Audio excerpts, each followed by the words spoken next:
One, welcome. My name is. There's a bunch of other crew members here. We all worked on the Sunday show together. Today, a bunch of Sunday show. Do our usual VOD review. This is something process I go show, and most of the other crew usually does as well too. So we're just gonna give our feedback. If you have any questions, feel free, as you may see. I'm just gonna hit play. We're gonna start from Ultimate because essentially 20 minutes late. Cutting out a bit. I had a noise gate in OBS, so this should hopefully be better. All right.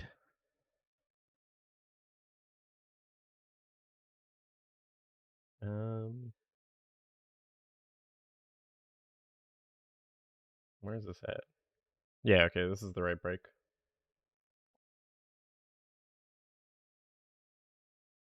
Interesting that they left that "Am I peeking" bit in this interview, but Dude, I was it wondering is that what when I first saw it.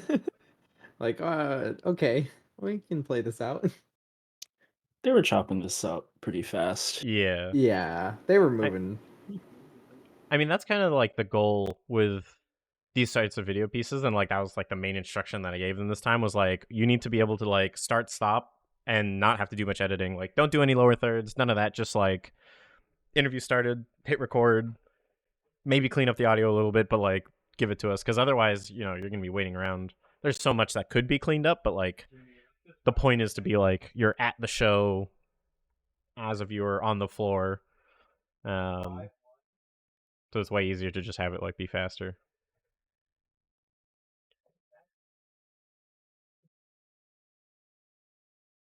Yeah. Can't hear bot. Oh. If I re-add Chrome, does that? Oh, it's because my default device was not. Oh. Hold on, one sec.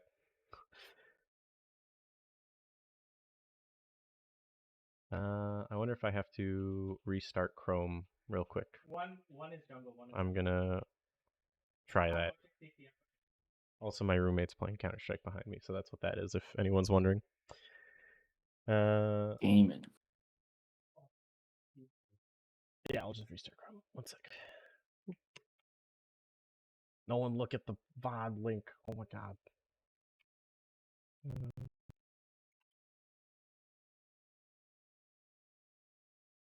Oh god, spoilers.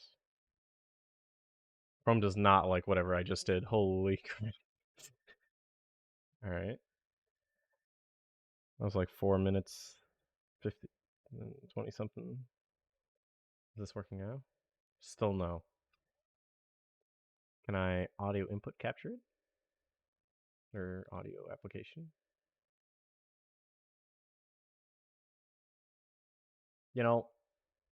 Streaming is a blow up. There's tech issues every time. That's just how it goes. Oh. Now it's working. Even at home, we can't avoid it. It's just how it is, man. That's like It is. the fate we lead. I mean, everybody says, "Oh, stream's easy. Hit the button." No, that's not true. Yeah. I'm gonna also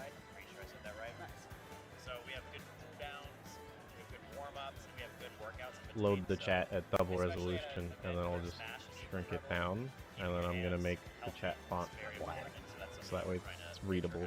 Totally. I saw that you guys were doing a training seminar, stretching class. What was that about? Yeah, so that was just a wellness class.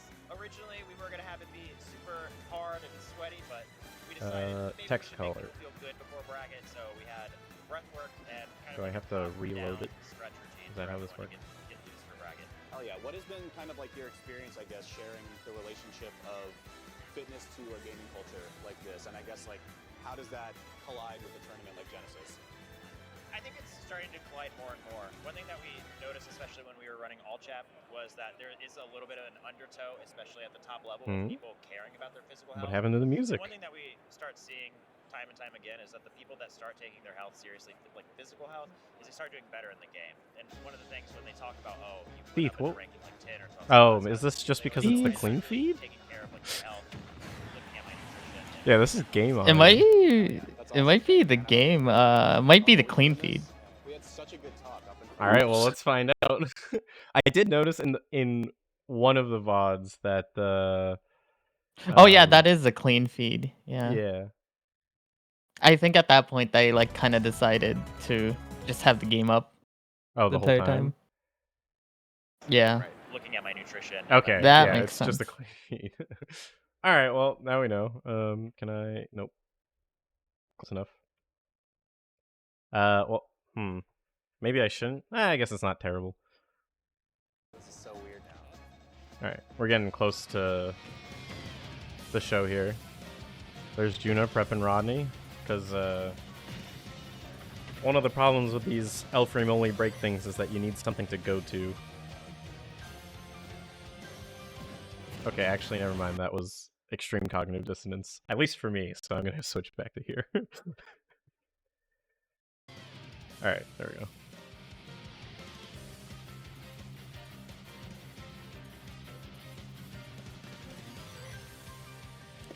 Yeah, we had no time to try out blocking or very much scripting, so a lot of this was briefed on the fly. Yeah, and then you can see the lights prep for the countdown there and the DVD logo going in the back. Also, something I realized is we should have turned the monitors off during That's this, but they're dimming. yeah, but like off would have been better.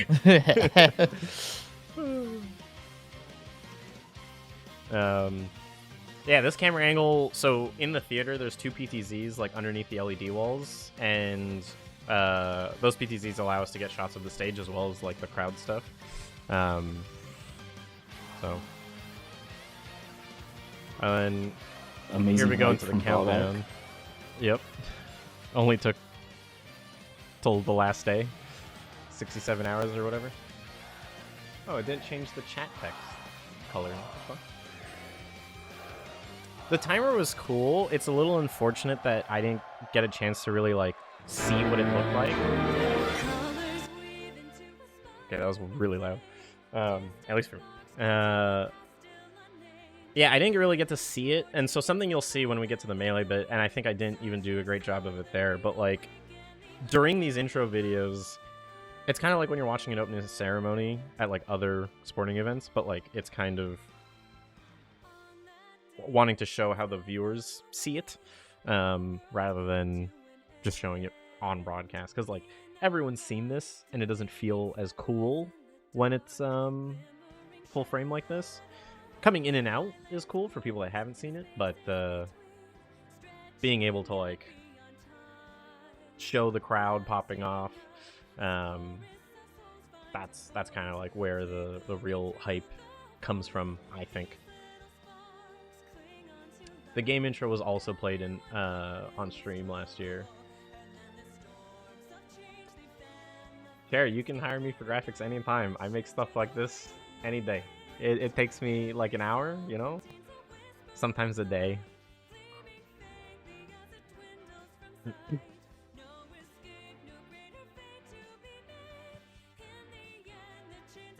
I wish I saw a video of what the light show looked like during this. Because there was one for Melee, but Yep. I didn't see one for Ultimate. Well, that's where the shooting the crowd thing comes into. I'm doing all right, Cherry. Hope you're doing well too, man. It's been a while. Missed you this Sup, Genesis. Cherry? Good to see you. Also, I think it was on RSSBM, or maybe it was on V in like one of the 3 threads for Melee Top 8. But yeah, we should definitely do the Japanese version of this next time instead of the English one. It's actually so much better. That's definitely a V thing, not SSBM. I don't know, man. It wasn't just one. There was a few people that were like, "Yo, the Really? Japanese ones." Yeah, because Hikaru Utada does the fucking Japanese one. Does Oh, she really? Yeah. I didn't know that. How did I not know this? That's crazy. working with Okay, never Rod. mind. Yeah, they're right. They're just right. Yeah, exactly. This is that's fucked up. How did I not know? Dude, I've never heard the Japanese one before until I got home from GX. Like, I got okay. I'm muting this and listening to that now. here's our very shaky Union camera op. Very fun. Nothing I could do about that. I really thought this was a PTZ.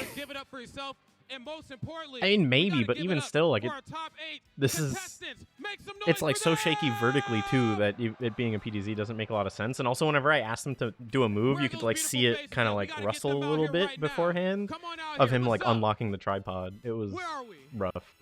Are they coming out, yo? I want to. Come on. Peace out, Cherry. Come on.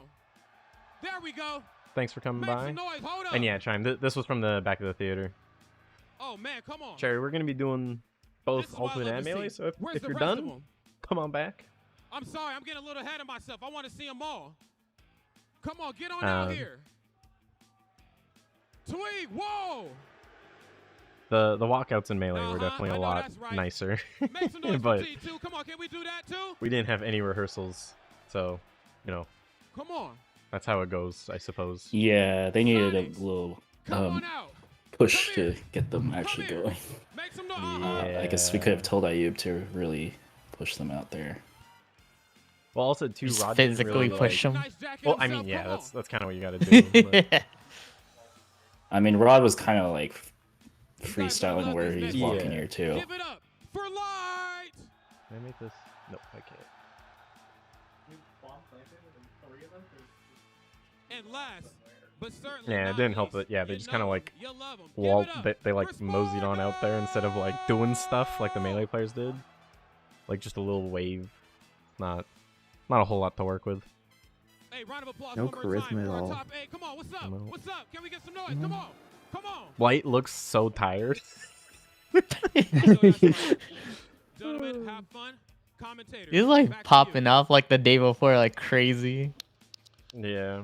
Yo, what's good, everybody? It is your boy, Charles. I needed to move that headset. Not an understatement to say. Yeah, we missed that. For Yeah, like it got moved. Yeah, it got moved. Of the mountain.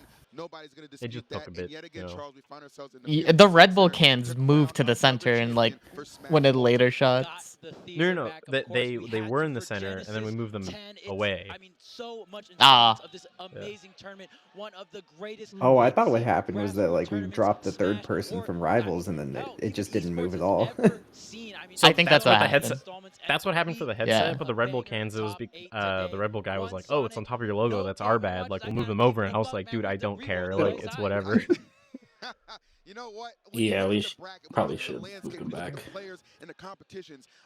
But we were also like rushing to get Ultimate going because we were like a half hour behind.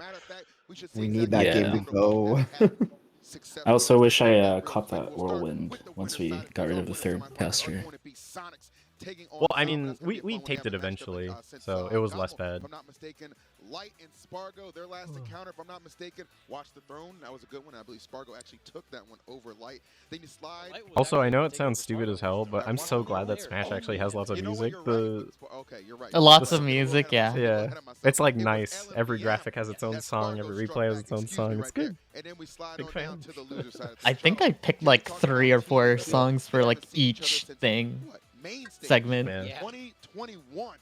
And I remember in like 2017, 2016, no, 2014 or 15 is when I was like, oh, we should do sound design for Smash events.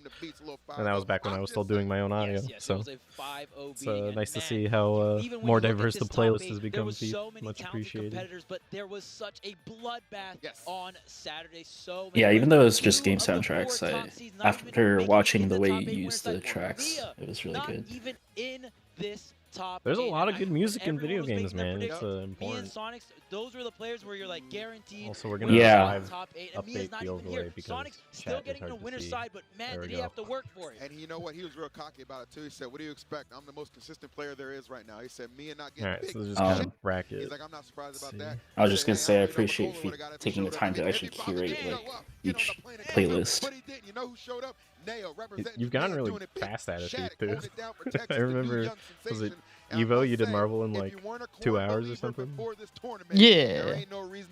Oh, that one I complained because there's like actually a lot of songs in that in Marvel. I was like, what the heck?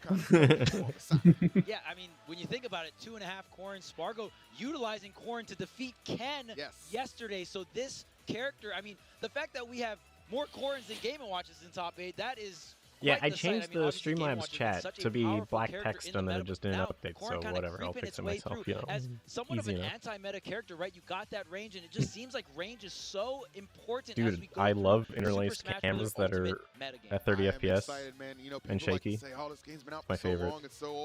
It's interlaced too? Oh, Well, fuck. all of their stuff was interlaced. I'd heard that the LED screen was interlaced. It's because their cameras and their LEDs were all going through their Acuity or whatever, and they just run it all interlaced. And when I asked the V1 at 6:30 in the morning, hey, can you make it progressive? He was like, oh no, that's not doable, man. Like, it's gonna change everything. I'm gonna have to put scalers on everything. And I was like, all right, sounds good, man. No problem. I mean, he had to do it himself too, beating Ken. Interlaced, basically, live or recorded video. There's two different methods. There's interlaced, where it does every other line of the video, and then switches to the every second line. And then progressive scan, where it's just going top to bottom. I think. Or it's doing like each line left to right at the same time. Yeah, just top to bottom. Well, yeah. It's always going to do left to right as well as you go down. But yeah, so like if you have a frame like this, it starts here and then goes like that. But interlace goes like left to right here and then down here and then down here and then fills in the rest.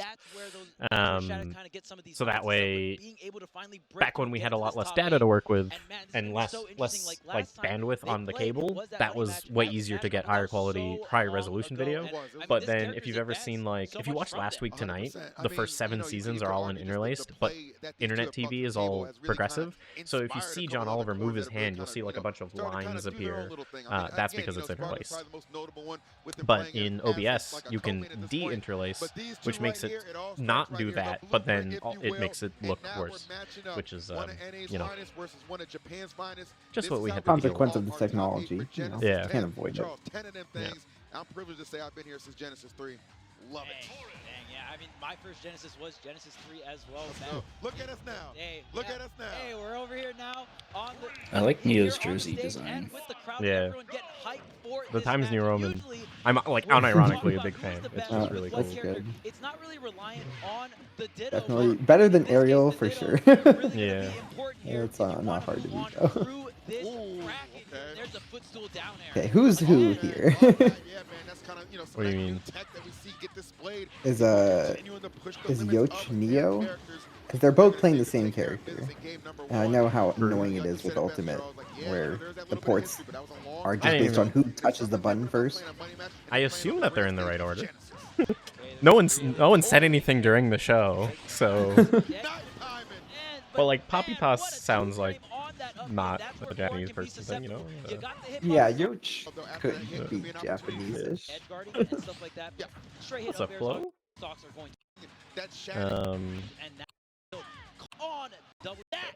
Whoop. I double tapped the button.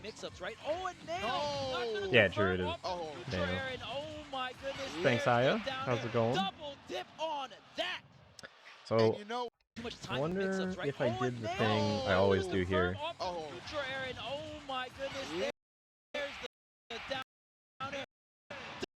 Okay, so you do see game for like 3 frames.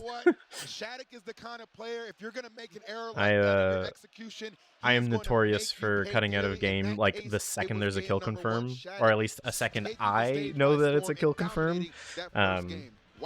Funnily enough, Dave, our networking engineer, was like talking to me about it after the show. He was like, you like cut out without it saying game, and I'm like, yeah, he's dead. On the stage, you amplify that even more. Neo missing a neutral air confirm. That's not too crazy of a confirm, but I think the nerves. Yeah, what's like your rule for cutting away? If I'm like 100% confident he's dead, I'm out of the game. That's what I do. Okay. I'll point out later when you missed one. Yeah. Well, I know when I missed one.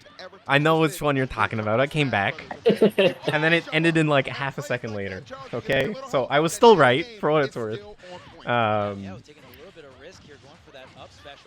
Yeah, it is a hard call to make, but that's kind of like the beauty of it and like kind of the art of it, because like for what it's worth, that time I fucked up on AMSA and Melee was the first time I've done it in 5 years that I had to go back in because we weren't actually done.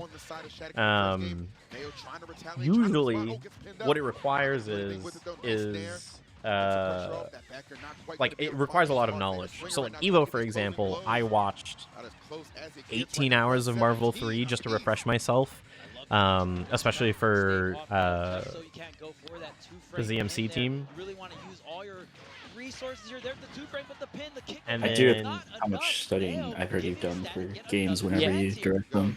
I mean, it's important because like otherwise, you know, like it's not bad to stay in and wait for the end of the game, because this is what happened at Evo. Evo, I was specifically told we're waiting until the game is officially done, and I was like, sounds good. It was kind of hard to like not be ready on the trigger finger for that, and I did actually screw that up at Evo 23 a couple times, but it's not bad to stay in, especially if you have a replay, because you'll still get the pop off from replay, right? And the emotion usually won't be over by then. But for me, I think it's nicer to get more player reacts live than it is to get more game reacts live. And especially since there's a couple different ways that you can see the game screen even when the camera's done. It's like, especially since we had a handheld camera here and specific in-house directing. In-house, the game feed's still there. And then on the handheld camera, you can see the game like on the monitor or on the TV. And I'll bring this up a lot in Melee because that's where it starts becoming a lot more evident as to like where I'm doing it. And also because of Melee, truthfully, I'm a lot more confident in my knowledge. What's up, Margo? So it's easier to like. I don't mind coming out because I'm usually gonna show that the game is ended somewhere else in the camera feed, you know. And I think more towards the end of the set, I'm gonna turn this down for myself a little bit more. Does that turn it down? I was just curious about Evo ending on game. Was that like a developer mandate, or I think it was someone a else's request call from Evo. I actually had like a very long conversation with Saunders, who's the producer for the arena at Evo, with me about it for like 2 hours. Mind you, we were like working on other stuff at the same time. But yeah, I think it's kind of a stylistic preference thing. No, it's just interesting to hear because I don't hear the tournament making a call on that too often. I mean, if you have input, Margo, happy to hear it. Yeah, I think Evo is a bit different just because like there's a lot more producers. Rick is a lot more involved in the community and like on the creative side, right? So like I understand that there's a lot more depth to it. Oh, okay. Well, all good. Yeah, I was kind of talking to Dennis, one of the FGC TOs, and how Genesis is kind of an antithesis of Evo. Even with the game lineup. That's kind of a good way of putting it, honestly. And the venue as well. But they both move Sunday venues. Yeah, I think Genesis is an antithesis just because it's so Smash focused and it's way more grassroots, way less corporate, but also it's significantly more, I mean, structured isn't even the right word, but there's just the vibe feels literally the complete opposite. You go to Genesis, you're here to have fun. You go to Evo, you're there to be the best competitor in the world, you know? Like, that's just kind of how I've always felt about it. Because even though Genesis is the most prestigious Smash tournament, way more people are, like, out chilling at night every night. Like, way more people are just playing casuals, friendlies, whatever. They're, like, hanging out, watching in the crowd. Whereas Evo, like, I try to say hello to a friend, and they're like, it's crazy. Shut the fuck up! Don't talk to me. We've seen an uptick of Corrin in terms of solo main Corrin results, but a bunch of other players are picking up pocket Corrin and stuff like that. I mean, especially at top level. I mean, the immediate developing how to. Also, there's a lot of people that appear to be just hopping in chat, so hello everyone that just started. We're just reviewing the Genesis Sunday show with myself, the director, as well as Juna, the producer, and a bunch of the other crew that might hop in. Looking back at what we messed up, what we could have done better, and just explaining what we did on Sunday, explaining some intentions, which I noticed at the beginning of this one. So, notably, in Ultimate, the big thing that everyone liked shitting on was the pips and the picture-in-picture. So, I don't like sitting there with the players just kind of doing nothing the whole time. Most of the time, Ultimate players, they just kind of sit there like this. And it's a bit weird to look at. And since they don't really do anything, my preference is that we show them only when they're probably going to react. There's a couple of times that I'll miss their reaction. But we also have a replay operator, so in the replay reel after the set, we can take a look at it and be like, oh, you know, here's the reacts that got missed. And it's just way easier to like paint a narrative when you're actually painting a narrative rather than being like, here is 18,000 words, pick out the words to write your own book with. So that's kind of where that is. Shattuck maybe, okay, not content to go off stage and take some risks himself. Our commentators didn't have any controller replay. That is a thing that happens at some tournaments. But from Nail, just avoiding everything. Okay, going onto the platform, the dash grab does connect here. Goes for a down throw. Up throw not going to KO until, you know, 150 plus, even with some rage. Yeah, I mean, hanging out at Evo, certainly working makes it tough. But like, yeah, even when I tried to find people at the day, or at the end of the day and whatnot, most people would be like dipping pretty early. There's no like go until 3-4 a.m. There's a few, but not nearly as much as Genesis. Also, my oven timer's beeping real quick, so I'm going to be right back, but I'll leave this rolling if you guys want to keep talking about it. This guy is absolutely sensational. Bringing a lot to the table. Nice patience from Shattuck. Expecting that. I guess on the topic of the pips, personally, I know I can't speak for anybody else, but I just like seeing the game in full screen, and I hate how these pips just take up the corners. I don't like it. Yeah, I think in our shot in particular, there's a lot of negative space as well. Yeah. There was, yeah, especially like if you dial it in, then the players will move, and then you have to redial it in. It's just a pain. At least with Melee, like, you know, it's very tall. Yeah, it's harder when you don't have PTZs as player cams like we did in Evo. We're talking about pips still? Yeah, I'm still talking about pips. Yeah, I mean, you did have a couple of questions. Well, at least, yeah, finishing up with the thought, Melee also, like, you just, like, inherently have the room, so it's better to fill that space with it. But, yeah, it means picture-in-picture. Or, like, picture-in-pictures, I suppose. How much input do you and your team get to put in planning for an event? It varies. Generally on, like, graphics, we'll get a lot. And then, like, stage layout, the run of show, music direction, or sound design, that's, like, where we get to put in generally always. But stuff like what talent does what, you know, it depends on the show. If we get how much control do we have on the lights? This time we had full control on the lights because it was our lighting director.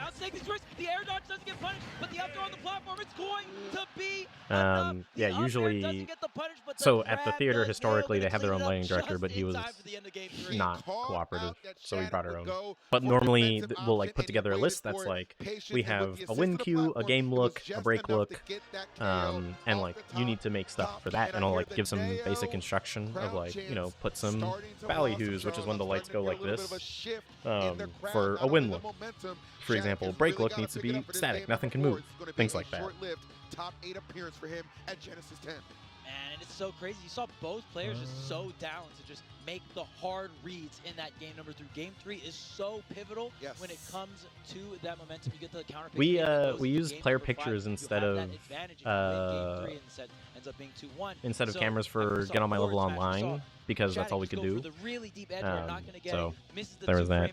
And while on, yes, VODs will be published. That was a forward smash was the move that he if you got want, that even lost there's to Akola. So this, no, but for not the Evo flashback 2022, smash. also on this channel. Don't let it be you, man. Please, history is destined to repeat itself at times, but so Chime, that's actually a really good question, and we can kind of like go around the room for this one, especially since this ultimate match is kind of like whatever. It's the first match, like we're also just finding our footing here with ultimate, and also ultimate systems fest. But I actually really like it when they're in. You know, if you're watching the show in the venue, if you're watching the show in the venue, then like you're gonna see them, and we're watching an event. The things the photographers and videographers get last way longer than the VODs I make. You know, like I might have some 6 shots, but the 6 shots that I remember from a show, no one fucking remembers. So I'm a fan. They should get in there. If they're like walking into a camera, then okay, I hate that. But like if they're I'll bring it up a bit later. But yeah, if we have, I wonder if it actually might be. I think we had pretty good briefing with the stage managers. Like I remember Rain and some of the other TOs taking the time to brief the stage managers of all the teams, not just the theater, on like who's allowed to be on stage, and that really helps, and blocking out where people can and can't walk as well. Yeah. But we had a really good stage manager that helped. Yeah, so like you can see that guy in the back. That's fine. I don't mind, you know. He's just doing his thing. There's nothing wrong with that. If he was like in front of Neo and like walking into Whiplash, then I have a problem. But yeah, no, he's like over there. It's cool. I don't think we're gonna see any crazy Margo, I don't know what elephant in the room you're talking about. There's a lot. It's Smash. I love it. What's up, Cirque? Appreciate the hard work on Sunday, by the way. Cirque, for everyone's knowledge, was one of the commentators and the main guy leading up the Spanish restream effort. They did a really great job. It was cool to go back and watch their VOD as well. The invincibility from the regrab, so it was just so creative. And man, I gotta say, many layers of defense coming out from I have nothing to add on the photographer bit. I agree with everything you said. It's, you know, it's not a big deal. They're there, and we like all the pictures they take, and I like going through them afterwards. So yeah, exactly. You know? Please take more pictures of Prod. I think I found like 5 so far. Yeah, I'm in one. Yeah. It wasn't a published one. It was one that Rob sent me direct. I guess I'm in 2. I'm in the one that he sent to Juna as well direct. Competitive integrity. Exactly. Let the best man win. Yeah, Becca, we're not in a studio, so I think it's you don't have to try too hard to hide everybody. Yeah, I mean, I think if you're in a studio, it's a little different because in a studio, there's not a lot of crowd. There's not, you know, it's a very different environment in a studio. But when you're in a venue like this, then like I said, man, if you're enjoying this top, I don't you can also check know out what Dennis's reason reason Saturday and Friday. I don't know if so many players, I mean, playing for the. I didn't say that statement, so I can't say. Yeah, it was kind of the game choice, like Evo kind of taking a more corporate direction with like the sponsorships, which I think are good things. But Genesis, especially this year, even though it's the biggest Genesis, I can tell you that we had the least like ad activations and that kind of thing. So a lot of the Sunday show skipped a lot of breaks that would happen on most other shows, even Smash shows. They have the capability, but at the same token, yeah, where's Stude giving away an Intel processor? Well, like, I mean, I'm not Dennis, but Evo has like Sony behind them and a lot more sponsorship, and you know, there's a lot more structured, siloed like people to go to. Whereas Genesis, you kind of just still go to Sheridan or Bobak for pretty much everything. Your chance to continue on, your chance to snatch that crown. Oh, they got up. Okay, I made it out. We did it. I always hate when players get up just on a dime. It's it's very frustrating when I'm like, oh fuck, they're getting up.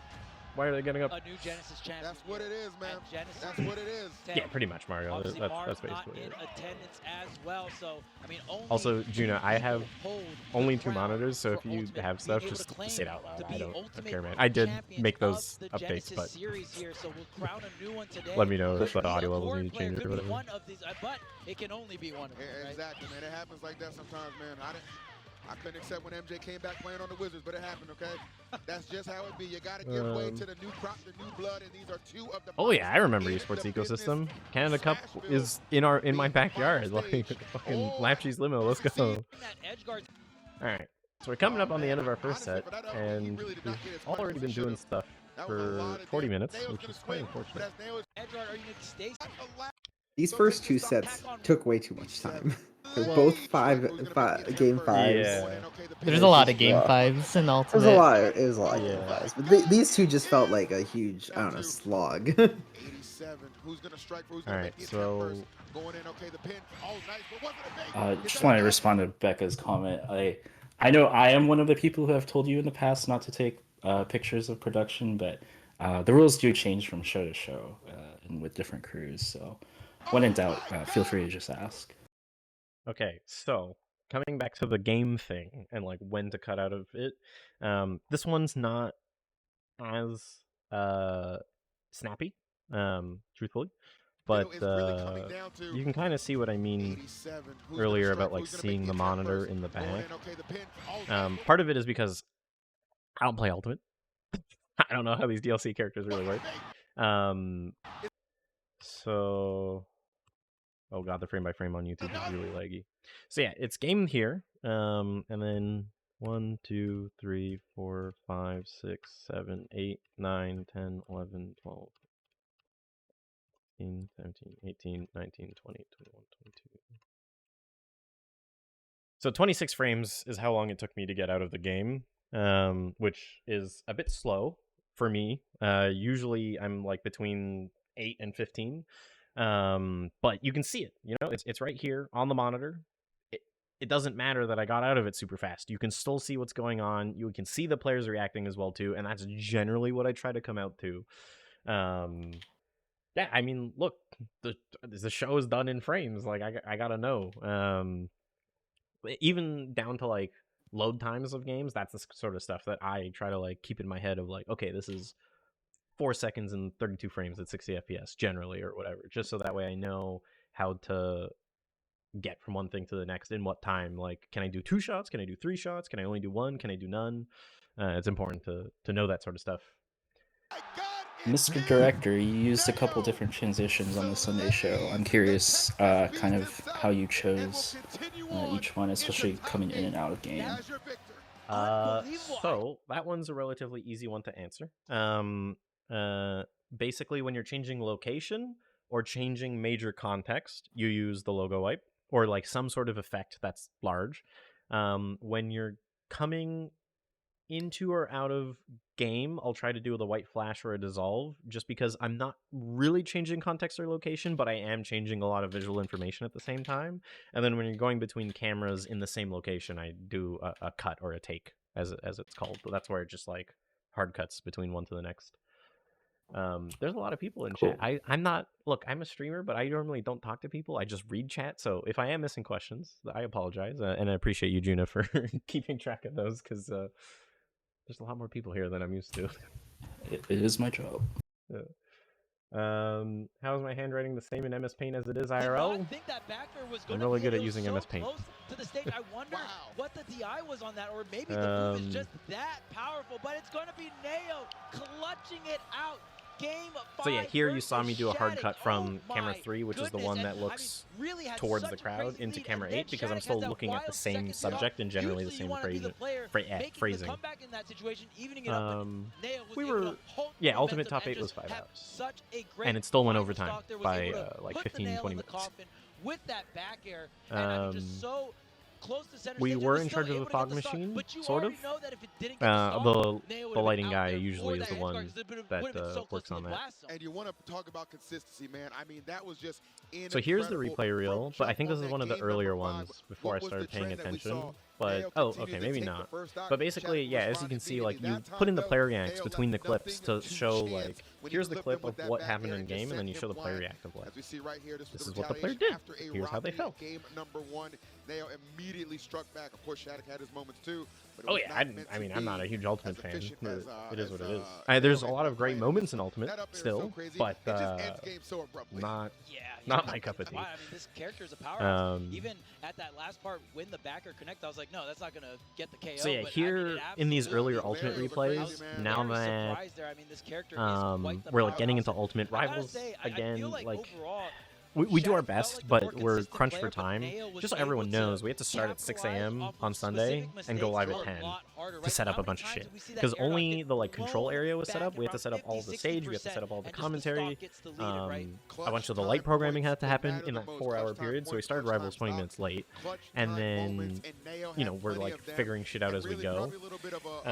You mentioned the comedy show that was on Saturday. Oh yeah, so when we set up the control, the reason we had to do that is because there was a comedy show Saturday afternoon in the same theater, so we couldn't put stuff on stage and leave it there. This is unfortunate. I think this one was this graphic's supposed to show the stocks remaining for each player on each stage, but we didn't.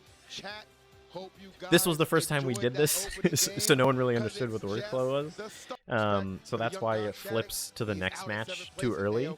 Because yeah, we didn't have enough time to rehearse. We didn't have the time to discuss it really. So like it happened, and then I was like, ah, shit, we forgot. But that's what happens when you have 4 hours to set up. Just the start of it, baby. Because as that crowd just let us know, we got Tweak on the horizon, ready to come and do battle. But it kind of worked out. Japanese representative in this bracket, T. Yeah, and I mean, this is going to be crazy. Team Japan came through in many big ways, but again, I'm sure the Streamer Awards was a giant mess. But award shows are way harder to do than an esports tournament. At least with an esports tournament, you can like take time to like fix things during games and whatnot. But yeah, trying to do an award show on like so little setup time, and that's like award shows are all super tight. You don't really have time to like obviously very fun player to watch. Not too many Pac-Mans do it at the level. That's for sure. And then also you bring out low tier god. So maybe you should just low tier god gift yourself right now. You know, that's what you get for working on it. You know what? Kazuya against Tweak. Did you see what he did to Riddles? That's what did you see what he did to Riddles? Okay. I believe it was a lot of the XBTS offering crew. You don't want no part of that. No Yeah. part of that. Just looking at the set record too, man. They've only played 3 times total in Ultimate. Alright, I'll skip forward a bit here. At main stage 2021 and Prime Saga. I think this is the part of the show where I was like pushing into my screen because players were just taking forever. Oh wait, no, this was our first interview. That's what it was. Okay. Ooh, these interviews. Take a look at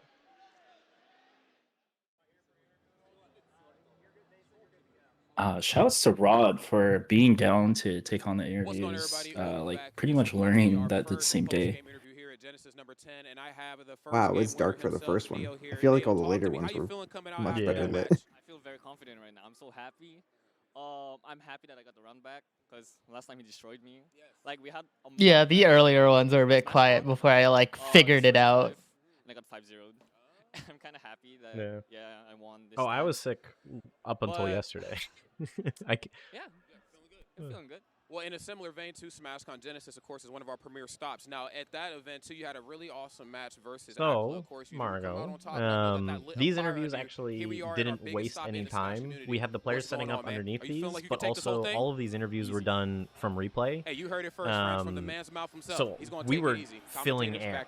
Like, otherwise you would have just had commentators talking and doing nothing. All right. So love getting a chance to hear from Nao. We weren't and wasting I gotta say, time. his English is and that was the good. benefit. So while we were doing that replay reel is when that interview got recorded, and then we just went back and played it. You know I'm gonna say something. Rod and Walt took a little bit of time to like understand the timings of it. So, I mean, shout out to anyone that picks up because multiple languages. Currently, I'm trying to learn Korean, and my goodness, learning another language is pretty we were trying to tell them like 45 to 60 seconds, but it like took them a bit to get that versus in. Team. We haven't seen this in literal years, so really excited to see this. And Tweak did say that he was going to go solo Diddy this tournament, even though if he had to run into some we were we might see fortunate to have like a lot of content to put in during downtime during this tournament. The interviews use the pre-recorded content from Tim and Gangly's media team. Anything that really shuts down Diddy Kong's Banana. Banana is Yeah, pretty good, much we were the pride and joy of Diddy. It's really the trying to that cut makes down that on character like really just strong. showing When you have the ads hydrant down, it blocks when the possible. banana, right? So now Diddy has to try and get around the banana. And the thing is, hydrant breaks at around 14% of damage. So you want to have pretty hard-hitting aerials or tilts that aren't too laggy that can put that hydrant in the tumble, right, and put it on your side. I've considered it, Mario. I really have. Putting a shot clock in. Character where you're stringing together multiple less hard-hitting moves. It's just a little harder to get rid of that hydrant, right? Diddy doesn't have that Ganon effect. Shout out to the hand warmer camera that they did. So yeah, so like if you take a look here, it's like that hydrant in the tumble, we have this graphic, and then the players are already ready to go. Their bands are done. They're picking their stage. They like plugged in their controllers, did their controls, did all that stuff. It's just a little hard to get rid of that. While we were doing the interview and sent up for the previous one. But then something happened with T's headset and took fucking forever. We got, I guess it's gonna be a hand warmer because Tweak's hands were not even on that control. Imagine starting off the set like, try to set my man up like that. What are we doing? What are we doing over here? What are we doing?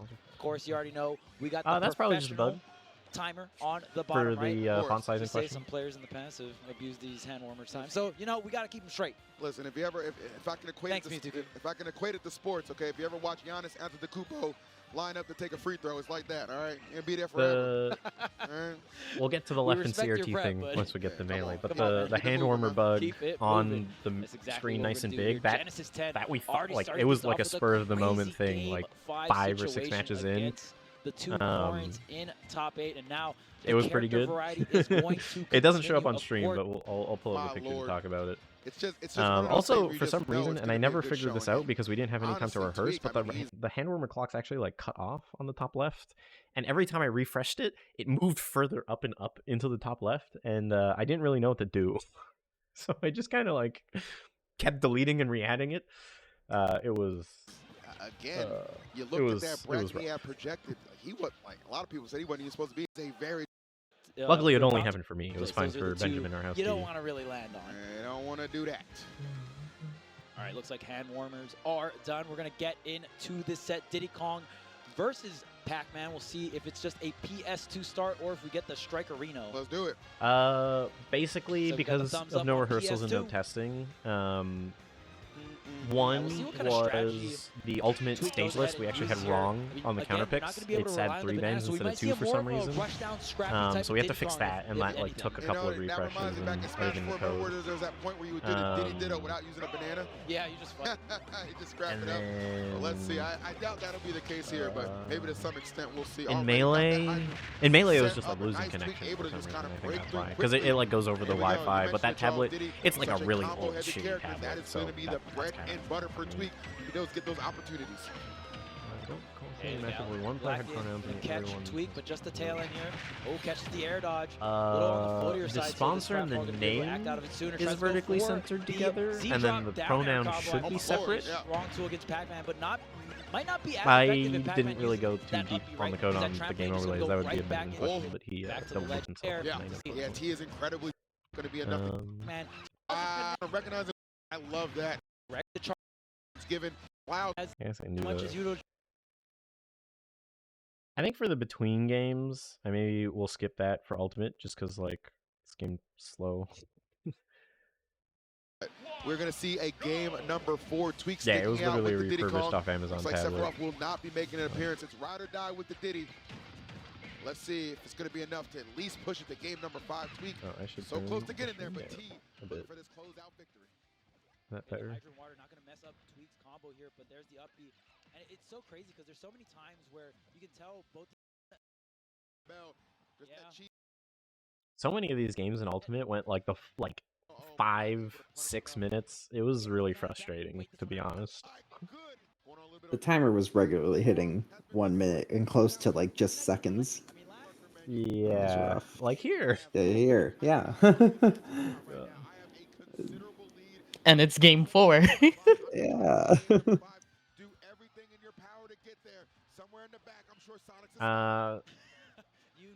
Toby, that's mostly just because we were rushed. We had like 5 days to do this graphics package this time, and even that, like, it's like more like 5 nights rather than 5 days. So we were struggling a bit for sure. Didn't really have time to do pixel checking stuff. Kind of sucked. We tried to fix up a bunch. And at the end of the day, if you want to charge bell and it takes, I don't know, maybe around like 6 seconds or whatnot, every time you Yeah, I think we got everything the Friday before, and luckily a lot of it was the same as G9, so like it wasn't that hard, but like it was still really down to the wire, if I had to guess. Also, I think parts of it too was a lot of us learning Illustrator at the same time. Most of the time we get it in Photoshop. Okay, so here's when you can see Ayub telling them, don't worry about the tablet because Tweak is confused why it's asking him to ban 2 more stages. But at the end of the day, T was the one who had to make the play, and Tweak was the one that had to defend against. But anyways, he's so focused in on the stage strike that he didn't pay attention. Oh, you can see Gilbert in the back. So yeah, we're like right here on the side. Oh, you know what? I should turn on Epic Pen. WP picks. What the hell is this? God, yeah, I wasn't expecting to see the entire podcast or video village on some of these shots.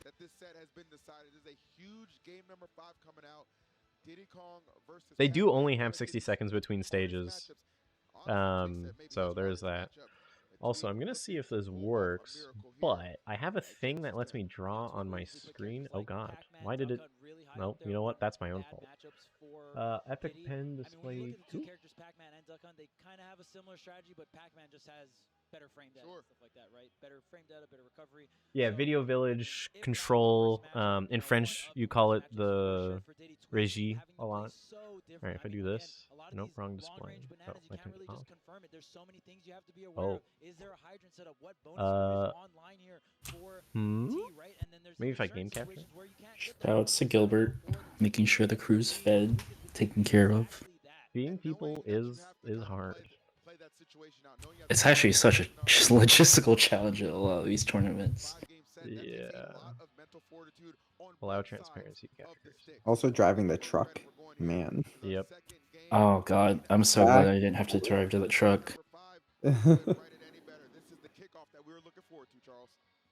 But yes, Toby, he's not wearing show blacks.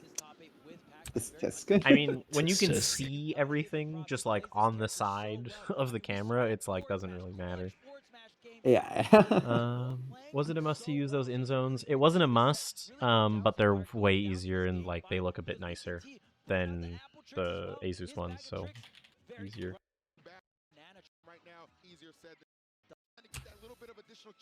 Was there like a refresh rate concern with those monitors, or the Asuses would have also been fine?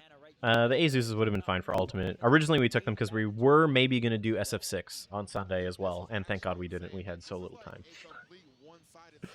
Imagine having to set up VR. That would have sucked. This is the same set, right? We were still doing Sonic Samba. Yeah, this one's this is the next set, but it's about to end after this one. That's a quick one. All right, well, whatever. There's so much. One of the rare Ultimate 3-0s. Yeah, thank God. Zomba saving us. I want to hear Zomba's interview. That's the only thing I haven't seen yet. Oh, well, you're about to hear it. Yeah, you're about to get it. I heard he was talking shit, and I was like, damn, okay. Maybe Dude, somebody in talk Ultimate mad actually shit. wants to make it interesting. It was really nice. I think a lot of the interviews actually were really good. Even though some of them were a bit too long, like I think the content we got out of them was like really funny and really interesting. Because yeah, most of the time I feel like players are just kind of like, man, I played good, please cheer for me, GG's. That we touched on, it's been almost essentially rendered null and void right now. It's just not having any kind of impact. He's getting some straight hits here or there, but when it comes to the combo hits, it's Samba who's really... Yeah, I mean, it was all Rod and Walt. We couldn't hear what was going on in the interviews during the interview, which I realized, Feith, we probably could have fixed if you had more channels. Yes! No, I was maxed out on channels. I was like, they're adding more things. No, it was crazy. How did that happen? You had 32 channels, right? It's because he double patched all the delays. Yeah, so So to have it so commentators and like the IFBs not like hear themselves delayed, I usually double patch the channels. Gotcha. Yeah, that's true. A lot of Smash players don't know how to interview or are not used to it. I will say, speaking of like different language interviews, it was great that we had Watch to help Rod with the Japanese players. Well, Neo didn't need it, so that was funny. Yeah, I think we ended up not, but we were like prepared in case it did happen. Yeah. So one thing I want to bring up, Tempura, what's up? So here, I cut out a game really fast. I knew it was Ogre. Like, he hit that up smash. I think that's an up smash. And I was like, oh. Yeah. So let's see. Oh, you had a couple frames there of game. It was just so fast. Yeah, for so once. 1, 2, 3, 4, 5, 6, 7, 8, 9. 9 frames and I'm out. So here also too, because I thought Zamba would be a bit more reactive, because he generally had been. I wanted to be tighter on his face, and kind of like get more of him.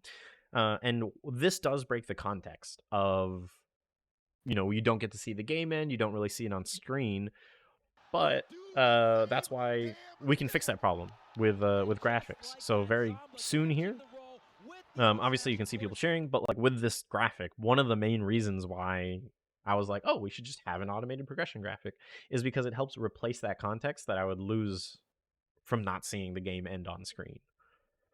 And that was like a 10 years ago decision.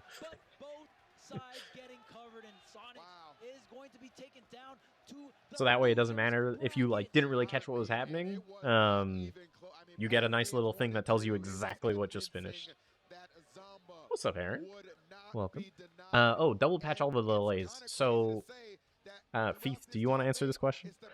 What double patching the delays mean in more terms? So essentially, when you have the camera might the video signal might come back to us a bit more delayed, and the sound will happen first. So you would want to delay the audio so it matches the camera view.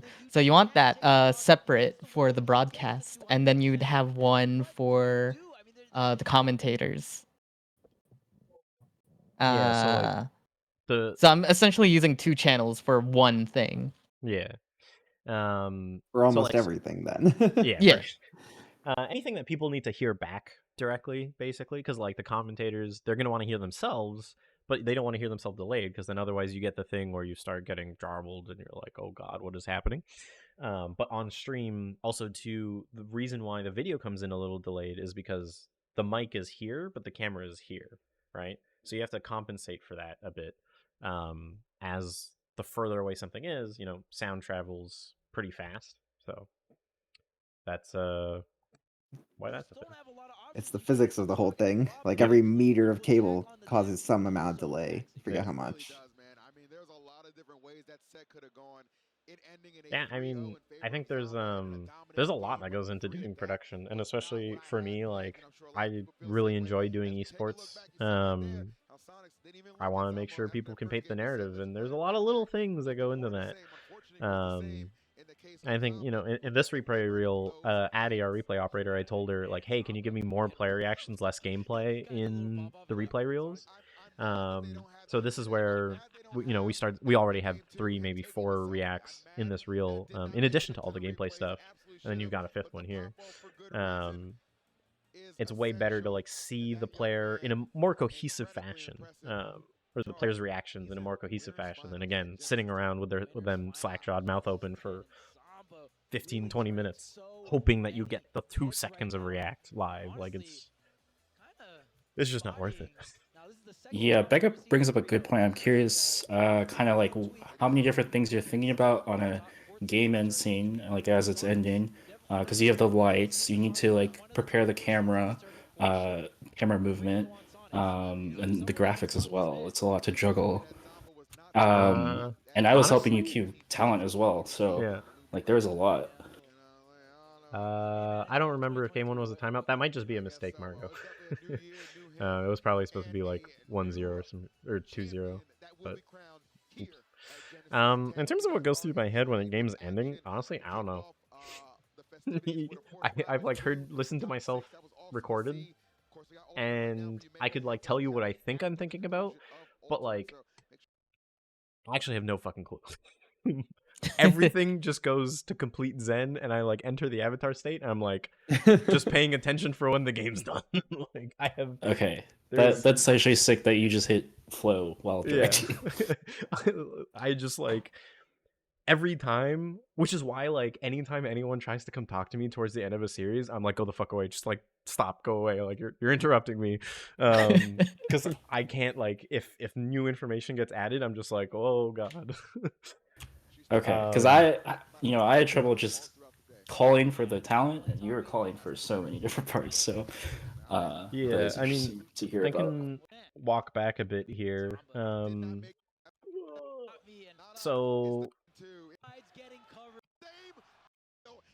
So for this show, for example, the second this ends, I need to call lights, music, the lower third graphic, and if it was the end of grand finals, the lasers. Also, I need to call which camera I'm going to go to, because I have up to like 4 that I could go. I could do the player ISO, that one. I could do the losing player ISO. So I guess 5. I could do the wide shot camera 3. I could do the front of house shot, or I could do our handheld. So those are the kind of things that I gotta like say all in one go. But really, I'm more just focused on, I'm the one that's like telling everyone this is what we're doing.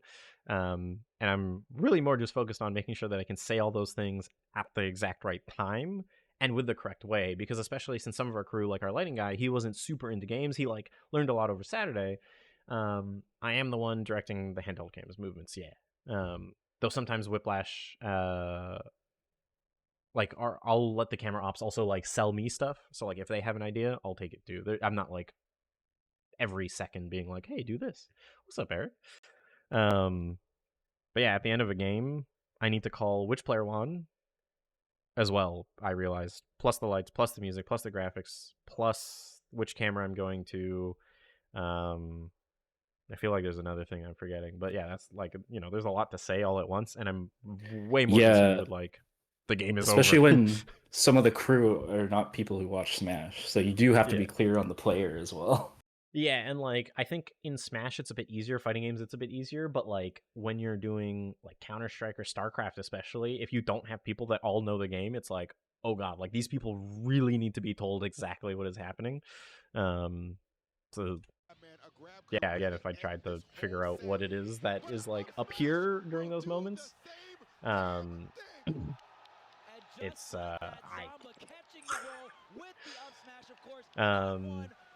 in terms of full screen shots, I think when you have big beautiful cameras in a nice venue, using full screen shots is nice. Like you get a lot more detail when the screen is so like let's see. I think it's just after this I cut back to the handheld. I mean, in a 3-0 fashion, this is so insane. Okay, well, maybe this is a bad example, but like you can see more of the crowd, you can see a lot more detail when a camera's full frame than when you box them into something else. It means you're losing that detail, especially on Twitch and YouTube. You can see how fucking JPEGs this is because internet encoding. So especially because of that, I try to like not use multi-boxes if I can. If you're in like a situation like at locals or whatever where your cameras aren't going to move, your cameras don't have that much detail, there's not as much like story to write with it, then use the multi-boxes, it's fine. And there are times where it's good to do too, like when you're going from one talent location to another, that's also a good spot to use it. I don't like doing it as much, and especially when I'm going from, like here I was going from a live commentators to a replay interview. I don't like doing the 2-box there because you can maybe see the wind-up, but also the throw isn't like direct. Like it gets a little bit odd, but when you're going from like, here's an analyst desk live to the commentators live, a 2-box makes sense there, I think. Because then you're kind of like, you're like here full, and then you bring in the other one, and then you go to this one. So it like helps give the path a lot easier of like what you're doing. Okay, zombie interview. Sorry. We're back with another post-match interview here. I have the champion. Yeah, it got way brighter. Zomba, what has been going on, bro? Like, you've had a phenomenal tournament. You know, you beat Tweak, you beat Sonics. Now here we are. What's going through your mind? It's just business as usual. As the best player in this venue, it's really not anything bad when I'm just beating everybody back to back to back to back. All it really is consistent practice. Look, you know, I don't really practice like that. I'm just better, but, you know, I mean, it's one set at a time, only 2 more to win Genesis, and I mean, low-key, it's really not that hard. I'm gonna stress it to you guys. Me being ranked 15, fraudulent ranking, literally insanely trash, significantly better than everybody, and I'm gonna prove it this tournament and this year. Best player in the entire globe. Doesn't matter where, I'm gonna be there. I'm gonna win. And you know what? Anyone that doubted me, keep at it. It doesn't really matter. I'm just gonna keep winning no matter what. He said the hate only fuels him. Really quick before I let you go, you get that tournament winning, where's it going towards? I know you're still a young man with a lot of life ahead of you. You planning for college? What we planning on? Well, seeing as how I'm an actual real human being and I don't take Smack that seriously, since I don't have a sponsor, by the way, free agent, by the way, top 3 in Genesis. I'm already in college. I already have stuff I gotta pay because of my car. I have a license. I bet a lot of people in this top 8 actually don't have a license. What the fuck is this? I'm gonna keep doing it. It's money on money. It's not anything. Okay, I love this kid. He said too much money ain't enough money. This ain't little Zomba, this is the big Zomba. And Smash players really don't know how to drive. Yeah. I mean, hey, you know, that's better than just saying GG's.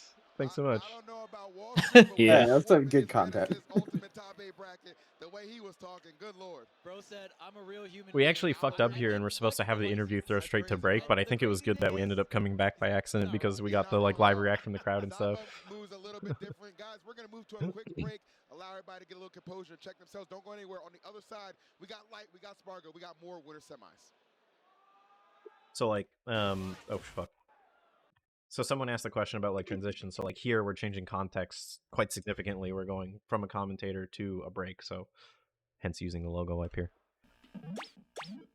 I can turn this back down. Yeah, that was after I made the changes. I was like, oh god, I gotta go to like minus 40 dB on these. Yeah. Well, also, just don't need to skip the ends and fuck that. So we did the slides here because we have to. Just some music.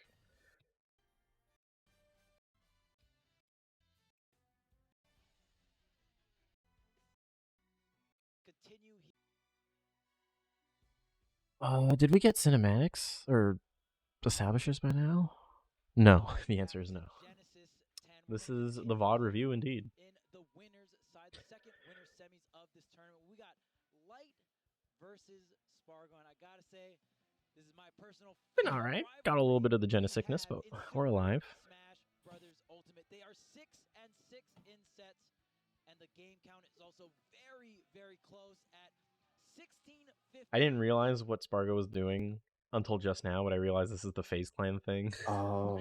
I've only ever seen it done like I don't know. There's a different hand sign for that, but I thought he was just doing like a really weird piece, but I realized the thumb is in there.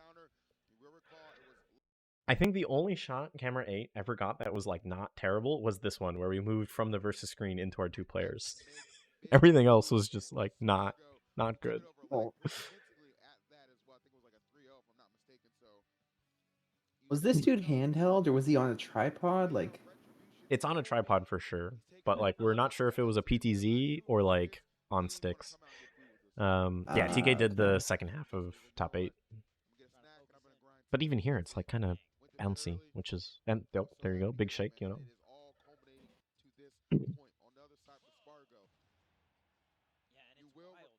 You'll recall though, right?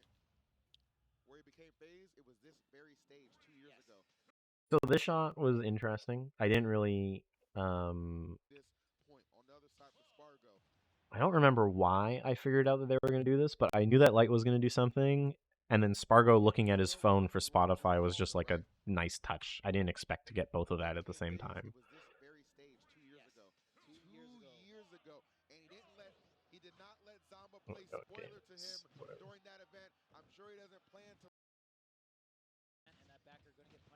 Yeah, TK did Rivals and Tekken as well at Genesis. I remember that. I thought for sure we were gonna have that.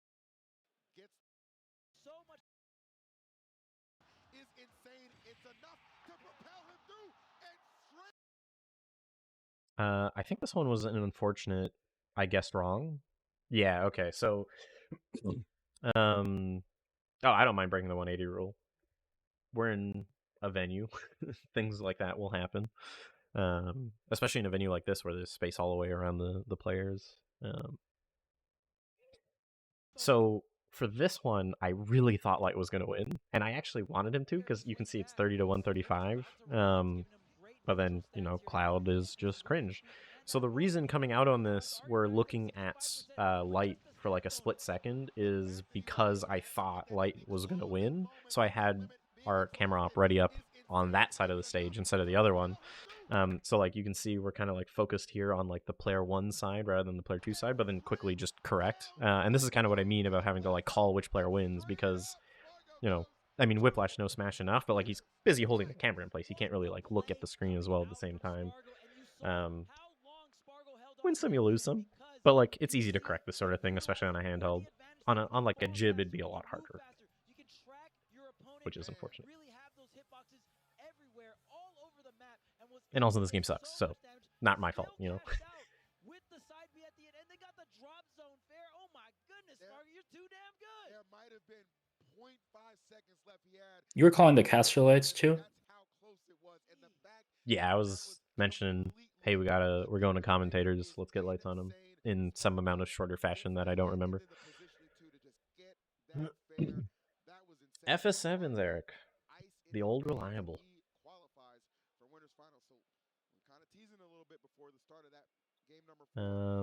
So here, we're kind of like back on the commentators. It's always safe to come back to commentators, which is why I like doing that if we're running out of time. So here we're like trying to prep the match overview graphic or the replays.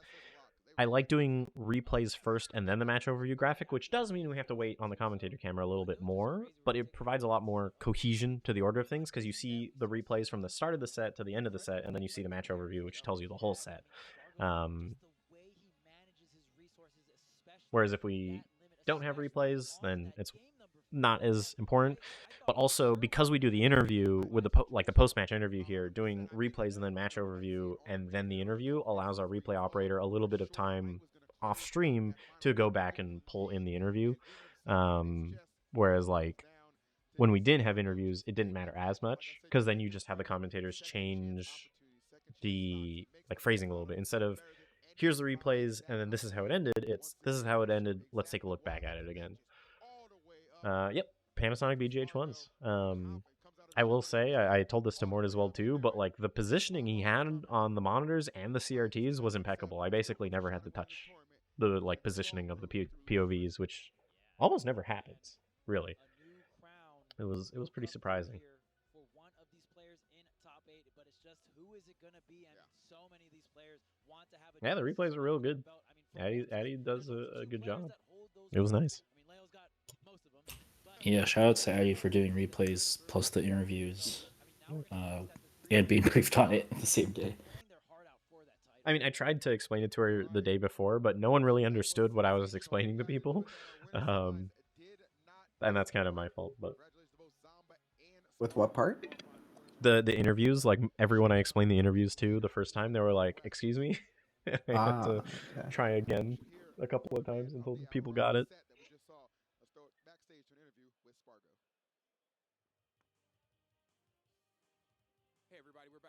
I think also too, I was wondering about this during the show, and like I think doing the interviews only for the back half is actually good because we're getting more player personality out of them. But also when we get towards the end, it's less about. It becomes more about the gameplay at that point. Whereas like at the back half, it's like, yeah, we're still in losers. There's still elimination chances. There's a lot more like room to like get more story in. But like losers semi, losers finals, and grands, like the story is that nothing else matters. So I think we were correct in not doing more interviews. I'm glad how it turned out. Sorry, go ahead, Nikki. No, I was just you said back half, and I was like, wait, you mean the end of the top 8? That's the harder part to get interviews. Yeah, well, the way we kind of fell on when to stop the interviews was like a very utilitarian reason. Is because during Melee, they actually have Walt and Stewed, whereas in Ultimate it's just Rod, and we had like limited equipment, so we had one mic, and so we needed to try to put all the interviews in a time that Stewed would not need the mic. Yeah. And we just kind of rolled it out for Ultimate the same way. But it worked out. Yeah. And of course matching it for Ultimate because we want to try and do it the same. But yeah, by back half I mean like the first part. Yeah, the first half. Yeah. Yeah, we stopped doing them after top 4 began. Yeah. Yeah, it makes sense. I mean, once you're at that point, like the players aren't usually going to stand up and leave unless you want to talk to the losers. Yeah, and during this time, Rod was actually emceeing in house, so he was interacting with the crowd more during top 4. Yeah. Sonics might have a little bit more matchup knowledge or might have a better offense or edge guarding to maybe punish some of these Corrin players, but it is very interesting that we're seeing an uptick in Corrin and Corrins are doing well versus the Sonic play. I mean, let's keep it real. I mean, you know, Sonic's Now we just kind of told Rod like, go out there, do your thing. You're on your own. Because it's kind of hard to hear him from where we were. Yeah, that was mostly all Rod, just doing it by feel. Yeah, so this one, the reason I dissolve here is because this graphic is also in the screen, so it's the same context. I don't need to like, but it's gonna like be a big visual jump, especially since it's blown out and bad coloring. But yeah, since it's the same graphic, just a little dissolve to let them start on a move, and then whenever you want to dissolve into a camera like that, generally I try to have them start moving already, because if you dissolve in but they're not moving already, you're gonna like see it kind of be, it's gonna look weird. And consistency that we've seen come out, especially at a get through to qualify. I had to get through Shattuck in the opener. Who's to say I can't get through Sonic? Yeah, Nigo, I know you've seen me pop off when I got that shot to work out in a main stage. Definitely be tilted from that last set. I don't think Sonic's heard that post interview and was like happy about it, right? Sonic's done put on the jacket too. Hold on now. That's what they had back in them old Puff Daddy videos. Dang, the classics, bringing it back. Come on now. All right, so we'll see what we have here. I mean, obviously Neo, especially after that victory versus Shattuck, might have a lot of momentum on his side. So here I wiped to the head-to-head, and just for like 3 seconds, 2 seconds. 2.5 seconds, you see the head-to-head graphic with like both players and their name tags. I did that to reestablish the context because right here they're like only talking about Sonics. I'm kind of only looking at Sonics as well too. You're only seeing the back of Neo's head, so figured I'd toss it in real quick just so that way it'd be like, look, these are our players. And then went back in, and it helps that head-to-head animation is like really easy to get in and out of. So you know that makes it way easier. Let's go to the end of this. I don't want to watch a whole fucking Sonic second again. Again, I love the stall on the platform. You don't have to really kick. Just come down with that aerial, that neutral air, but Sonic's waiting for the air dodge. I'll probably skip winners and final and losers semis. Maybe even losers final. Waits for the reset, but Sonics hits the eject button. Up B's high. They are not able to get quite as much as he would like off of the bait combos coming out, but not. Oh no! I loved it till I didn't nail. Those the up air to get rid of the forward smash pressure. Oh, I was just AFK on this one, goddamn. Yeah, what happened insane. here? Oh, it's just ultimate shit. He was at 30%, so I guess I was distracted. Oh, and then okay, I see. He didn't. I guess he thought he had to jump and then didn't. Whoops.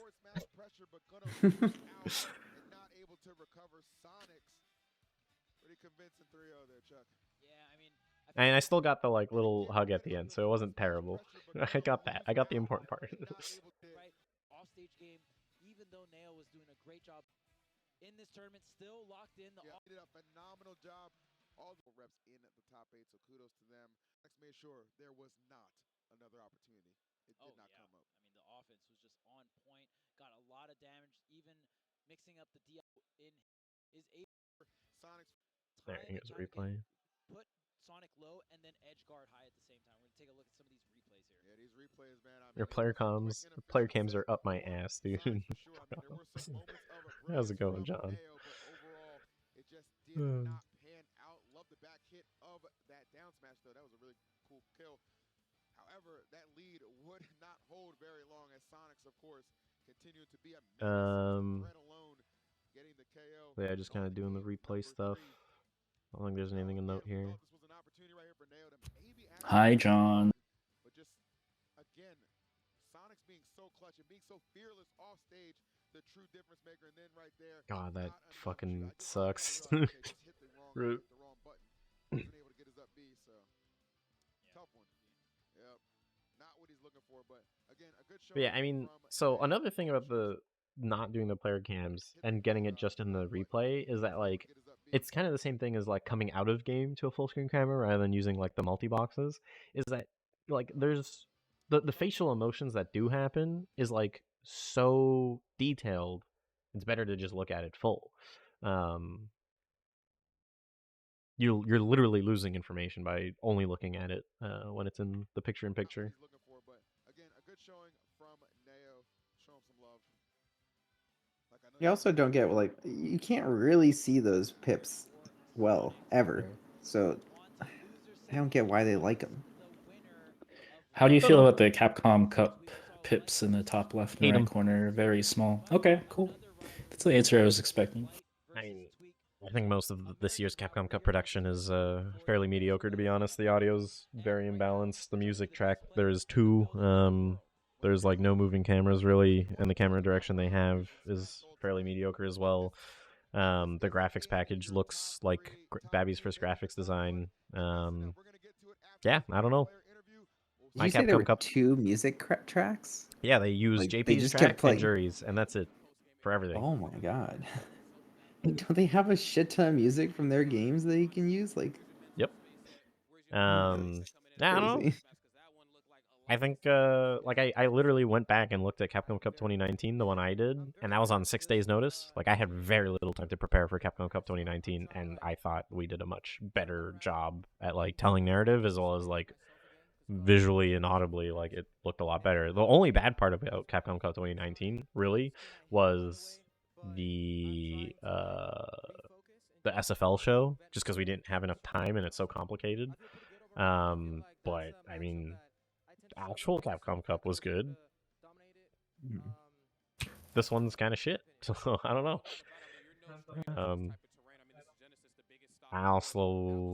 I'd be down to work another Capcom Cup again under better circumstances, but I feel like that shush, Jared. We noticed immediately afterwards the fucking homebrew channel. We were like, yeah, the home shit. That shouldn't be there. Yeah.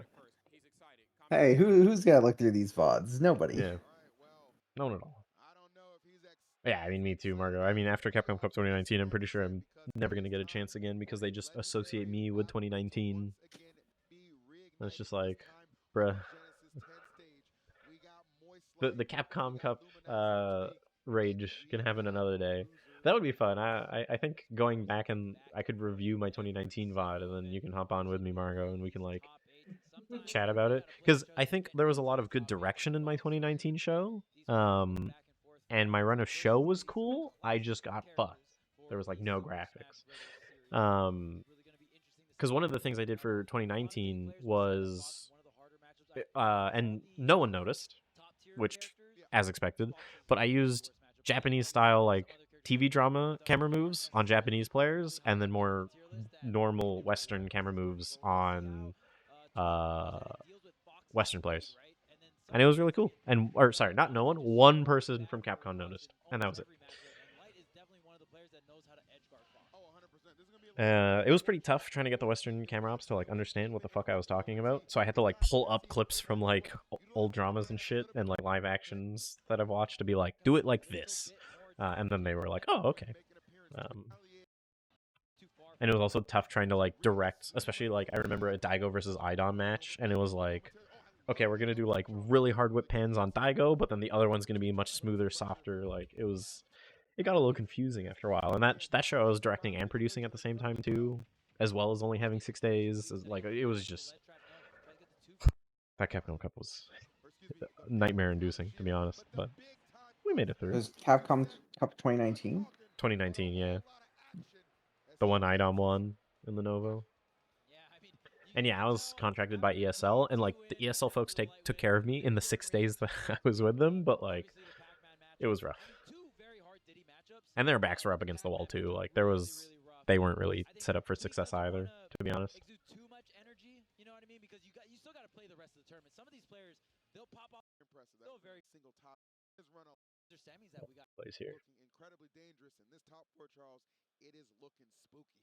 Oh yeah, and I mean even thinking back on, we're gonna check out some replays right now, but thinking about this loser semis that we got coming up, it's gonna be a rerun of the Luminosity Makes Move 2024 Grand Finals. It's gonna be Sonic. It's always a little unfortunate when the commentators start talking about like the next match early or whatever, but it is what it is. The replays are still nice to have in as B-roll, just so we're not looking at them talking for a lot. Because especially like when like the Twitch auto-generated thumbnail, it's like you would really rather it be gameplay. Because if you just see a person's head, most people don't click on it. That's just kind of how it works. But we've already seen, past results don't necessarily mean anything. It is anybody's game. And right now in this replays we saw, it was definitely Tweak's game. Again, taking that 3-0 over Light. Love those two, man. They always put on a hell of a show. They do not disappoint. But it was Tweak advancing on. So I've noticed in this show the pips kind of like fade in. I think bottom to top or something like that. I've seen them slide in other shows. I'm curious if you have a preference between or with those. I was gonna try and find an example, but fuck it, I'll just talk about it. Yeah, so basically the intent there is Ultimate has a lot of visual information, right? Like here, I will try and take a look. Okay, let's there was one like before those replays, I think. Oh yeah, okay. So we're looking at Ultimate. You've got very stylized HUD already. There's a lot of colors. There's a lot of effects in the back. There's character effects, all this stuff.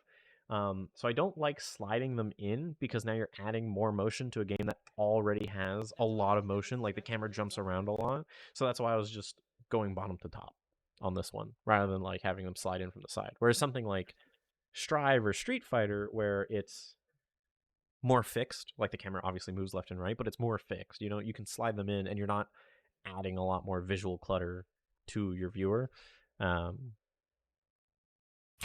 Cool, that makes sense. Because yeah, it is FGC that I tend to see the slide in more. How do I mean, honestly, it's for the question of like utilizing esports expertise with people that are experts in their field, it's tough. It depends on the person too. Like some folks are really easy to work with and they're like, hey man, you're in charge, you let me know. Other times it's like, hey, fuck you. Like I've camera op for 30 years, I'm doing it my way. And I'm like, well, that's not really how this is working, so we're gonna have to figure this out. That's just kind of how it goes. I haven't run into the latter option too much though. Most of the time, people are pretty understanding. But I remember NBA 2K League Season 1. I actually worked with Take-Two on building like a really sick spectator mode for NBA 2K. And the director that directs all the Knicks games, or at least did at the time, he was basically just like, nope, we're making it left-right broadcast view. That's how actual basketball is. People would want to watch that. And I was just like, well, you also don't have the ability to have cameras that are hidden and can go anywhere. Maybe reconsider a little bit. And he was just like, nope, I've done this for however many years. Like, this is what we're doing because this is how basketball's always been. I was just like, well, cool. All right, man. Peace. Because it's not really worth fighting stuff like that. Oh yeah, I mean, just played the matchup so well. Going from Pac-Man to Fox, you gotta play different. We got to see a little bit more. The camera angle on the cast commentators. So the reason it's lower is because, and you'll see this in Melee, but you can kind of see the back mezzanine in the back, and that was the intention. Was I really want to see as much of the theater as possible, not to emphasize the desk. The desk was just an accidental thing. The camera position was like mid on the audio level because the subwoofers are like right in front of the desk actually, and our house audio guy was he was struggling a little sometimes. But it looked visually like impeccable. But yeah, the intent is to show how full the theater is behind them as much as possible with this one. Was this after the replays? Yeah, this is after the replays.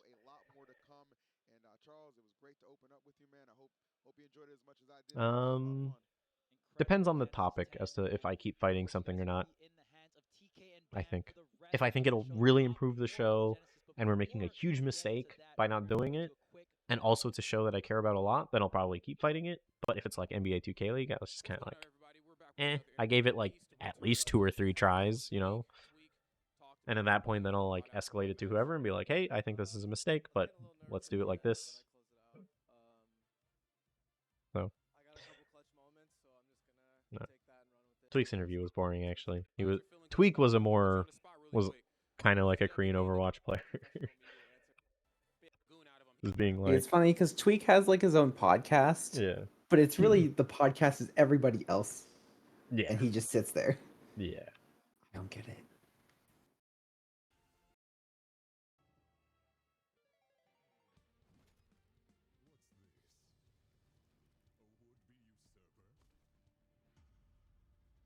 I know we didn't go over it, but how'd you feel about the Rivals show in the morning? Do you feel like a good warm up? Yeah, I think it went as well as it could have with the circumstances. It was like, you know, we started 20 minutes late. We were like fixing shit during the show. It was a beta game I'd never seen before. I couldn't possibly study for Rivals 2. It was like the one game I in like years that I didn't study at all. Which did actually make it a lot harder. Like if anyone goes back and watches Rivals 2, like I'm waiting for it to say game almost every time. Eventually towards the end I started getting it, but like I legit had no idea what the fuck was going on for most of the game, and that felt really uncomfortable for me. But I just played it safe, you know, wait for the game to tell me when the game's over, and then I'll go out. Might miss some stuff, but whatever. We're like getting started. I woke up 5 hours ago. Like, it is what it is.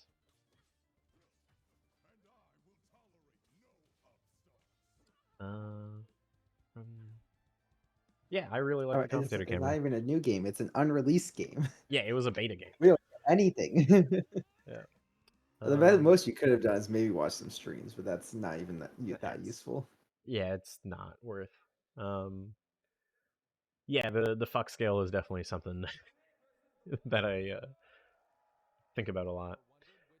Preference for where the commentator desk is. I think so long as the commentator desk can be a part of the show, that's kind of where I'd like it to be.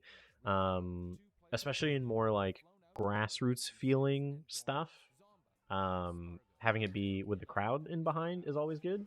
But then if you are building a super nice set, having that is also nice, and even better if you can get both at the same time.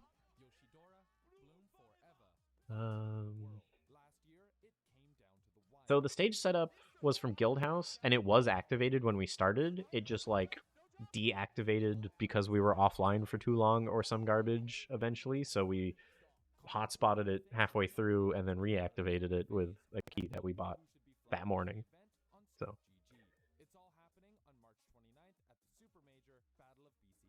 yeah, just Windows shit. Nothing we could have done. Alright. So now we have exteriors. So that's cool. And I think using exteriors like this is cool because we're really just trying to, again, like part of the broadcast is, yes, we're broadcasting the matches, yes, we're telling the narrative of the players, but we're also trying to make the viewers at home feel like they're at the event, and we want to make them jealous and come to the event. That's where most of your revenue comes from, truthfully. So doing exterior shots like this, it helps also provide some context as to like where we are, because you know, insides of theaters kind of are insides of theaters. They look the same. And this one's extra nice because it says the name of the city just like on the side of the wall. great out there. We here on the desk right now, about to make it happen. I'm TK joined my man Bam.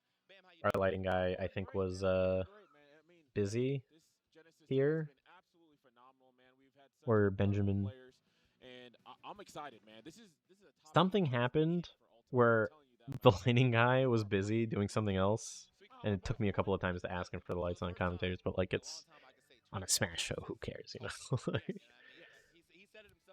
Finally got that headset move though. Yep. Yeah.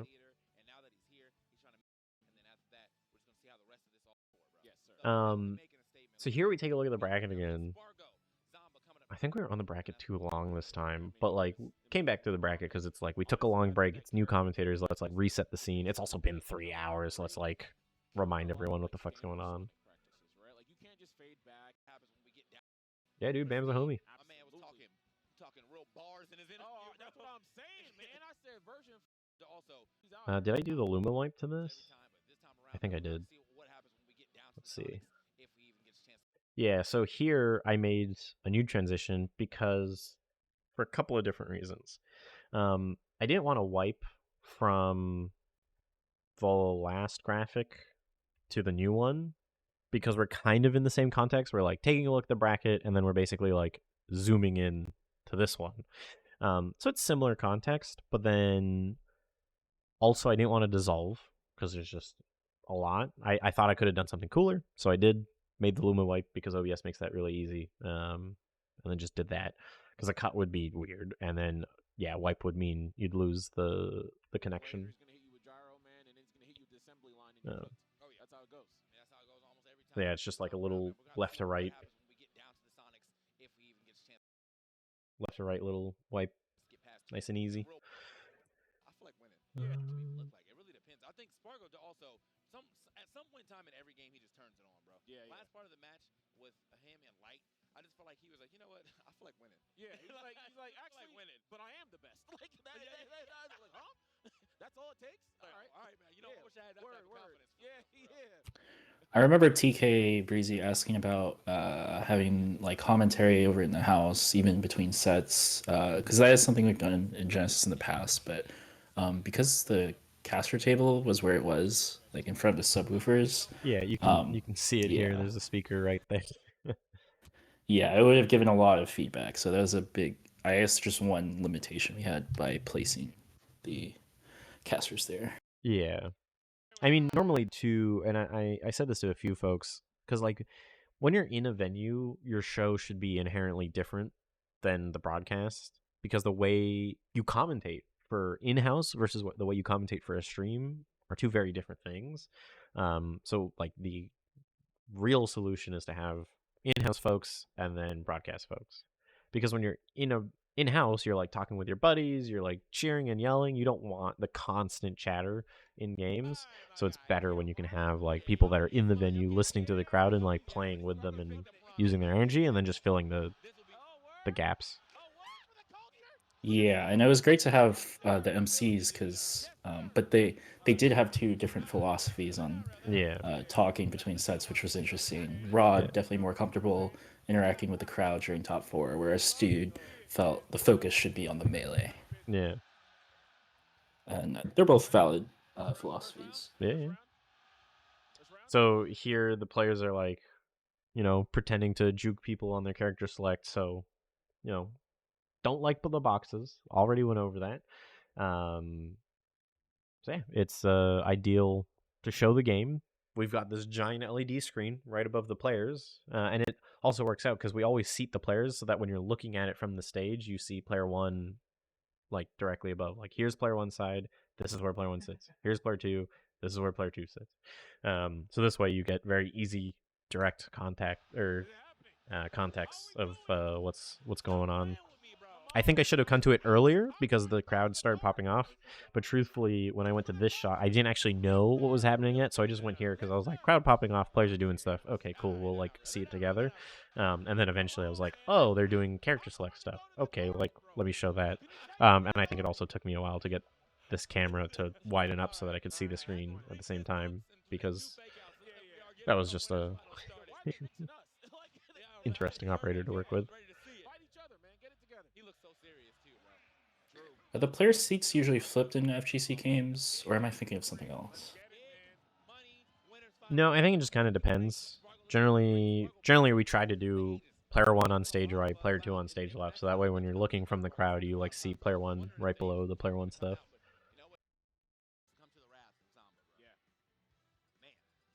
I'm just gonna skip forward because it's slow. Where is this? Losers semi. Where's losers final?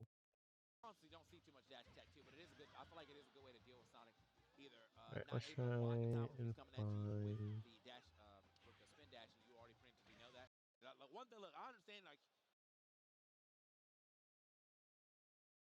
No, Evo, they were correct. Player 1 was on stage right. Player 2 was on stage left. Because of the one monitor setup, it was actually definitely correct because you're sitting on, like, player 1 wants to sit on monitor left, which was stage right side. So one thing, as you start like getting towards the end of the finals, and like I talked about this in my Evo 2022 video too, but like basically we start pulling the camera down and then angling it up, which is called a god angle, to make them feel more grandeur. Like you can see a lot more of the player. They look bigger in the camera frame, versus something like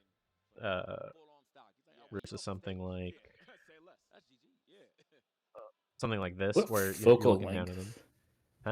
Huh? What focal length is usually good for god angle? Is it a wider lens? Wider lenses definitely help with those because then you get like way more in the back, and you want to be like closer up to them when you're doing them too. And then here's Sonic starting to sweat a ton. But yeah, you like widen up as much as you can, try and go close to them, head down and tilt up. And it just makes them feel a lot more important. And like as we're getting to the end, as we're getting to the end of the tournament, you know, like it's more important. These people are the best. Like that's why I just start doing that. How do I avoid them not looking chubby and up their nose? So it's kind of depends on the player. So like you can kind of say it here. Yeah, so it's different when someone else can point the camera at you because you can make minute adjustments that help a lot more. But generally, you're trying to be like 50 degrees below their face. That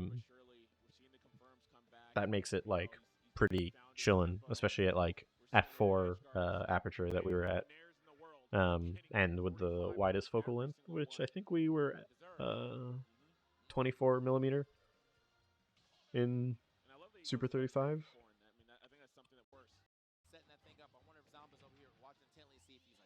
But also too, you like correct, you know, like it. You just kind of like maybe 50 degrees is too low. Maybe you go a bit higher, you know, level it out a little bit. What's up, Meta? Meta? Oh my god. I haven't seen Meta in so long. Yeah. This is a moment.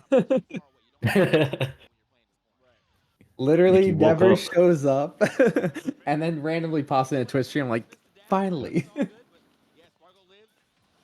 Good to see you, man. Alright. So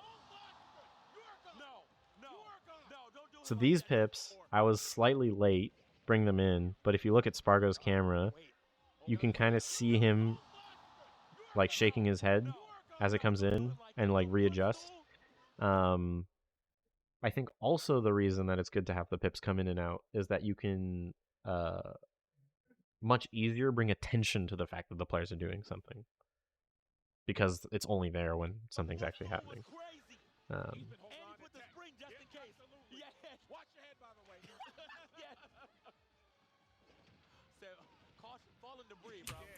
This is kind of related to the pips, but in the house we had originally had the player cams on the side screens, but we did change that later on to gameplay to kind of help the people sitting on the very sides.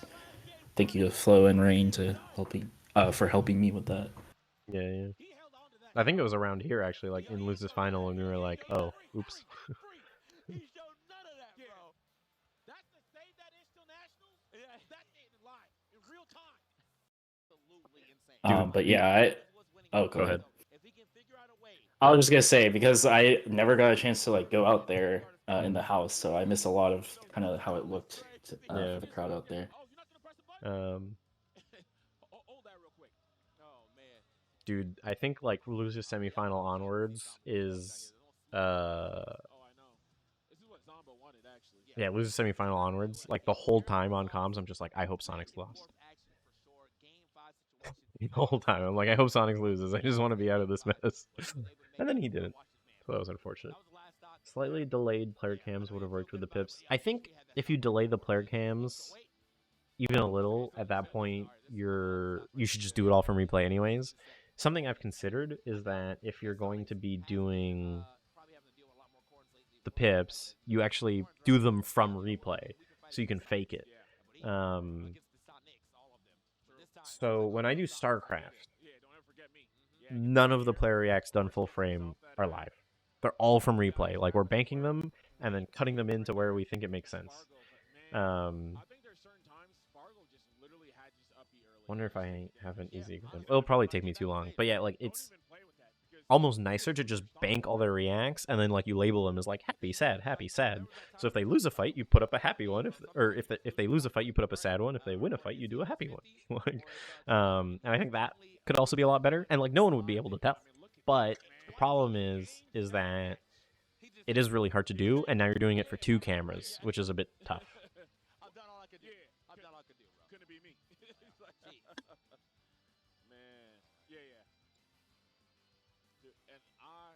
That's good to know the crowd appreciated that, Inigo.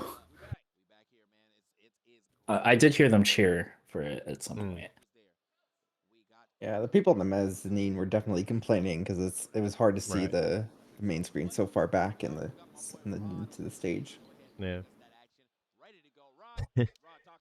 Yeah, the Magic Arms. I mean, the Magic Arms never fell. They were doing good. That was pretty good. We could do better than that. We're about to jump into grand finals. Come on. Come on. Come on, y'all. Hey, look. When I say Jenna, y'all say sis. Jenna. Jenna. When I say Jenna, y'all say sis. Jenna. So for this, I wanted to actually see the crowd when he was like doing the call and response, but because of the way the lights work in here, they have to be like turned on, and our lighting director was always just a little late. So I was like, I'm gonna like see basically darkness. So it wasn't worth. And also I needed my handheld operator ready for the walk in here. I also didn't know he was gonna do that call and response. Otherwise I would have tried to be ready for it. His opponent, one of the kings of New York. You know him, you love him, and I know you love this interview. Give it up for Zombo!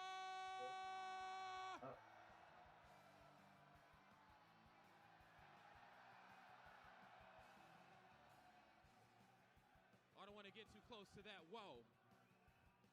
My goodness. Round of applause one more time for our grand finals.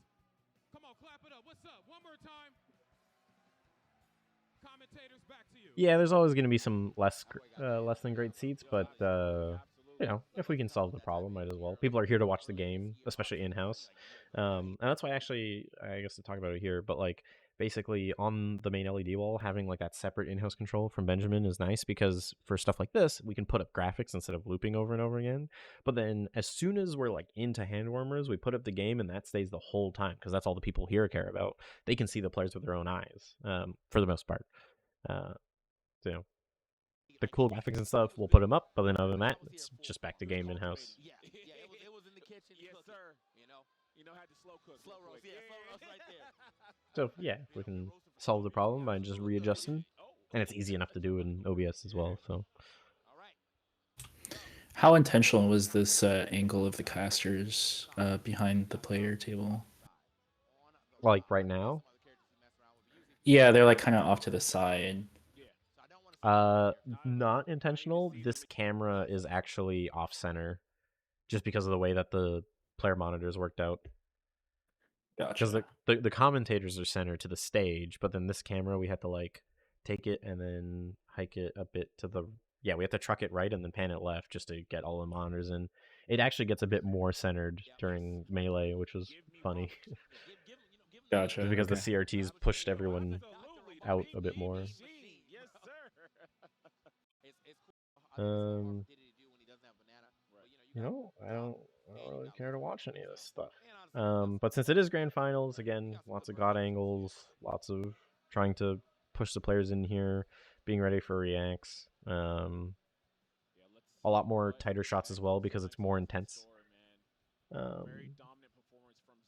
There was one, I think I was actually in this match, but we like started super tight on his face and then whip pan or whip zoom out as soon as we came in. But yeah, you can see it's like much closer, much more intimate of a shot because it's all on him now, you know, like trying the crowd is kind of no longer important. We're not here for fun anymore. It's serial business. So what did I do for in game here?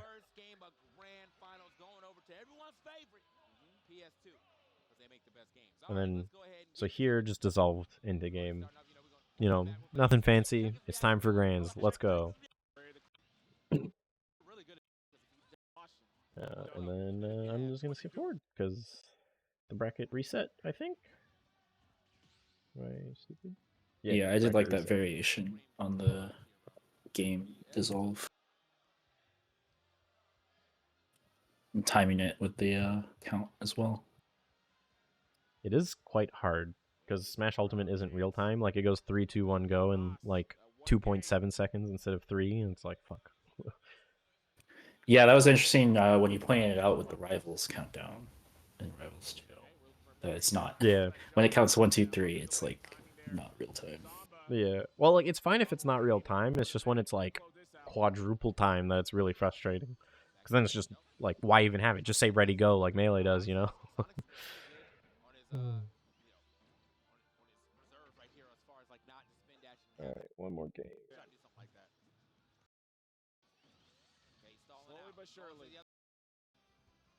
Oh, too far. Okay. What did I do here? So Sonic was really low percent. Rob has 2 stocks, so I like, and, you know, thinking Zama's gonna win. Hit it with forward smash. Okay, yeah, I was ready for that one.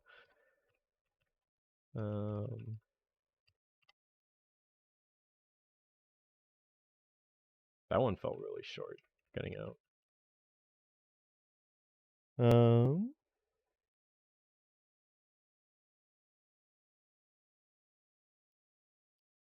Oh, you don't even see game on screen at all.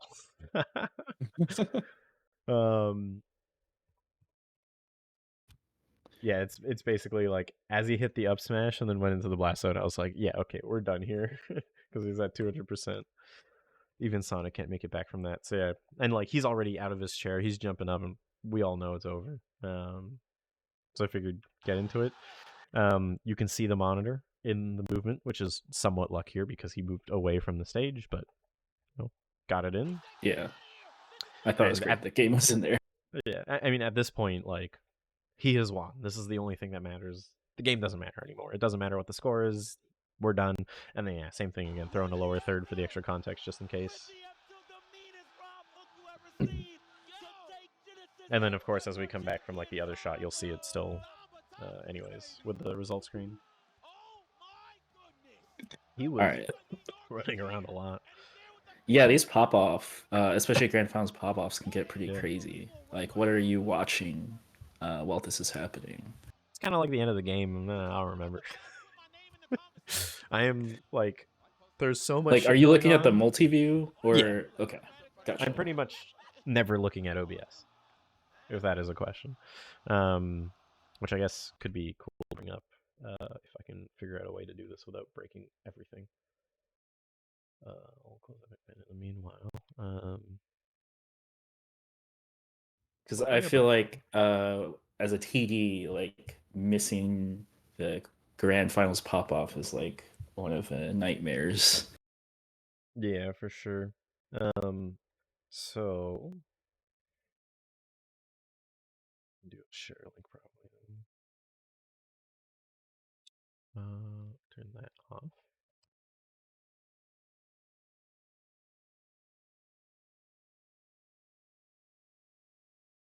So this is what I'm looking at when I'm doing the show. So you can see the multi-views on the bottom, and that's because like I'm looking at those the whole time. I keep them at eye level. My OBS is up here, but I just have good mouse accuracy, so I don't need to really worry about looking at the scene list to see what it is that I need to click. And then I use my transitions with control with this part of my hand. Or is it this part? Yeah, so control with this part of my palm, and then I hit control tilde for dissolve or control 1 for a take. Yeah, it's interesting you do point and click style directing, because I know a lot of people these days do the Stream Deck. Yeah, so like I had it, but I mostly just use it for tally. I hate the feeling of Stream Deck buttons, and I personally, like if you hit a Stream Deck button from the side, it just doesn't count for some reason. So I just... Yeah, the feedback can be wrong or just not there. It's annoying. Yeah, so I just try to not use it as much as possible. And also I've been doing it like this for like 10, 12 years, so I don't really feel a need to change. I feel like I can go faster. I'm a lot more flexible.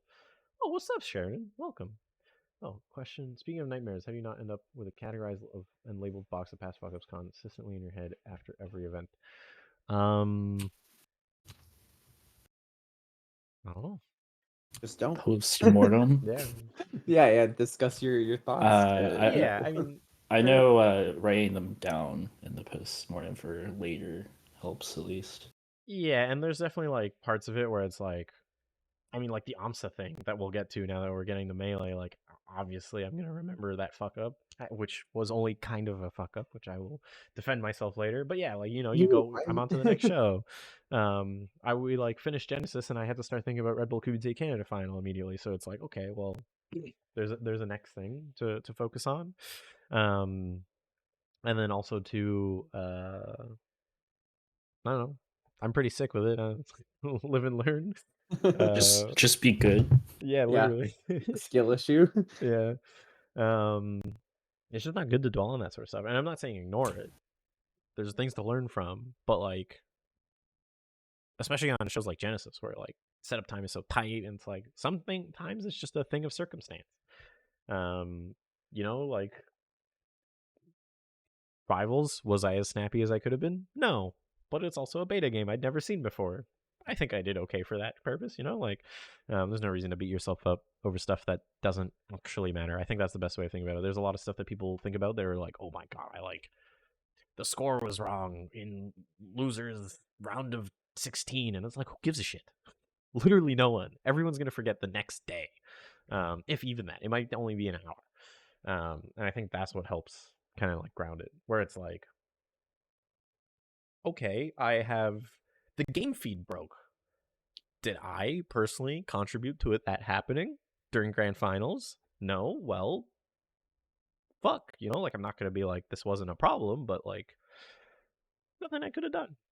Not that happened this time, but you know, just as a more egregious example. But if I was the reason, like I didn't go through and do the due diligence to check to make sure the game feed would have been fine all the time, then yeah, that's my bad. But I'm going to learn from it. I'm going to make sure that I do that due diligence every time, and I have. I think it was like 8 years ago that I like last made that mistake, and now every time, even if I have really good engineers, I will go personally to the game setup and be like, "Is this good?" So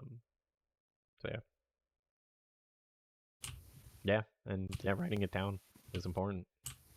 Robin, the Big House TO, gave me a good piece of advice, which was to not worry about anything. Don't worry about things that are out of your control, which is like, it's really simple, but given the context, especially as a head organizer, like it is, sometimes you need that simple stuff to remember.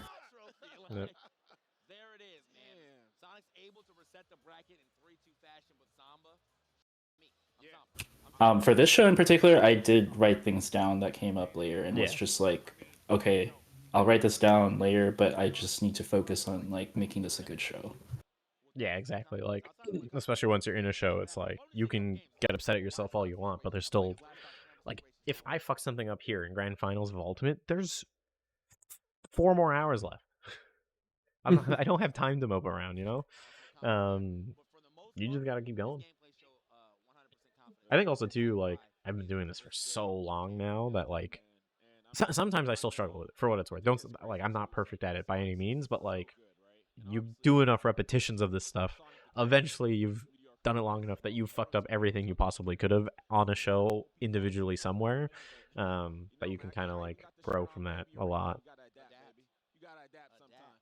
You gotta adapt sometimes. We saw quite a bit of adaptation or adaptation. Adapting. There it is. That's what it is. Like, I wish I spotted this unused whirlwind. I definitely would have removed that.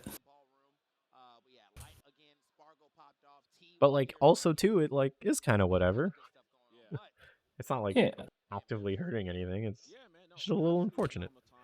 But yeah, looking back, it's easy to like nitpick. Yeah, exactly. I mean, we were struggling on time, and we were all doing a lot, so. Yeah, sense. this ended up being kind of a chaotic transition to melee. Yeah. I wasn't even there. How'd it go? Oh, we were missing the BNC adapters for That a was while. very funny. Took I me did a bit realize to... I have some in my engineering case, and I was like, oh, well, Sick. it's fine.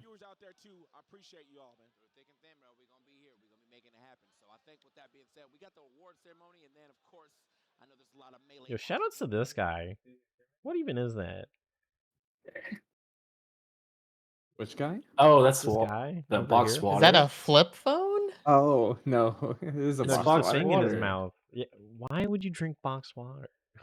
Oh yeah, that's the boxed water. Yeah, The I remember venue, seeing that. it was the venue. Yeah, the water. venue box Oh, water. okay. If that's all they had in the venue, then I get it. But yeah, I was just like, what the fuck? Oh, I think this is actually something that's good. So here, you know, sometimes like I wipe, but like TK's not done talking, and that's fine. Sometimes people are like, oh, they have to be done, but it's like you can just crossfade it or like leave it in for a little bit. That's what the point of the wipe is. Yeah, You cover that stuff. I just crossfaded it. Like green light? What green light? In the that's the commentator exit. shot. Oh, Like with the exit. yeah, I said. Yeah.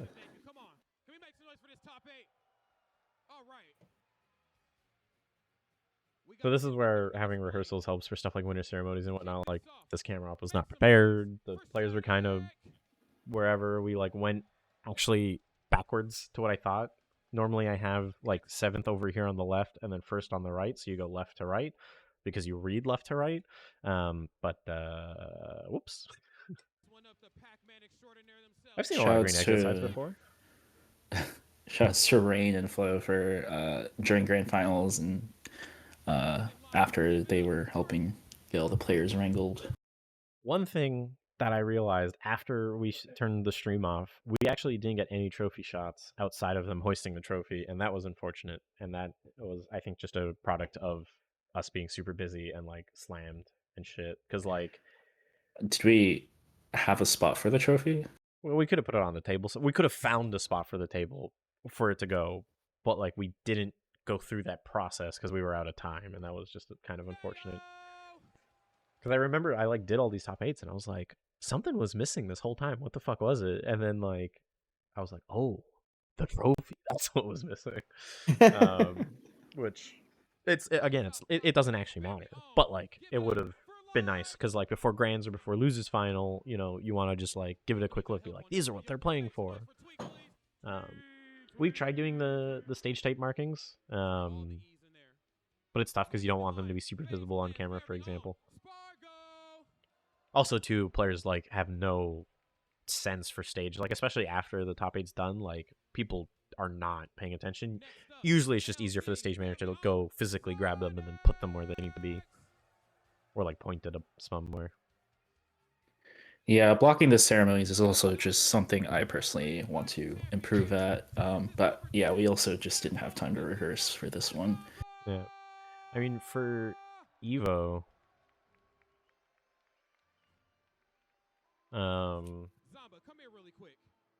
something that helps is just like taking a drawing of the stage and then just sketching it in.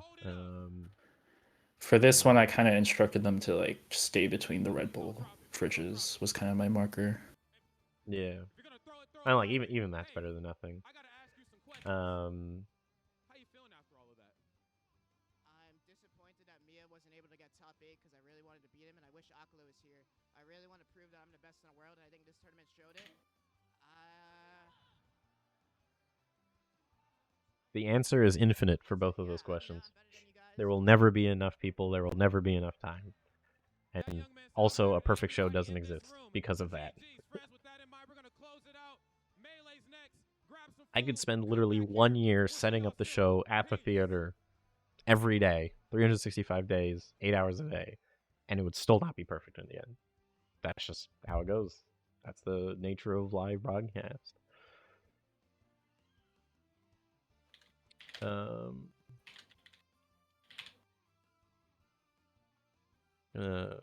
So for Evo, I don't know of a good way of. I guess I can do a window capture here again. So yeah, for Evo, I did it like this with Saunders, where it was we like took a stage plot and like marked off X's, and this was like a week and a half before the show to be like, hey, let's put like first place up here, you know, or we do first place down here, whatever. So that usually helps.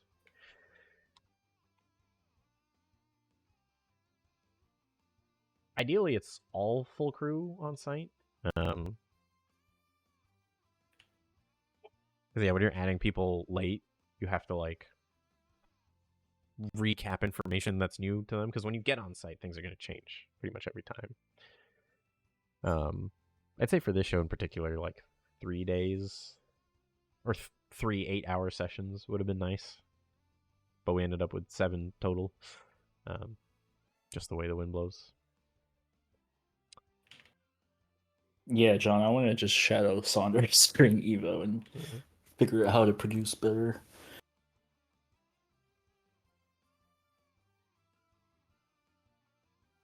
Replay reel.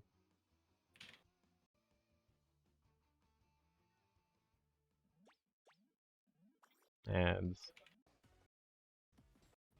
Yeah, Joseph, I didn't actually know that they intentionally flip which game ends for Genesis. I definitely thought it was there was a practical, like I'm not a practical, but like a in the past, registration number issue. But yeah. No, in the past it's because we were experimenting with like time zones, because more people generally want to watch Melee, so we're trying to put like Melee at a more accurate time or a better time for all time zones. But it's like it's such a hard balance to make, because like the show's obviously going to be better. Well, okay, maybe not obviously, but like it's going to be, you're going to be more practiced towards the end of the show, but you will be more tired. So, you know, it's kind of a serious 50-50. I think we did a pretty good job here on like the Melee or Ultimate to Melee.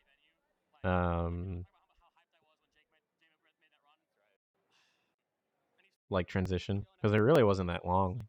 We like tried to do like 14-15 minutes and we actually got it for the most part.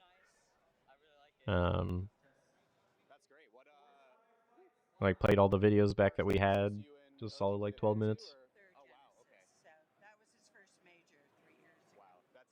Yeah, all scheduling Ultimate's practically impossible. Yeah, exactly.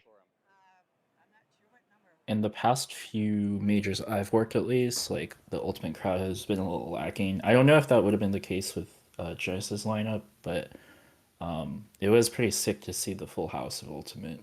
Yeah. Yeah, Melee as well. Yeah. I thought we counted Ultimate being 5.25 hours. Yeah, Ultimate was slightly over 5 hours, Sheridan. Because well, I mean, I'll send you the map when we talk about it next week. But it was like, yeah, but even with it starting late, it still took longer, and it also started late by like 10 minutes or something. yeah, like even with that, we were still pushed back, which was the unfortunate part. Those But we made first the few transition matches being time. 5. Yeah, the game 5s, and then also too, like T had headset issues too, and then like yeah, like ultimate players generally take longer for stage bans and stuff too, so that was a bit rough. One big prank, yeah. Okay, I'm gonna pause it real quick. I'm just gonna grab more water because I'm out. You're back, and then we'll get into main. Sounds like a good water break time. I'm going to Intermission. intermission.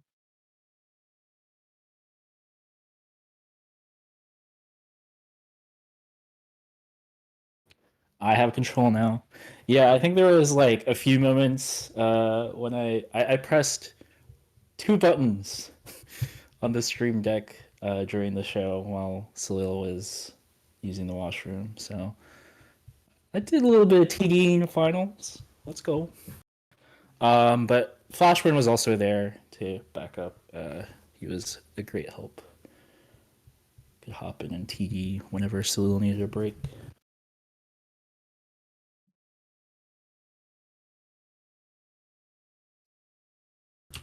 Did any Melee players complain they couldn't go to the after party earlier this year? I think I saw some tweets about it. To be honest, I didn't have a very good pulse on it because I didn't get to do any. I never went to Guild House. We weren't even in the staff photo because we were tearing down. We had an emergency teardown situation. So I did very little outside of the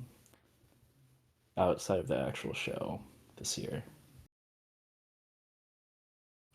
Need the MS Paint intermission button. Yeah, all you get is me. Sorry.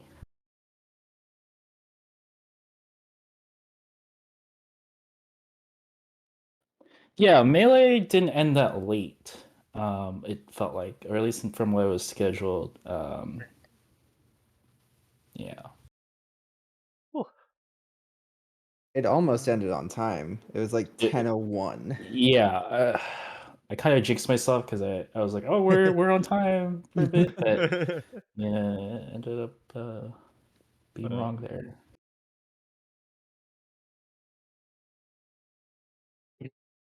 But we did speed through. I was impressed with the crew with what we were able to speed through when we needed to. Yeah. I mean, it helped that we got like 9 extra people to help with teardown. That was really the clutch part, because if we didn't have as many people volunteering their time, we would not have made it. With the amount of people that we had like staffed, we would have been fucked. I think. But yeah, that crew of people that like just came through at the end, and yeah. I was like, "Oh, you guys are giving us hands? Okay, here's a bunch of food. Let's get you ready." Yeah.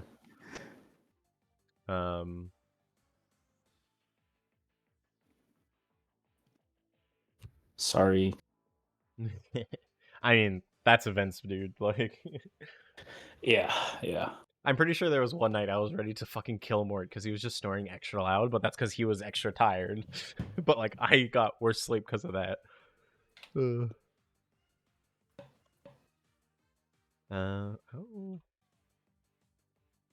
Alright, so we're like almost getting going here for Melee. I think this is one of the ones that I'm gonna like talk through a lot here, just because I'm really unhappy with how I did it. I think I could have done just a lot better job, but also we had no rehearsals, so like it is what it is, I suppose. So the lights black out. That part's fine. Nothing was like wrong with this countdown sequence. Oh, that's funny. You can kind of see it in the reflection in the back. So this pullout was accidental, but it was good. So I didn't say anything. Camera 8 just started doing shit. And I think I should have I should have gotten more crowd shots. I think this is really good here. Like just keeping it static. You can see the crowd. Everyone's like pumping their fists up and whatnot. The lasers go off. But I was just too static with it. That's really it. No, the inspiration for this is that the inspiration for this is basically just that, like, when we make top 8 videos, it gets used once. Not even most of the viewers see it because it happens at the beginning of the top 8, and it's a lot of fucking work. So I was like, hey, let's just do anything else. So all those other content pieces we had for breaks, it was way easier to just do those instead of making a top 8 video. Pretty much everything here was accidental. Also, yeah, the catering, dude, venue catering is so expensive. The Mandalay Bay catering was like $60 or $70 for lunch or something. It was rough. But yeah, I was pretty static here, and then I dissolved too early because Addy wasn't ready. I think I should have wiped here, but I think being full here was good, just because we're starting, reset the scene. But I think I should have dissolved out earlier. But I honestly forgot how the Melee intro video goes, which I only realized like here when like Link showed up next. I was like, oh god, I don't know how this video goes anymore. So it's kind of rough. It's fine. Like, again, nothing I did here was wrong. It's just very low energy, very static. I could have done so much more for this intro, but like didn't rehearse, didn't get to see the video in advance. Like it was, I don't know, not super happy with this one.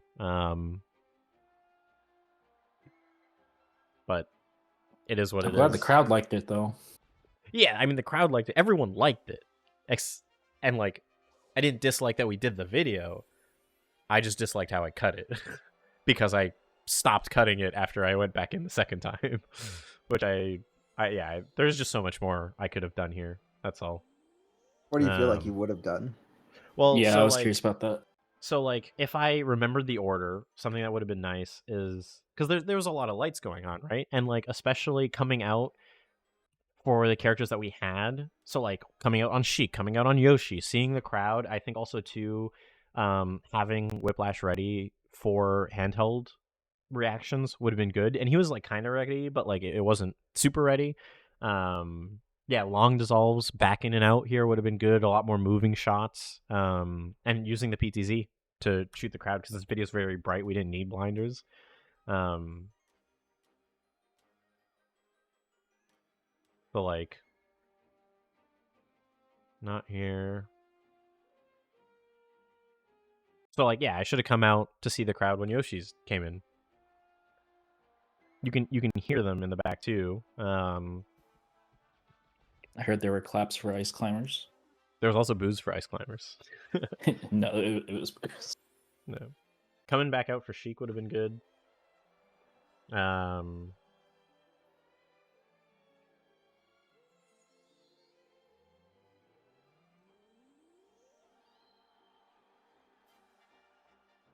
yeah, just generally I kind of like that. See more of the crowd, But again, it doesn't hurt that we just kind of stayed in here. And again, it's all the same shit for Ultimate too. Like Ultimate, I should not have just stayed in the whole time. But I was also super fucking tired this time, and had no real like prep here. I should have also come out way earlier once we got to the press start screen.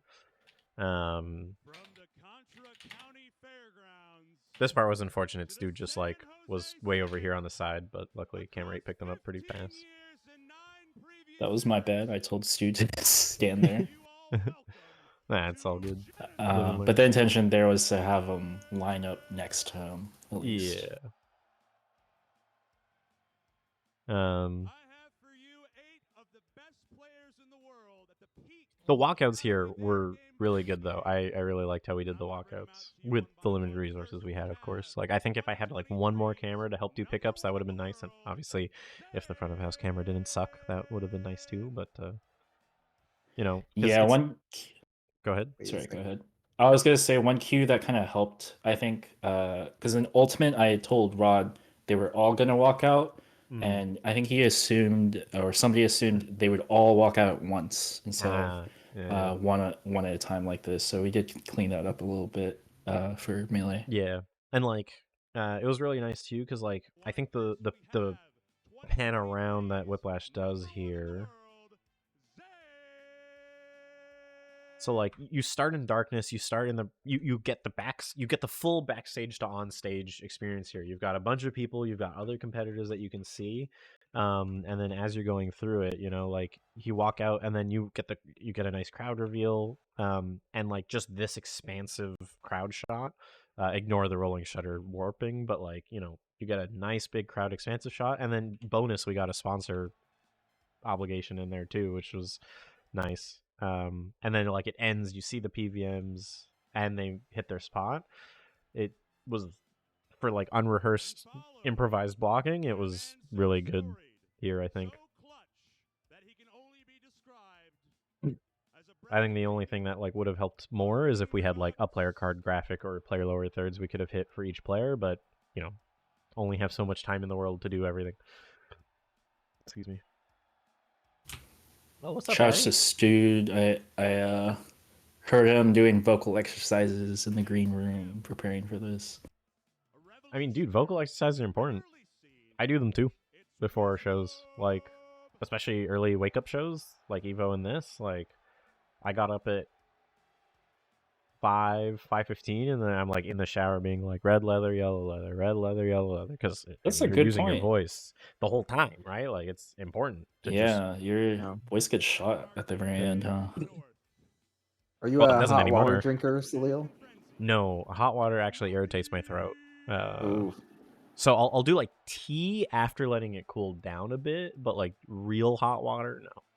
Yeah, not like boiling or like really hot, but like much more than like 20 lukewarm. degrees is what I aim for, ish.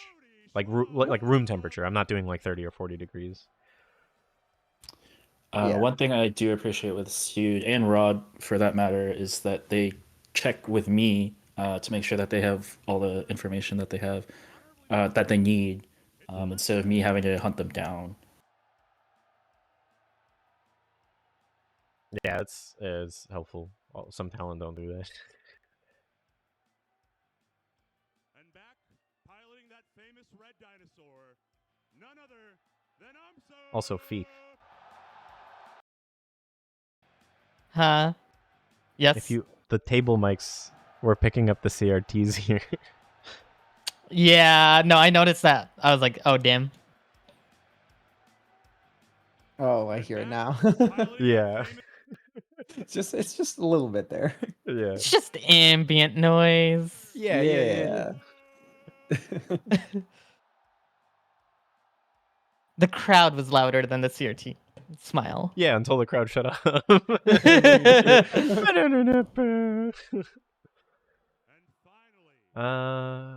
Entry jobs in production that would be desirable to esports organizers. Do you mean like tournament organizers, Constans?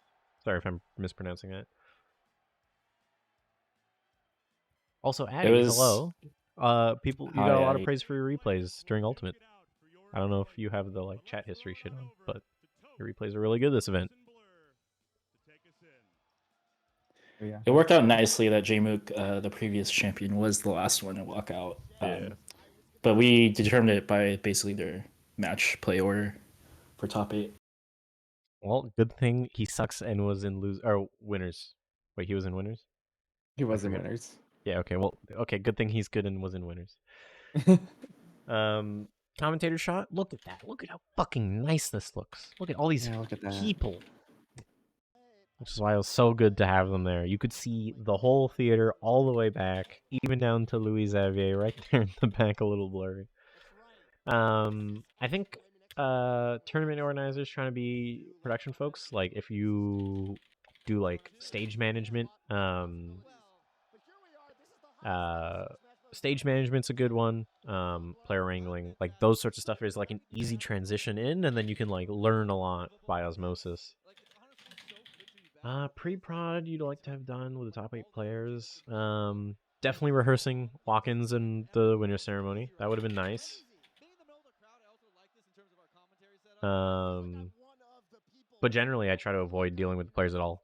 Like right before we have to do their tournament, they got to focus on playing. They should do that. We should not be messing with them right before their top 8. I like that philosophy. Yeah. If it's the day before, sure. Which like here doesn't really work because it's a marathon event. But like Kumite Canada Finals, for example, we're gonna do a media day the day before. But like morning of, fucking practice. I shouldn't talk to you at all unless I'm like friends with one of them. In which case, I'll like wish them good luck or whatever.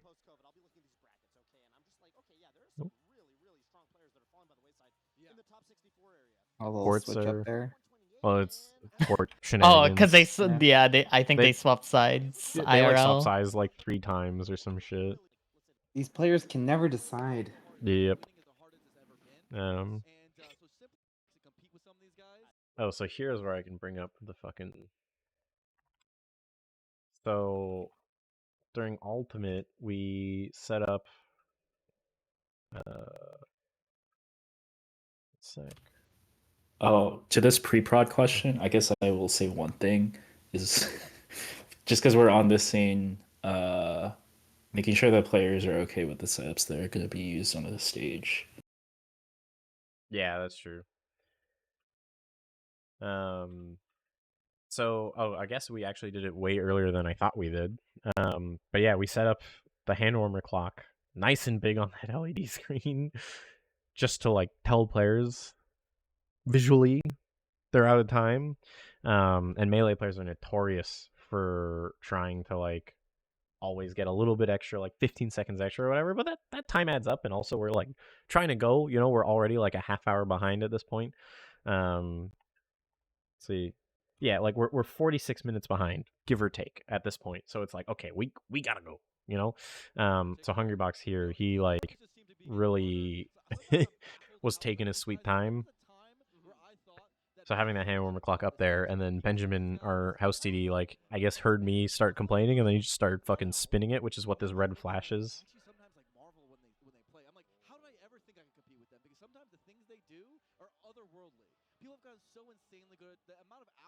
Yeah, okay, it's like real soon here.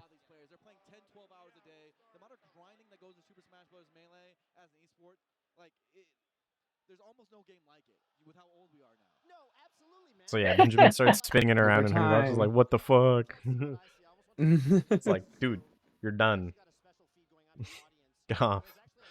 I think he asks for water after this too. Yeah, he yep, asked for there it right is. there. Like, why? Like players just need to come prepared to the stage, man. It's not that hard. You know when you're playing.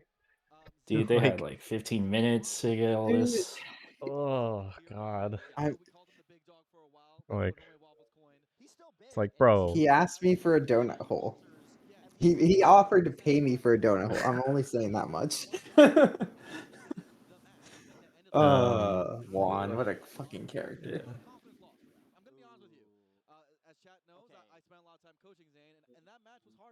Yeah. And it's not like this is a negligible amount of time. This has been 25 this was getting seconds, pretty annoying. Like? And he's like spinning around or some shit. No. I will say the one thing that I tried to really work hard on, which this is a bad example. Okay, now I can pause it. Is cleaning up the cabling at Genesis. Usually we're like so stretched for time that we didn't, but this time we like cut some holes in the tablecloths, and it was so much nicer. That spaghetti down there is just unfortunate. Like that's kind of what it is, but overall we don't have 50 cables running across the table. Way better than the last 2 years. Yeah. So Melee. Can we play a game? Is this Slippy? Please put your answers in chat. Oh yeah. Is this Slippy? Is this Slippy or not? Let us know. So Melee, unfortunately, so our wipe was quite long, the logo wipe we had. So for Melee, I relied on the white flash and the head-to-head to get into game, just because anything else would have taken too long. There was one match where I was like, oh, maybe I'm early enough to get into game with the logo wipe, and even still I was like half a second like half a second off or whatever, and it just sucks in Melee because the ready go is so much shorter than Ultimate to miss the beginning. just way easier to try and make sure that like we're in game, we're not missing anything. Nikki, I wanted to ask, did we have the slow load code on this Wii or no? No. Yeah, okay, that's what I thought. I'm gonna put it in as a thing for the next update for Nintendo. Yeah. I've got a bunch of stuff I gotta do Okay, cool. this month. Yeah, because for the people at home, years ago, I kept bugging Dan Salvato to make me a code that just makes the game load wait for X amount of time. Because when Melee loads, you like hit A, and if the stage is preloaded or whatever, it like loads fucking instantly, and there's so much like, holy fuck, like we gotta get in game right now. Because it's like, you hit A on the stage select, and then like 2 seconds later you're in, which is not a lot of time. So I got a code that makes it take 2 seconds longer, just so that way I had enough time to wipe in and like make it look nice. But we forgot to run it here, so I just had to like get in as quickly as I possibly could have, which is fine, you know. And especially since we were behind, like 2 seconds times 5 times 11, you know, that it does add up a little bit. So like I was mentioning in Ultimate, if you're watching in Ultimate, or if you watch my Evo one, like I try to get out on kill confirm most of the time, especially if I'm paying attention. I think I was a bit busy here setting shit up, but in Melee, I'm way more confident in it. In like my game knowledge, especially.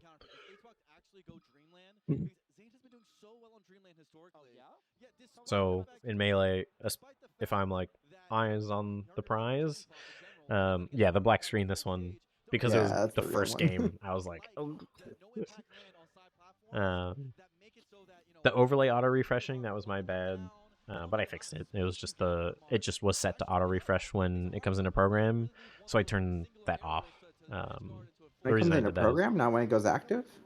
Well, so there's shutdown when source not visible, and then there's refresh when source becomes active in program. Yeah. Not in program, even in preview, it should activate. No, so shutdown when source not visible will make it refresh when it's coming into preview if it's not in a multi-viewer. And then active is in program. Like the word active means that in OBS, yeah. Oh, okay. I didn't realize that. I guess I don't usually use that setting. Yeah. The only reason I did it is because sometimes the sponsor rotators fuck up or like whatever, you know, just like safety reason. But also I didn't have a wipe to cover it, so I just turned it off.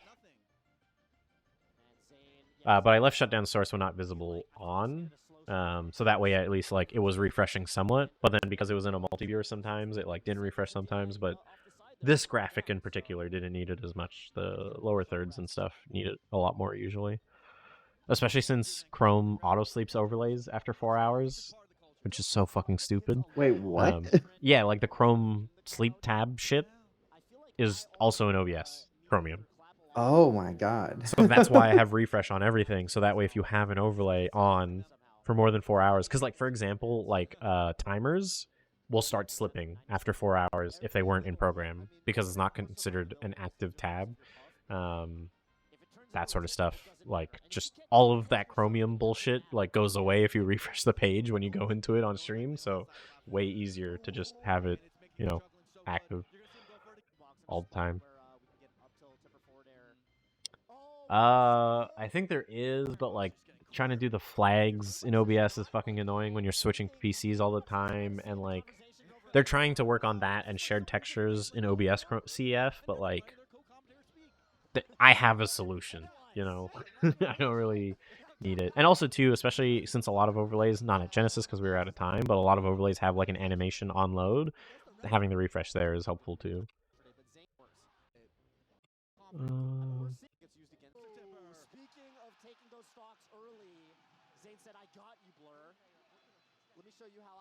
It's in the source code somewhere. If you use flags like on the OBS shortcut, it will pass through. Also, I hate Dreamland. It's one of the hardest stages for me to understand if someone's actually dead or not, especially at the high level, because like here, I don't know, I was like, oh, Jigglypuff is maybe gonna be fine, because like like that was fine, you know. um, so yeah, I fucking hate when players pick Dreamland. I get it. I know why, but like, and yeah, like with DI and shit, like the high level players can make it so much harder on Dreamland to figure out what's actually happening. But yeah, this head-to-head animation, easy way to get in and out of games. So that's nice. Um,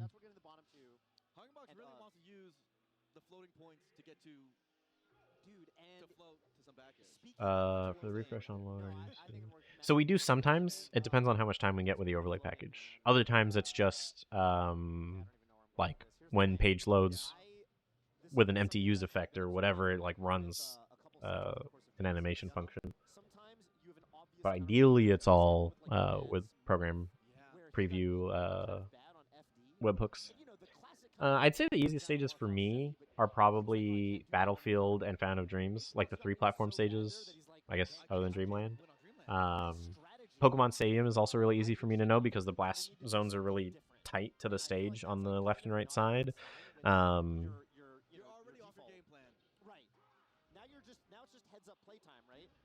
Yeah. FD is a little iffy sometimes for me, but you know, get better. But Dreamland's definitely by far the worst. Cool. All right, let's see how I did this time.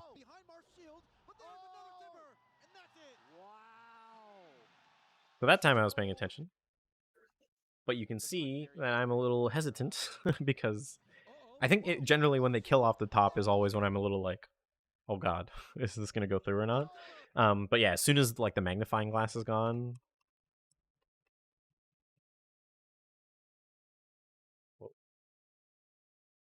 See, I think it's like half a second and then I get out.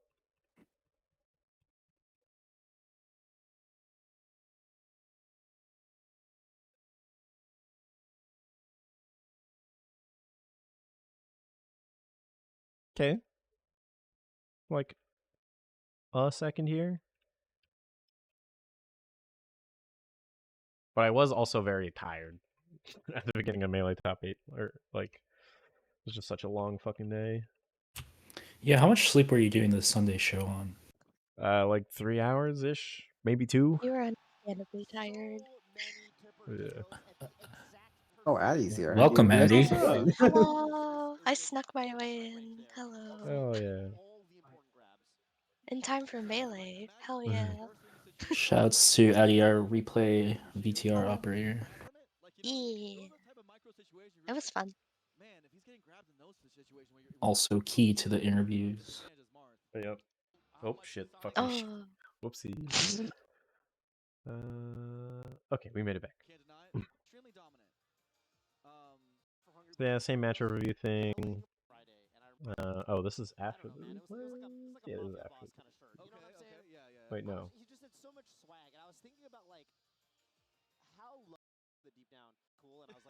Okay. Right. The interviews were from tape. All banked on tape while the replay reel is running is when the interview happens. So that way we're not wasting anyone's time. We're not wasting our time.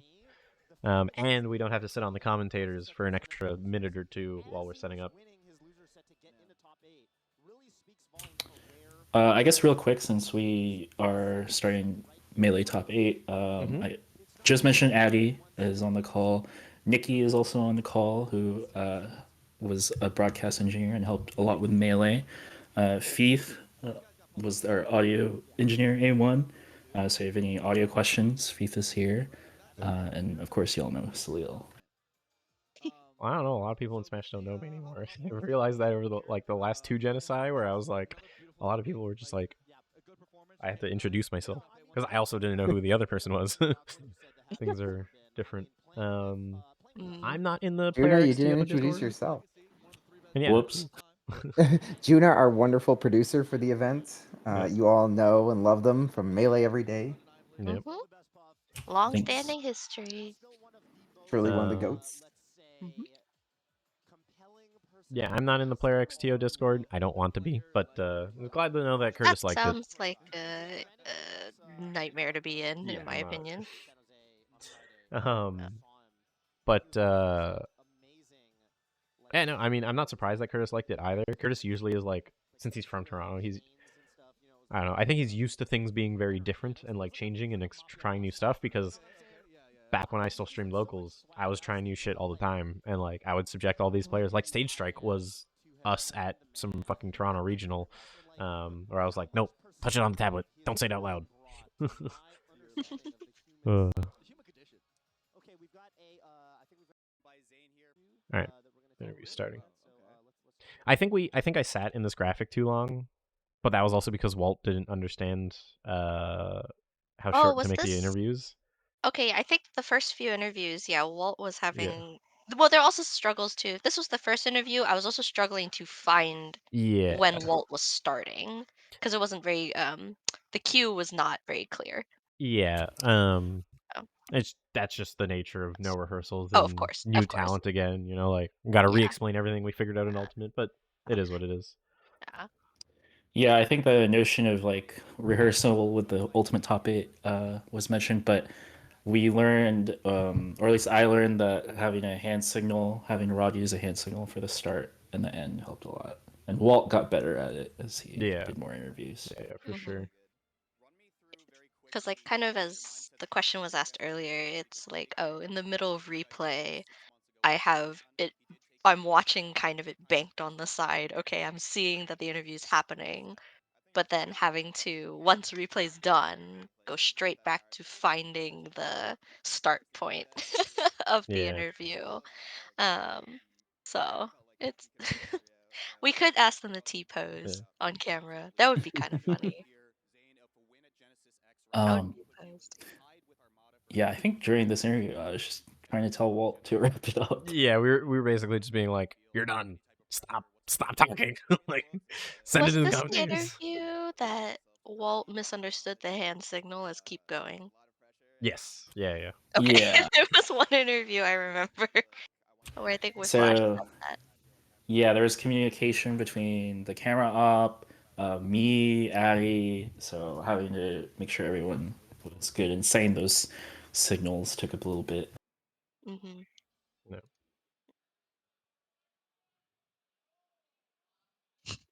I love sideline reporting, dope.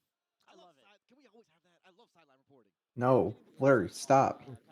Blur, if you want it every tournament, you should pay for it. Stop. No.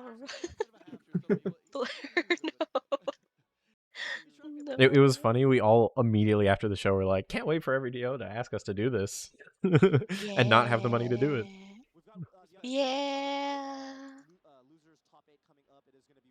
But yeah, like with this interview, we like killed so much time that it's like 30, 40 seconds, and we're already getting ready for the next match. Mm-hmm. I think there was an issue where one of the pictures was missing right away, but I mean, Mario, if you think you don't have the money, the fucking Smash Duos definitely don't have the money.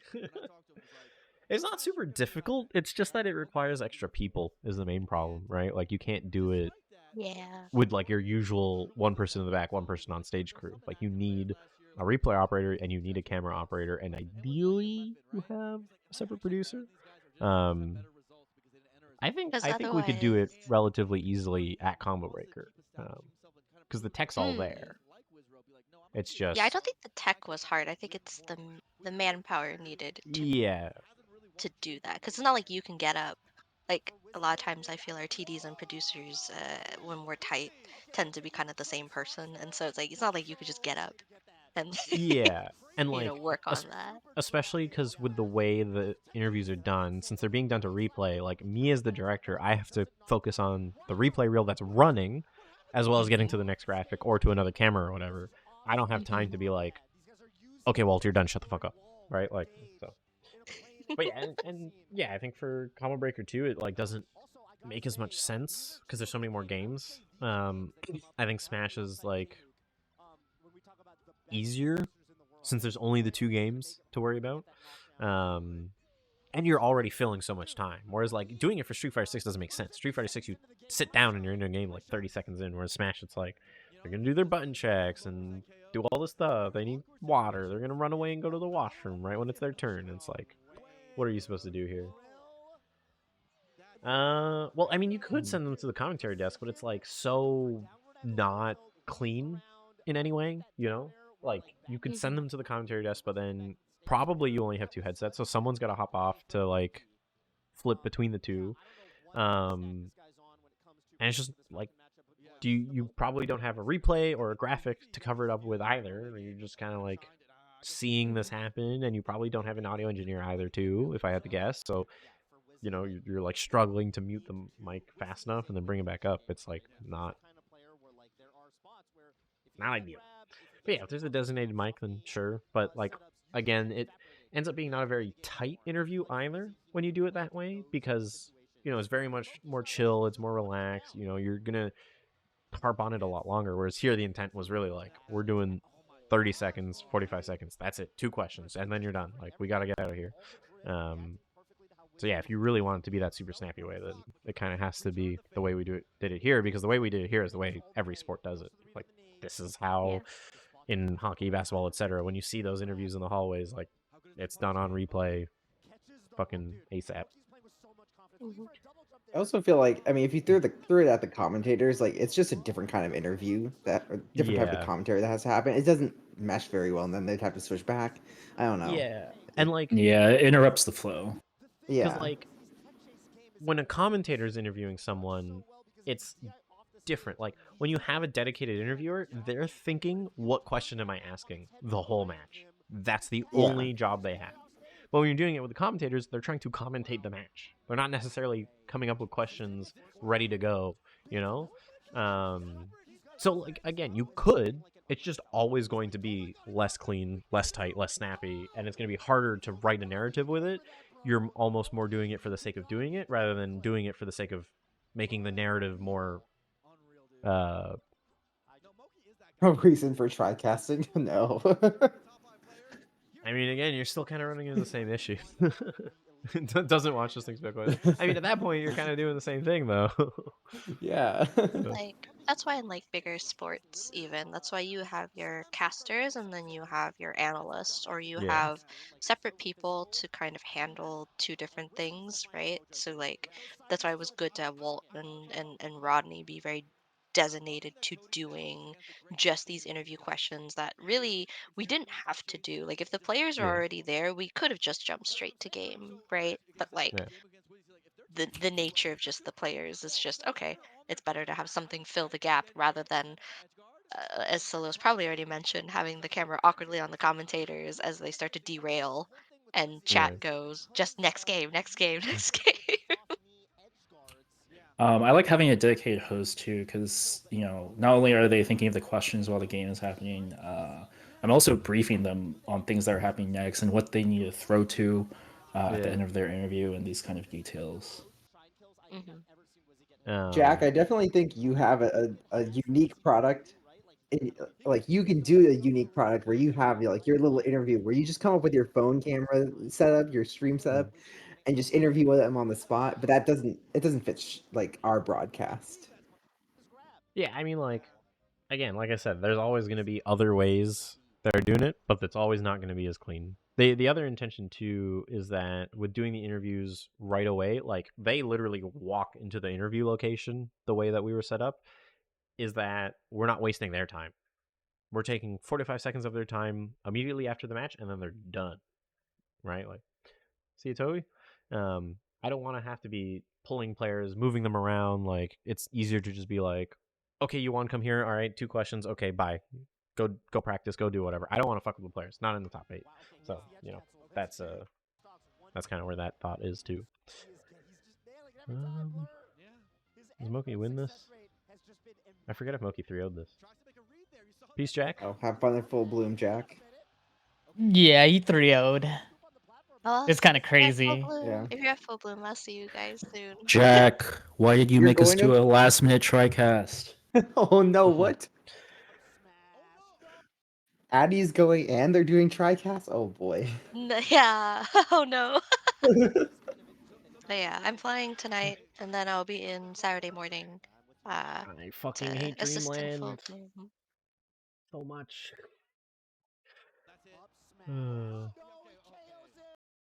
Okay, well at least I got out before it like knocked on the back and said game, but like, dude, I had no idea what the fuck was going on with this one. Yeah, like that up smash I thought was enough DI to come back, but it wasn't because the fucking blast zones or whatever the hell. So This is where like you just need to play more melee. yeah, but I don't wanna. I want to play Brood War, dude. Fuck this. That sounds like a you problem. I mean, even Mogi didn't really know. Like, oh, Yeah. It's a bit questionable, but I don't know. I felt well, confident that it would have killed. Like as soon as he realizes, is like slightly after I realized, or slightly before I realized too. So I was close because he was waiting there just in case. Man, also too, just like the really tight. What the fuck just happened? What? Okay. Oh. I mean, it's a good thing this is the browser I don't use. I'm not logged in on Chrome either, so. Oh god. Whatever. I've just been hitting JK and L. Anyways, I really liked the like super close practice area too, because you like get the pan around, you see the crowd every time as they walk off, and then straight into the practice area. It was nice to have a handheld this year. Genesis has needed one for so long, and I'm really glad we finally got one. Also, shoutouts to putting the magic arms on the PVMs, dude. Fucking mint. Do you think we should have added some lighting in the warm up area? No, I think it was perfect. Because like he walks off here, and like you can kind of see what's going on, but you're not supposed to perfectly see what's going on, right? Like that is kind of the end of the shot. It's like nice. They're going off into the darkness. We're done. That's a separate area where we're good. Like traditionally, cool. I like that. You wouldn't want backstage to be lit up anyway. Yeah. Like. Well, I asked because the video village was lit. That was because I couldn't see anything. Yeah. Yeah, that's fair. That's because some of y'all have very bad vision. Well, no, for me it was just like walking back and forth from like I walked from the stage where it was lit into the video village, and I was like, I can't fucking see anything because your eyes are adjusting, but also because we're gonna have to if we have to adjust a cable or whatnot, right? Like it's just better to have that. That makes sense. That makes sense. Yeah, I don't know. I prefer things a lot dimmer, so it was honestly really, really bright for me, but I was just kind of like, it's all good. You were like right next to the light too. Yeah, I know, I was like, ah! Yeah, I kind of had like the rack blocking a lot of it. So. Yeah, I was kind of jealous.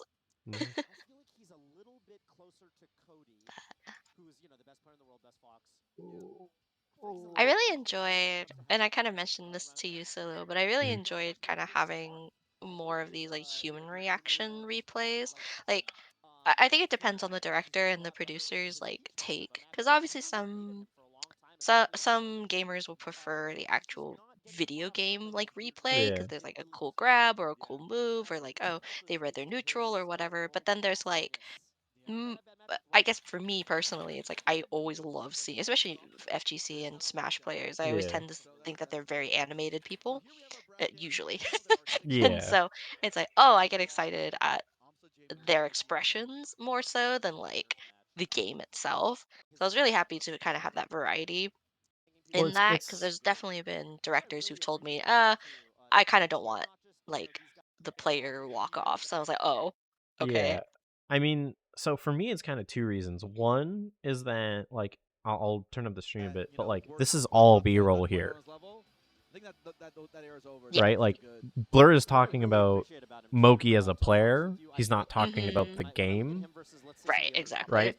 So like because of that, focusing on like super specific game highlights, which you already were doing anyways, but like it doesn't make as much sense because we're not giving the commentators a shot list. We don't have a dedicated replay analyst. It's hard for them to know exactly what's going to come up. So because it's mostly B-roll, it's like, okay, if it's mostly B-roll, let's like have other stuff. Because most of these clips out of context for like 90% of the viewers makes no sense. They have no idea why like that was sick, Whereas like we do, and you do, and that's why you put it in. But like most viewers aren't good at Melee enough to know. So that's where like the player reactions really helps. And then yeah, also too, like there's so much that goes on during game, and I think I mentioned it earlier, but like these reactions are so much detail. Like if you let's see. So like here, you know, like his eyebrows are coming up, his mouth is opening up, he's like pulling in his shoulders. We should see these reacts in full frame at some point. We see them sort of in the side, but like it's not enough, you know? You don't really get all of the body language when it's in a pip. I Like think even that for was that like, last one, it's like his arm is yeah, flailing like, too. yeah. And I love that it's like, oh, you can hope that, it's nice if you caught it, right? Because Yeah. sometimes you do cut straight to, before the Yeah. game over, you do cut to the cameras, but you don't always catch it. Yeah. And so, like, half the fun for me is literally going, oh, um, okay, you didn't get it. Perfect. Mm-hmm. I can. I Yeah, have the yeah. time to go back and do that. No, to be fair, Melee is so much faster than Ultimate Yeah. that making the same length of replays was twice as hard. I'm like, oh my god, they're already done. I Yep. was like, Yep. oh shit.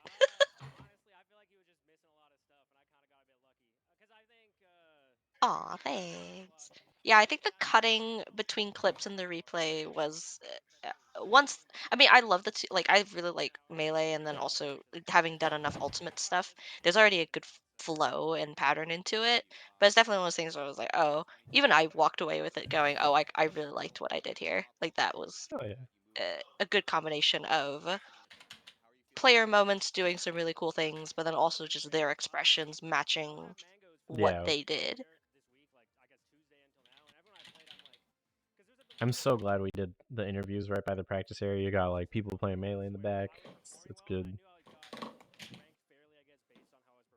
I'm gonna be honest, I actually didn't realize where this was filmed until like the last interview that Walt did. This all happened so fast. It felt like a Yeah. fever dream. But like I didn't even register that like, oh, this is right over here or something like Yeah. that. It was so goofy. Yeah, everyone rolled with the punches very well. Mhm. Justin as well. Mhm. Oh, for sure. The camera operator. Yeah.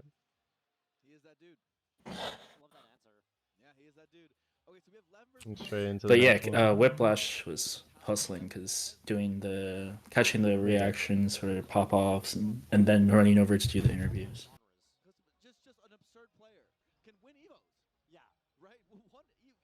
So the lighting is limited somewhat on purpose here because like the intention for this is that it is a whole different area. It's a behind the scenes look. So we purposefully only set up one point of light here. And like the interviewer like doesn't matter. Well, the light should be on the player, right?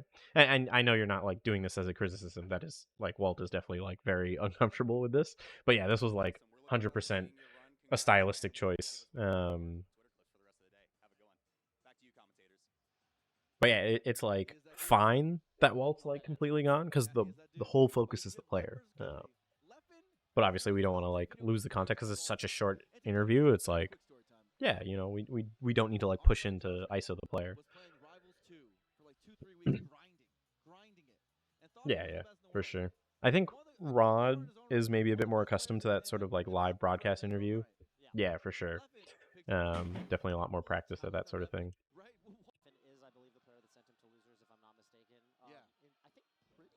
Yeah, I think Walt's more used to like me on the street, pre-recorded. Yeah. Oh, here's Leffen fucking complaining about the light glaring off the TV.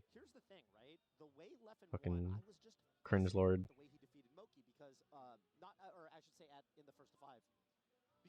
This is what, match 3, and he's the one that complains because of course he is. And like I get it. Sure, glare can be bad or whatever, but like, dude, we're trying to do a show here. Luckily, it didn't take that long to get in.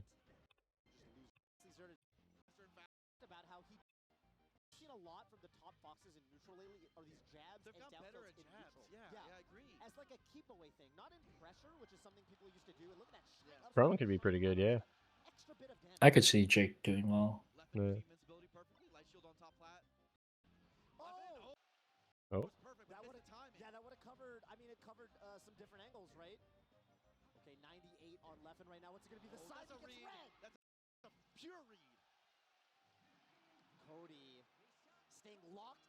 All right, I'm waking up now. This is good. Just so you guys know, if Levin dropped down a bead or does a lower side bead, that back air whiffs, and Cody's actually in a compromised position. Put them Damn, like I never right noticed back. how tangled Levin's court is. Oh It's yeah, crazy. it's bad. Did Luffin? Oh no. Did we provide headphones? These are the Sony Yeah. ones. Yeah.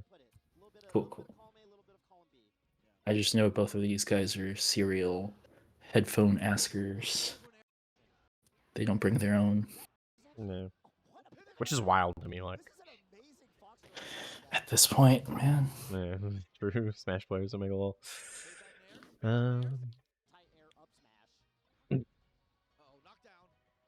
I think the funny part about my philosophy on coming out of game is that pretty much as the kill is confirmed in Melee, just because of the speed and pacing of the game, and also the fact that the game text appears like the next frame in Melee, I almost never end up coming out super early in Melee, which is like a nice to have, but also sometimes I fall asleep because I'm tired.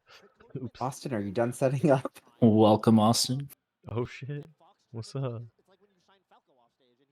Austin was our technical director for the convention center main Melee stage. And is also staying up for Full Bloom this weekend. Yeah. Right now. I was texting him earlier about some of the audio stuff.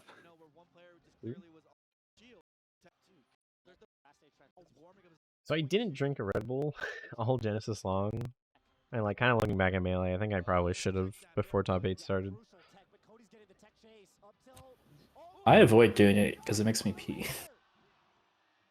I mean, I'm a hyper speed washroom goer, so I don't really have that problem.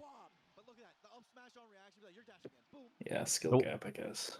The one also tough part, which I'm realizing too, is that like because the Melee is like such a better game, it's like a lot harder to tell who's gonna win. So for Whiplash to get readied up, and especially since it's so much faster, to get the handheld camera ready like takes a lot longer. I should have probably just come out to the POV cameras first, but also I was tired, so like, there's that too.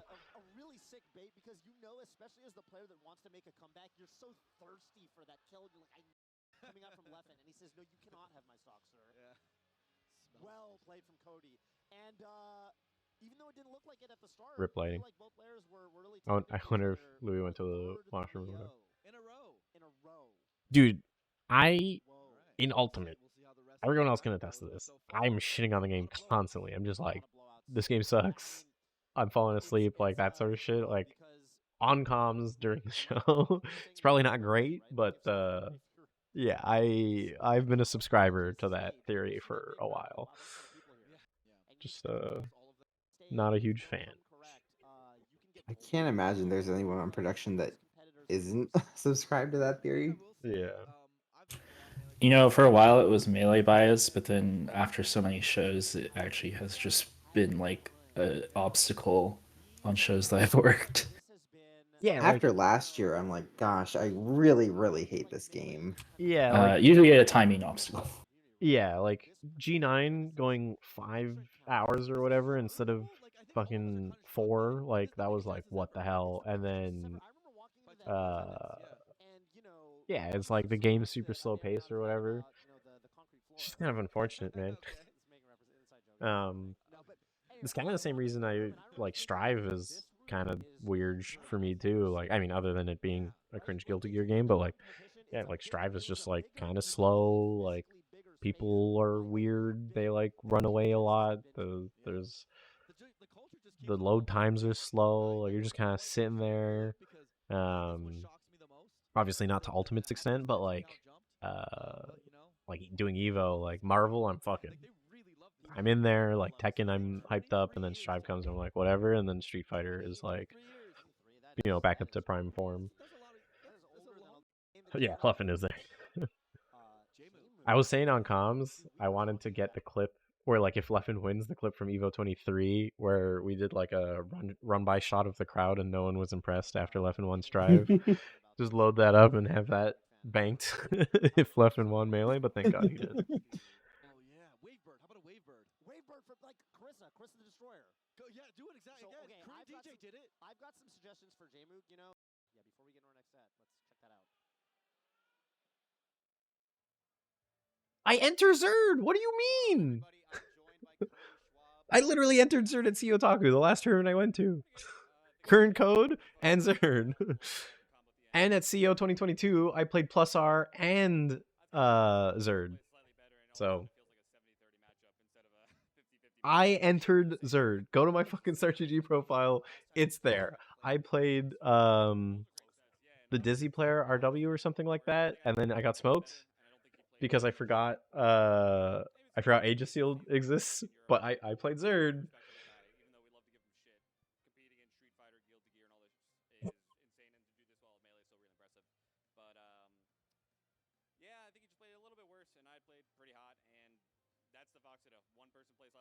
How bad is this shadow? This mic shadow? The mic shadow? I think it's fine. It's like part Okay. of the aesthetic. Like you would need 5 extra points of lighting. You know? Yeah. At least it isn't like a super harsh shadow. Yeah. It could be worse. It's kind of funny. It makes it look like he's wearing a tie. This is your light, right, Nikki? Yeah, this is. I'm happy we got to use it. Otherwise, I would have been so pissed about having to bring this light down for no use. Used. It got used. Oh, it was Yes. very important for this. Yeah. Yeah. Well, just to be clear, my plan all along was like we'd take one of the convention lights and then bring it here, but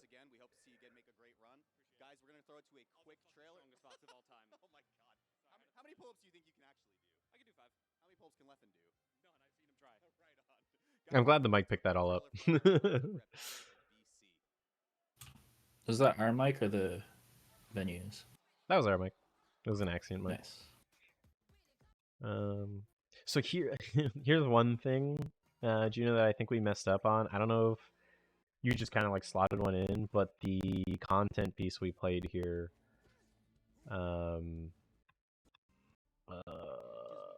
wait, what? Was it not this break? There's a melee break we did where we played an ultimate content piece, which we should not have done. Because everyone was just shitting on it. Yeah, I kind of checked this. Well, no, those were all supposed to be like for all audiences, or at least that was the intention of media. So, but yeah, I could have probably curated that a little bit more carefully. I mean, it was if fine. we had more time. Yeah. No, it wasn't terrible. It was just like, oh, oops. Yeah, I could have picked that out.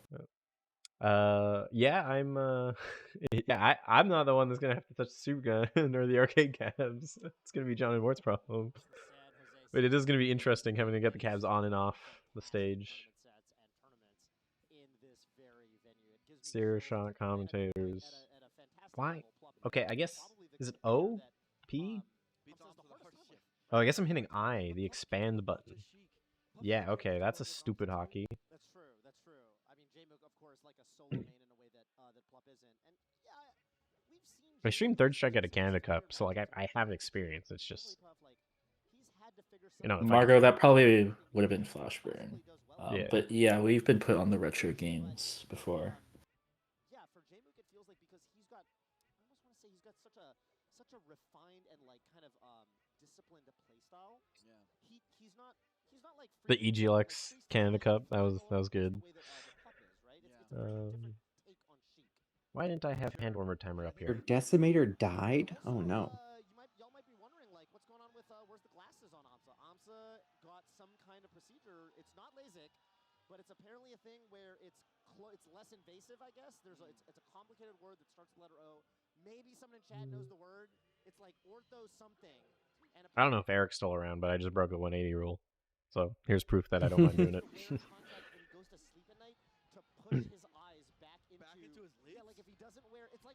The PBMs are safe. They are in the NorCal vaults. They are not BBMs. They're 20L5s. We use them for the convention and for top 8. Yeah. What's up, Lewis? Yeah, the PVMs are like groundhogs. They come out once a year for Genesis. Yeah. And that's it. Skip forward. 20 inches. They're big with the BVMs. 20 and 20 L5 meats. They are very good. They are still in very good condition. I think we'll probably want to service them after next year if we can, but they're going strong.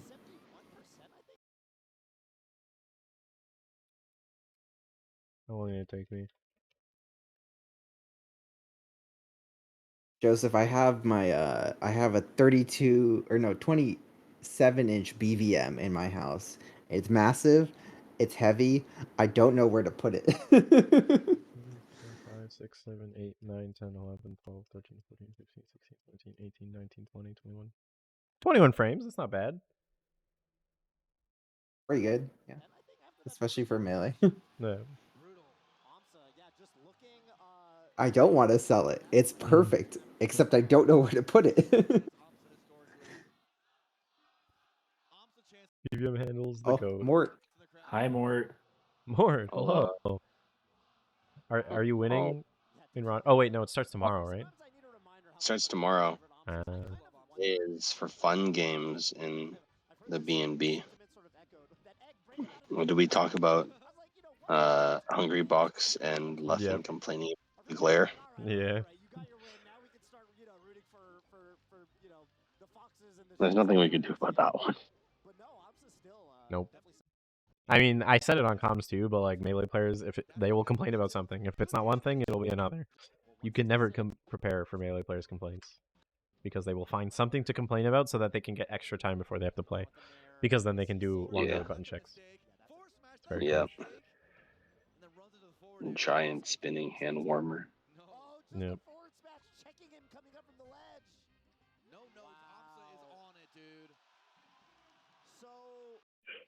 I find for Melee, the between games is like a lot harder for me to pay attention. Also, it's just like, oh, getting out between games. Yeah, it's just something. I'm not even sure what it is. I mean, I was obviously very tired at this tournament. I think this time we ended up just like they didn't end up using stage strike that much, so you weren't that active in that half. Well, I mean, like, yes and no though, because like counterpicks in Melee have never used stage strike because there's never been bans in counterpicks for Melee. That's true. And like, I feel stupid just chalking it up to being tired. I feel like that's a cop out, so I want to try and figure out what the fuck was going on. Because I don't remember being this rough on my outs for like games not last of the series. Yeah.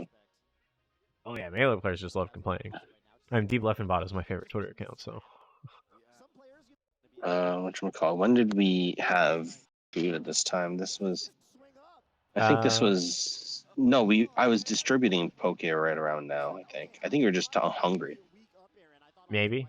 We'll see. Yeah, we're still not in, we're still in the beginning of top 8, so. Yeah, because we didn't have like food until like, I think before like top 4. Yeah, I think it was a bit earlier than that. But it also took me a while to eat that Poke Bowl. I was basically just snacking on it for 3 hours because like Melee goes so fast I didn't have enough time to like eat. Yeah. No, we ended up getting the food right before the changeover, I think, and you just didn't eat anything. Yeah. The Zelda was sick, and then he got fucked anyways. And he flubbed it. Yeah. He flubbed it so hard. that one I was paying attention for because I was like, oh, he made it, and then he just he like went to Legendary Lab anyways, and I was like, oh, he's dead. And he just like smiles as he's like fucked up. It's like, yeah. I think also too, like I was mentioning this earlier, more, but you missed it. But like at the ends of games, I have no idea what the fuck's going through my head. So you know, it's tough to try and eat at the same time. Yeah. When do you typically try to eat on Sunday shows? I try to eat like at the beginnings of series. So like we get into game 1 and I'll start eating. You know, that makes sense. Because then that way, I don't really need to talk to anyone. I can just hit the head-to-head button, and it'll just do the thing, and I'll like get in and out of games that way. Yeah, because you don't need to run like a Q to like Whiplash at that point, right? Yeah. So Maybe we should have had food during Ultimate. And we Yeah. did. We had lunch. It just went on so long. It was also dinner time. That's all. Yeah. By the time Ultimate ended, it was like 5:30. Changeover was like Ultimate ended past like 6, bro. I don't know what you're talking about. We were like, it was like 6:30 when we started Melee. Was it? I thought Yeah, it was yeah. 5:30. No. 5:30 we would have been early. No, I remember now. It was 5.5 hours total. Yeah. That's what it was. Is there anything in particular you like to do when you start feeling yourself get tired or losing focus, and how to like get into it? Sick games help. So Drinking Melee a Red Bull. last. Yeah, like no sugar freeze. Exercise, like stretching for sure helps a lot too. Because I think during Melee I like took a long washroom break. I like washed my face as well. That helps, like just splashing water in your eyes. And then I like stood in the back and like did some lunges to like get the blood pumping a bit. Yeah, John, I'm a big stander as well. And yeah, I like splashing my face in the wash as well. Hey, what's going on, everybody? I'm joined by Amsa. Amsa, congratulations on advancing in bracket. How are you feeling?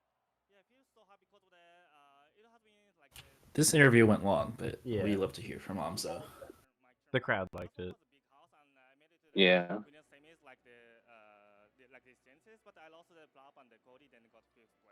It's tough for me to stand NTD because since I'm so picky about like monitor height and stuff, like all of my stuff is so that I'm sitting there, perfect arm angle, like monitor at the perfect height.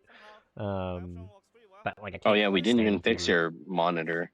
Yeah, this time my monitor was just fucked, but I mean it was like close enough. But like I can't like stand up and like click. It's hard. This is one of the first big tournaments that you've been to. Well, I can stand up and click. It's just uncomfortable. I don't want to fuck up my hands. So. Yeah. Yeah, so it's weird because I was staying in Canada. No, a really random video came up in my feed. Some guy who is like up and coming, doing like retrieval shooter type videos was like, he was like, oh, he tried to estimate how much the Tarkov booth costed. And then I looked in the comments and someone claiming to be like a project manager on AV side was in the comments like, who the fuck are you? I don't remember talking to you at all. Yeah, I mean, people, it's the internet. They're just going to do what they want. That's awesome. Last question for the people at home. One of the last times you and I spoke, you had mentioned that you might be practicing a Falco. We saw it against Hungrybox at Gommel. You think we'll see it here? Yeah, this interview was a bit long. I use a Falco as a plan because of the Xbox is pretty good on the FD. So you can What's up, Sean? So that's why I pick up showing how the Yoshi's metagame. Yeah, it's like 2.5 minutes. Not great. Oh wow.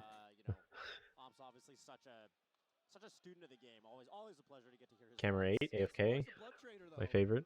Dude, the thing that pissed me off the most is the fact that the fucking people just leave. Like, when they go for relief, they just get off comms and don't say anything. So sometimes no one's at the position. And it's so frustrating. Because if they just said off comms, I wouldn't plan on using them and then cut to a fucking nothing camera. Like, the lack of decorum is a little annoying, yeah. Trusting in your own innate ability enough to do something like this, right? Yeah, somehow the spacing on the desk worked out. Like, just seeing the commentary in the back there while we're in wide was... That was good. It was also really cool. I'll bring it up when we get to the second half, but like Brandon started like interacting as if he was a crowd member when we were shooting from behind him. It was really fun.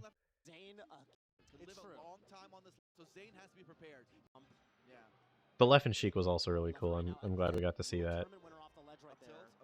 But fuck Leffen anyways. Shoutouts to the time he didn't tip the Domino's pizza guy while it was raining super hard in Pickering. I will never forget. I forgot about that. And then Dean had to go run after the guy with like $10. After the Domino's pizza guy was like, "Oh my god, are you laughing?" Soaked in like wet. Are you laughing? He receives no tip. Yeah. The tip is my presence. The presence of my tip. Yeah. This was a good shot. I was a big fan of this. Getting the god angles in on Zane, especially since like the crowd was full. It was nice and bright. Yeah, I think Moist used this on their social media too. Yeah, they did. You don't twip in Sweden, but we told him you twip in Canada. So he knew. He just chose not to. It changes the equation for sure. No, Zane really good at like knowing when to go for landing up air, down airs. True, Nigo, we do usually have extenders for that. Well, it was in the mix amp, so it like kind of was extended.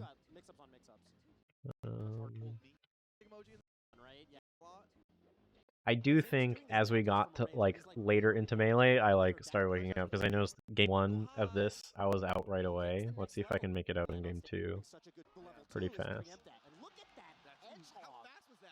Yeah, I got out decently on game 2 as well. So yeah, I think I was just hungry, I guess, because it was around here that I started eating. It seems to have helped. Unfortunate. And also, I think I took that like break and stretched a bit before this match. That approaching forward air just cost him like the whole stuff. Still at 4%. Yeah, and also just late. Yeah, just kind of didn't trust the. Oh, that's a big deal. Logical. It's the tech. What's the hedgehog? One refresh and he rolls up. Doesn't side B. Wow. Same doesn't side B. Why did he stall? I wonder. Hit a perfect time. That time I was eating. This one I remember. I noted that mentally. I was like, fork in hand, being like, "Ah, fuck." Which the same problem happens at Evo as well. It's just an unfortunate way that it goes. Why no side B?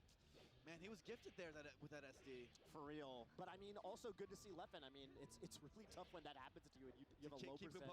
He definitely kept composure. I think since Melee is like so variable in how long a game takes compared to like a traditional fighter, that's probably part of the reason why I think it's harder for me to eat during a Smash show than it is during a fighting game show.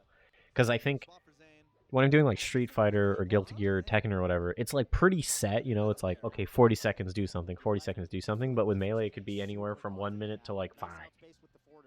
It's really hard to guess. So sometimes I'll like get into a good rhythm, like, yeah, I'm like, don't have to shovel stuff in, and then all of a sudden someone SDs, and then it's quick 3-hit combo and we're done, and it's like, oh fuck. That's an interesting distinction. As someone who hasn't TE'd as many FGC games. Literally doesn't get touched. Literally doesn't get touched. SDs and is right back in it. What a player, dude. It's so rare. Moving, where's the dash dance? Can't get past this bear blur. Roll. Doesn't get. What are we gonna do? Just grab him. Why not? There's your back. I did also notice that the percents at Genesis X were way higher than I'm used to. Like, I know people are just getting better, but really good. This one was really good. I was very happy with this one on the way out. Zane, like, catching the forward air to up smash, or up tilt, and then, like, immediately I was out. Cause, yeah, it was dash attack, forwards, yeah, up tilt. I think it was... And then he pumps himself up in cam. Yeah. Well, he did it twice, but yeah. Yeah. No, I really like this one. It just like also too, like with all the lights on, you get like the roof. I didn't realize what all these shadows were, but they really helped. Like at the time, I didn't realize that the shadows were the lights, but like it also added more texture up there, which I really liked. But yeah, you can like see everyone popping off. There's so much detail here. It's really nice. Glad that was a small GG lighting, right? No, there was no. This is just game look. non-GG lighting. Yeah, this is just game look. look. Yeah, okay. It's not I over. think we told so. LX to just like whenever the crowd pops off, we just hit the Yeah, blinders. tone the blinders. After Yeah. game. Oh, gotcha. Yeah, because I Yeah. thought the lighting worked for the shot really well. Yeah. Yeah, this is actually our first like real set. Our first real set. Come on, let's go, Melee. Game 5 on Battlefield. Okay, so I mean the one thing though that you got there.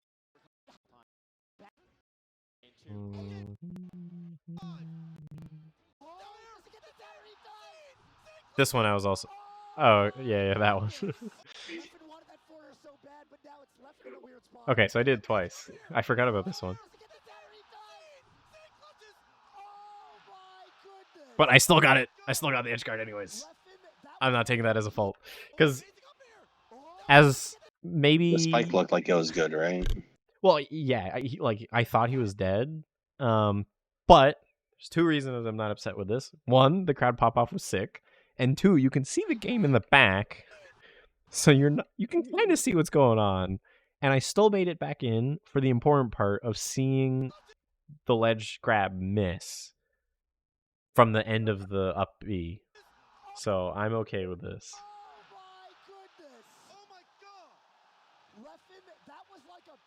And the framing of this, I think was kind of accidental because I actually wanted to tilt it up a little bit more, but it kind of worked out. But like, it's just like extra dark at the bottom because only like these rows stood up, and then these guys kind of don't normally. But it worked out because Leffen's literally like just as tall as the frame. Okay, I was kind of curious, how you, when you choose just showing the crowd pop off versus the player pop off. So it's kind of depends on if I can. So in this one, like I got both is kind of the thing, right? Like, yeah, I think it happens later with Amza. Yeah. So I try to do these sorts of shots so that way I'm getting both at the same time. You're seeing the player as a focal point because of the lighting, but you're still seeing the crowd, and you're basically, the people at home are also the crowd. They're probably doing this at home too. I was kind of doing it at my desk, like that's sort of the intention of this sort of shot of like, you see the game end. It's a super hype moment, right? Because like we're one stock. Zane brings it back 2 even stocks. It's game 5. It's like super tight. Obviously we want Zane to win. And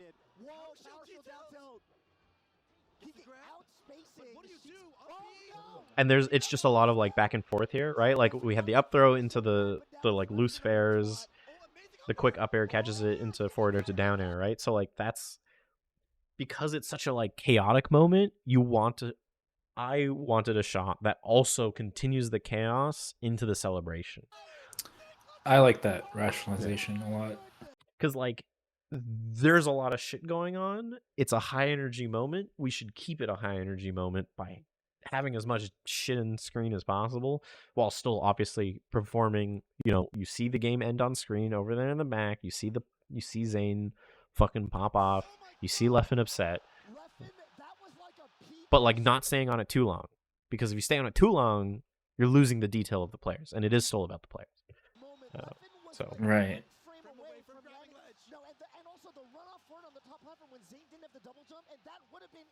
I feel like it's hard to do that shot in a lot of Smash shows because it does need that like good lighting and the back of house camera, and it looks really good here though. Yeah, I mean, we like at GOML 2017 or 2018 when we first did the International Center ones, like we were doing that shit there too. Even like with the camera slightly rised up, you can get a lot of that. There's a lot of different ways of going about it as well too. So. But you did have risers on that camera. Yeah, if I remember. Yeah. This zoom out, I didn't call for. He just kind of did it, and I was like, "What?" But it worked out because it didn't look super bad, so I took it. Because like I was already like getting ready to go to this anyways. I'm pretty sure I was going like ready full screen 2, 1, and then he started zooming, and I was like, okay, we ride. So I guess if you have a camera operator that like has trouble hitting the marks that you're asking for, I don't know. What do you do? Do you just ask for simpler shots? Do you just try to give him more Yeah. time or clear direction? Yeah, more time to set up and simpler shots is usually the goal there. So like as soon as I saw that he was struggling to do tracking shots, I was like, okay, like we're not gonna have him follow the players off necessarily every time. You know, we're gonna like you're gonna give me a 2-shot, you're gonna stick there for the most part. You're gonna look at the host. You're gonna give me because originally I wanted to have the front of house camera do the ISOs in the winner ceremony and Whiplash the handheld do the wide. Because the wide would then look super god angle, and then the front of house would get a more direct shot of the metals going on. But because he wasn't ideal, I flipped it. You know? Nice, cool, nice adaptation. So many of them were close. He almost lost to the real thing. Yeah. Yes. You know? And then went to win the tournament from there. And look at the crowd. Look at the crowd there. People were crazy for that set. Pop-off. Oh, yeah. Well What a deserved. pop-off. Happy, I think. I mean, I'll say the big With Zane, I'm not gonna keep you long, man. What happened here? I think to chime one other thing in is that like I think I really liked that like when as a replay op, I love to get as many cameras as possible like through my feed. Like I know I don't always get the option for that. Sometimes it's limited to just a program and then maybe a wide camera or like one camera. And sometimes that's okay, especially if the director is confident that they can get all the like moments and stuff like that. But like one of my favorite things is getting like every single camera and being like, ooh, this is a fun shot. Because sometimes it's just human perfection too. It's like, oh, that one split second you didn't quite get, but a different angle got it. And it's like, oh, like for example, like Zane having his like pop off moment. Like I love the version that Whiplash had, but there was also almost just as good on the cameras that are the player cams, right? And then it's just having the artistic choice to choose between shots is also just nice. Yeah. Yeah. Yeah, in my opinion, like getting the player reacts or like getting those angles that you don't see during the gameplay is like peak use of the magic. I do like that Walt adapted here and realized that like it was a super tight set, so just like one question go. I don't know if Juna, you spoke to him about that at all, or if he just kind of did it. I did tell him I was stressing to speed it up, but okay. I think he also did. I think he did read that very well. Yeah. Because I told him to stick to 2 questions max, but he adapted here. He just did one. Adaptability is good. He's the one on the ascent. Moki and Jamuk in terms of really breaking into the ranks. You know, one of the things that it's an old phrase in esports. It's made by Carmack, an ESL old guy. He said, the sign of a... Oh, I never noticed that the band stages actually say who banned them. Yeah, so on the tablet, there's a thing that they pick who bans first, and then it just does it automatically because it's ABBA every time. Okay. Yeah. There is new players breaking into the top ranks. The tablet shenanigans was Yeah. funny. I mean, we got it. It was working. We for us. did. Yeah, I didn't realize Blur mentioned Carmack. That's pretty interesting. But I mean, Carmack's right. If there's new people doing crazy shit, your game's good. That's just how it is. I do gotta say too, man. Just based on their last sets in the top 8, yeah, still I don't are very only a few like other really had to have to lock in Blur. No question, I think, for Moki about how he was going to show up. So Jmook got up super early in this one, and I didn't know what the fuck was going on. Just like immediately stood up. Yeah. I was like, what? I got it in the replay. He kind of just knew he lost and immediately walked to band stage, sorry, not band stage, to get up and just be like, okay, I need to like, okay. Yeah. Some of the flubs that Jmook is experiencing. For sure. Is he going to be able to lock in? Yeah. This is always like I was amazed at how fast he recognized that he was doomed there. Like, him just getting up was like, the heck? Yeah. Because I worried it was a technical like situation. Yeah. Yeah, it was like the second the Imp Smash collected, he was just out of there. I think here I wonder if I maybe focused too much on Jmook, but I guess it's not terrible. We got a lot of the crowd in the back, so it wasn't bad, but like. The slightest bit off. Was that up smash out of shield on a reading a wave shot to grab? True. Seen a bit, Juna.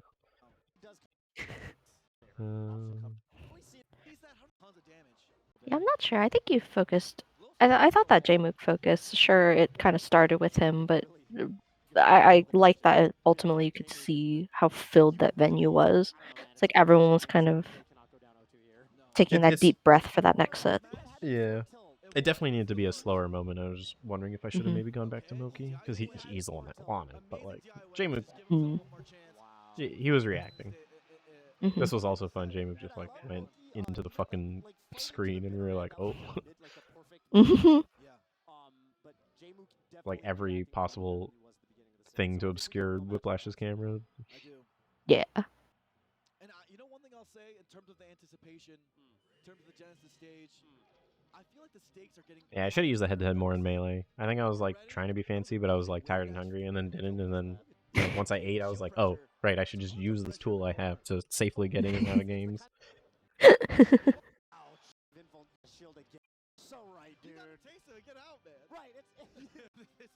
I heard so many players talk about how they've gotten so spoiled with Frozen Stadium that when the transformations happened, it was kind of a. They knew it was going to happen. It just kind of hit them. Yeah. I thought it was fun. The transformation moments we had, like we haven't seen stuff like that in years, so it was really in years. funny. I used to think that too. Yeah. I thought it wasn't cool, but I get as a player how infuriating it could be on the losing side because of transformations. This shit was. Do not climb over this tree, Jmook. I know it's Moki's the one that's gonna push. Oh, hang on a minute. Moki's greedy this time. Hang on a minute. Oh, wait, whoa. Blur. But yeah, like it's tough because like you just shine out of shield and you're just fucked, you know? Yeah. But yeah, I was fucking ready for this one. I literally was thinking, I was like, okay, he shielded, he's gonna shine out of shield and it's over, and that's exactly what happens. So I had ready for that Moki's one. play. I had Whiplash's camera and Moki's like player cam just ready in replay A and B because I was like, I'm gonna get something here. There's no way. So I think he wave shine out of shield. He told her something on the wake up. Poor Jmook. Didn't quite work out. Moki got the shield up, but no John there. One and ever since needed playing better, but Jmook's ledge dash, that's a mistake. Wow, that's a mistake, Moki. We're going to game 5. We had all I was waiting for Whiplash to get ready. True. The crazy thing to me is I feel like The tighter shots I'm doing here on Moki and Jmook is because it's like much more intensive a set, trying to like not have the crowd be in the back too much, trying to focus more just on them, and like, you know, they're locking in, so are we. well-rounded as a player now, Blur. Doesn't feel good. That doesn't that way. And he threw the needles while Moki's still at invuln, Blur. Just one of the classic blunders. Oh, I didn't realize he SD'd there. Yeah. That doesn't feel great. Jmook out at 5th place. Yeah. Moki advancing. Moki advancing, still in the tournament. Moki once again proving that he is in that top echelon. Can beat anyone. Wow. Can beat anyone. Jmook, a wonderful run. Moki really making good, I think, on his sort of vow to make this his year. Yeah. I mean, I'm seeing the fire from Moki. Yeah, I don't think Jmook played. I like hearing your this moment right here. Yep, nice. Oh, the fucking unfortunate Jmook showing emotion. Yeah, well, it was he like thought he was off camera because he walks past the red flag. Like as soon as he gets to the fridge, he's like, "Okay, I'm good now," and then he like fucking rages, and it's like, "Oh." Yeah. But especially for someone like Jmook who's so almost like seen to be very put together. Like he's one of the best postures of all of Melee. Right there, in your replay. That is his brand. Yeah.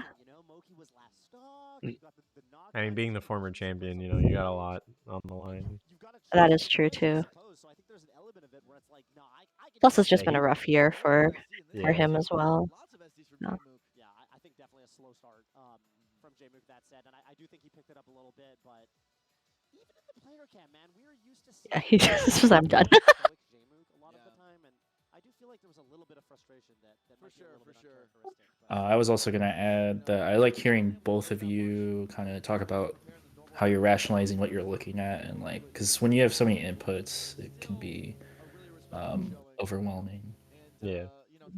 I mean, we had, let's say, 6, because 2 of them I basically didn't use. Camera 6 and 7, the PTZs were just like, they were just in there so Benjamin could see what he was doing. Yeah.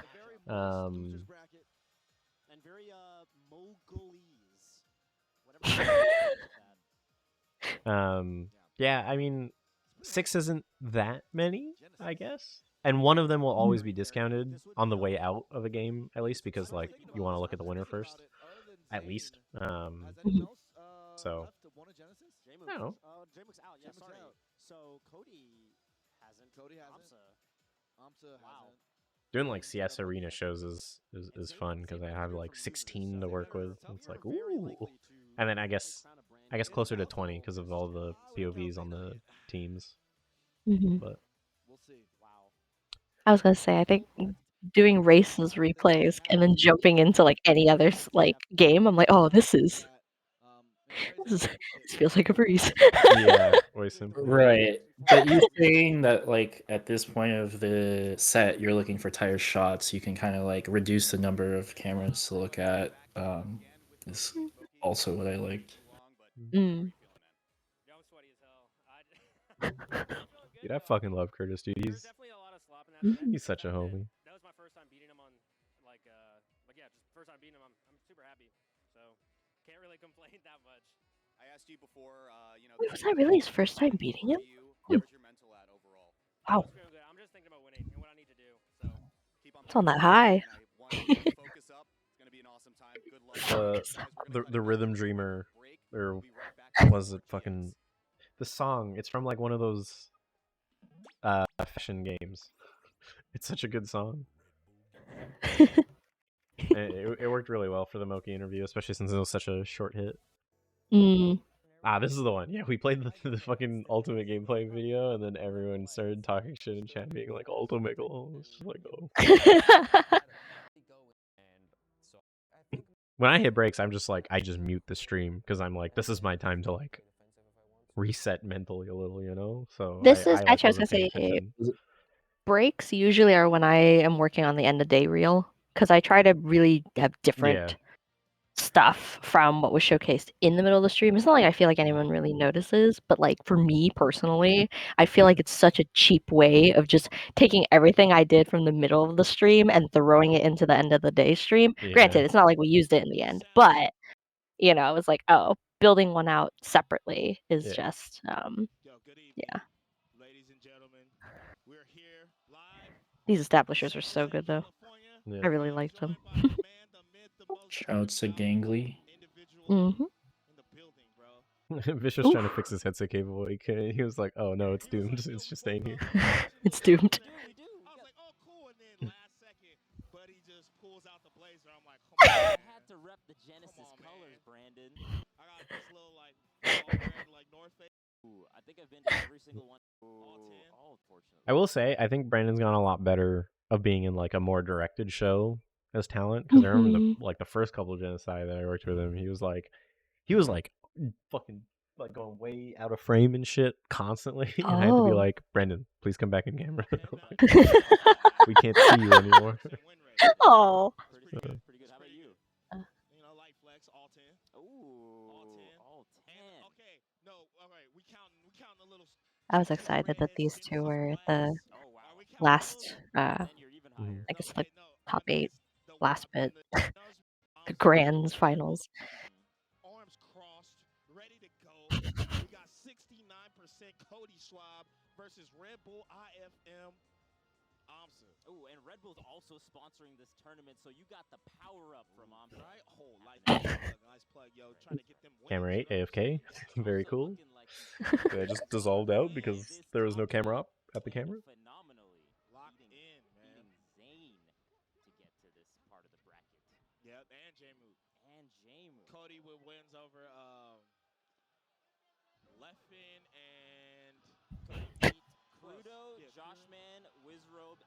So is Amsa like required to take a sip between games or something?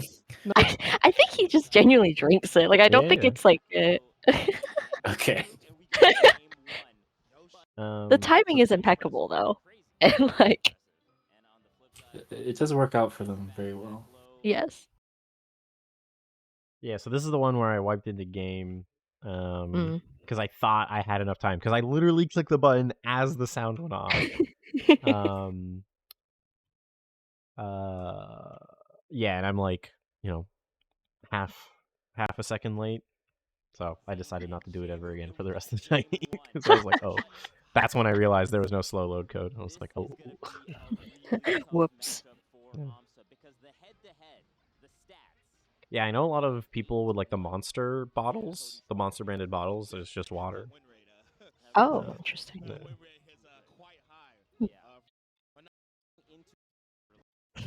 AMSA had really high percents all night. It was very surprising for me. It caught me off guard a lot. Yeah, I remember you making a comment about ultimate percents. Yeah. Oh. This Jacob's ladder shot I thought was really cool. Mm-hmm. But it wasn't really one that I wanted to use multiple times. And that's mostly because it's not like super clean. It kind of only works in between games. It's nice because we can see both players. We got the crowd. We can, and like because it's Winners Final, we can like show the grandeur of it. But like other than that, it's like it's not an amazing shot, and there's not a lot we can go from here. So like if the players took if the players took a while to get into the next game, like I kind of would have had to go into something else because this isn't really a shot that you want to sit on for like 20-30 seconds. Mm-hmm. But luckily we got right back into it, so it was chilling. Yeah, the area codes, yeah. But thankfully we could show it because of that wonderful cable management hiding under the table. Yeah, like that's the sort of shot that like I wouldn't have done at previous Genocide for sure. Yeah.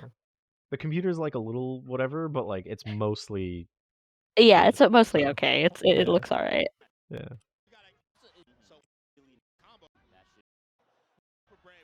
Best case scenario honestly would have been after Rivals, especially when I don't feel like it was being used, just tucking it under the We were using the computer to table, power the but mix amps.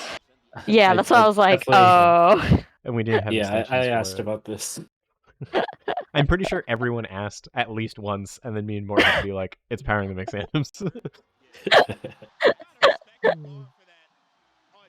No, that's why, like I said, best case scenario would have been, oh, you didn't need it, great, we could chuck it. But like, let's think about it, guys. If it's out there, it probably is doing something.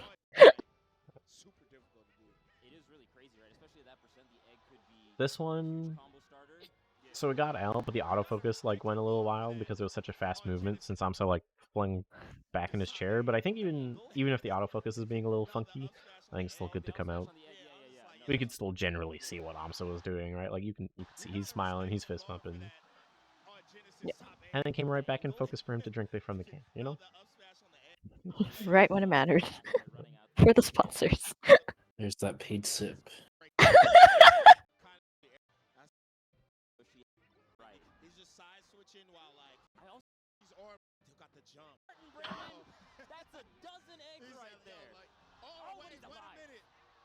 The fact that Cody like jumped back off there was pretty crazy. Mm-hmm.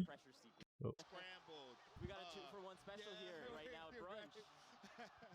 3-for-1 special. Oh my goodness, I've never seen up. Yeah, okay. I definitely woke up after that break once we flipped into top 4. The good melee. It was bringing the vines back.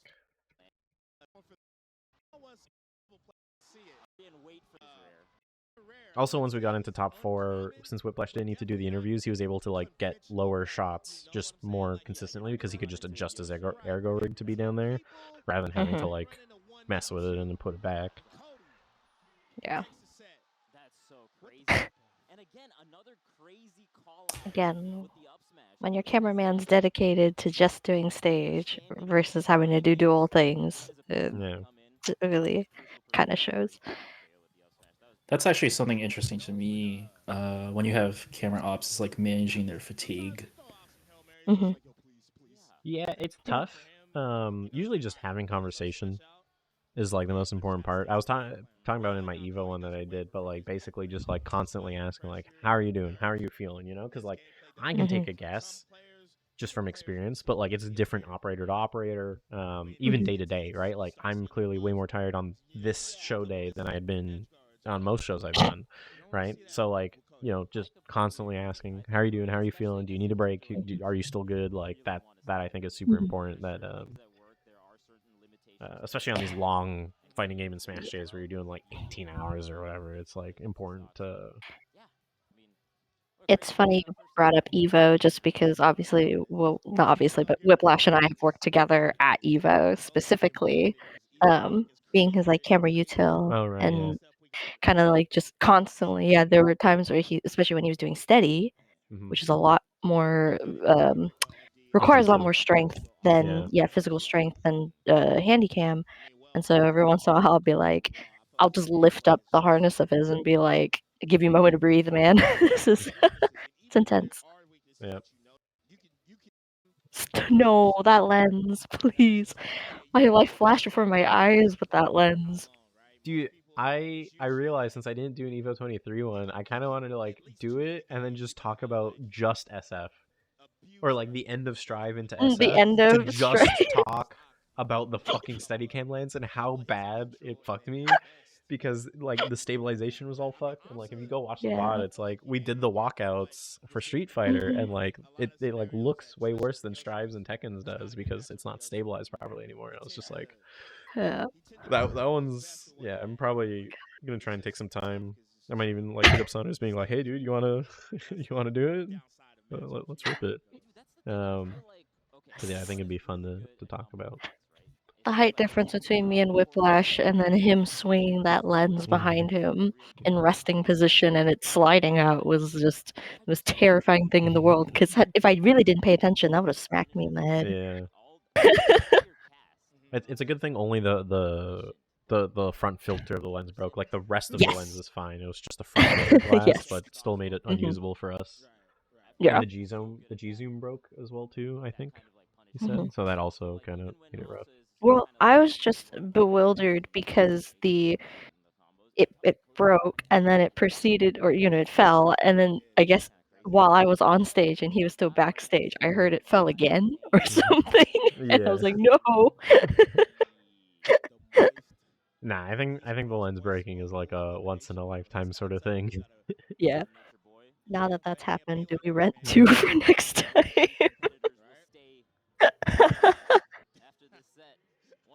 No, I think we're good. Alright. So yeah, I'm definitely a lot more alive. Going into the head to head and then like using that to get in the game. This is where I start getting worried. I was like, oh fuck, it's 9 o'clock. We have an hour left to do fucking like 3, maybe I 4 I best re of I fives. actually remember this. I remember this particular game because I think we were talking about the time crunch, and I think we were discussing the replay situation. Like, just, "Oh, we're gonna do Friday, Saturday, and just some award stuff, and let's just hurry it up." Yeah. Yeah, we had to cut the end of day a lot shorter because it's like, well, we're gonna go overtime. Let's just not fucking fuck ourselves. Uh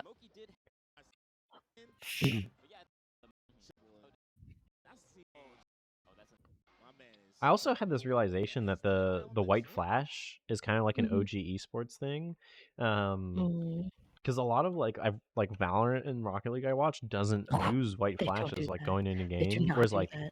Counter Strike and StarCraft is the ones that do, and that's where I came from. So it's like Mhm. been interesting to see that like you know, and other fighting game folks also don't use the white flash either. So it's kind of been fun to see how you can tell if a director is OG esports or not. Because like regular sports, you don't really use a white flash either, right? Like you just have a Yes. billion wipes to work with, or you're cutting everything because everything's in real life. Yes. So Yes, yes, it's yes, yes. been it was interesting when I had that realization. Mm. Yeah, I rarely see the white flash from other directors, at least in the spaces I work in. Yeah, if you watch Counter-Strike, it's there every time. You know, like IM, they intel wipe to the replay rolls, and you wipe flashback into the end of the end of the freeze time. I do realize I tend to prefer directors that have the white flash because I watched a lot of Counter-Strike, and so I was like, oh, okay, yeah, this is like this feels right. I always feel something's missing without it. It's like, honestly, it's just kind of like if you got to get back into game super quick, it's just like a nice like, hey everybody, wake up. Especially when you idly walk away or doing other stuff. Yeah. It's just a really good eye catcher. I did like that since we had dedicated in-house. I wasn't flashbanging the fucking venue every time though anymore, because that's rough. Like when the whole venue turns white for half a second, it's like because I have minimized my usage of that transition before. Just Understandably because so. like when it's just programming in-house, I like try to not use it as much. Like dark venue sudden flashbang, not great, you know.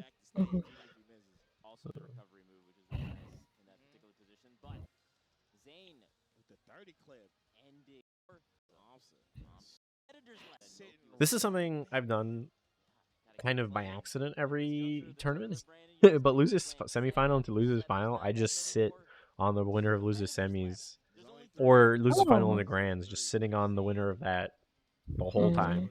And it works really nice. But yeah, I noticed that because I was like waiting to queue casters, but we're going to go back to them. Great. Well, yeah, because like we have a player, he's on stage, he's staying there, he's doing stuff. You know, it's like better to just see that. Anyways. Yeah, I'd rather see the player too. Well, and also the story is, from a storytelling perspective, this is the guy that is now, you're kind of unless you like the guy in winners, this is the kind of guy you're rooting for, right? If you're into the underdog, so. I was actually going to stay on Zane longer here, but it was funny because Brendan and Vish were struggling. There's only 3 left. Zane.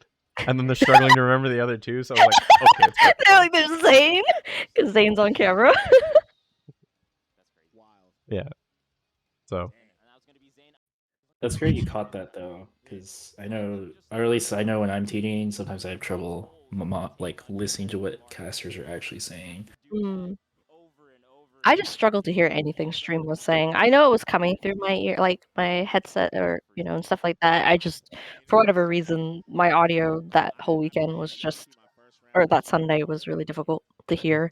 Well, it's because there's no drape in front of us, so like all of the crowd sound goes in. Like as the day goes on, it gets harder and harder to hear because there's more people yelling louder, and there's no blockage for us. So like, well, between front of house and unfortunately backstage as well, it was just so much noise. Yeah.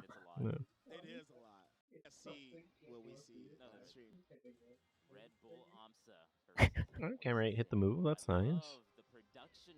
They're awake. Oh, this is They're funny alive. because Brendan got confused. They're like talking about the versus graphic.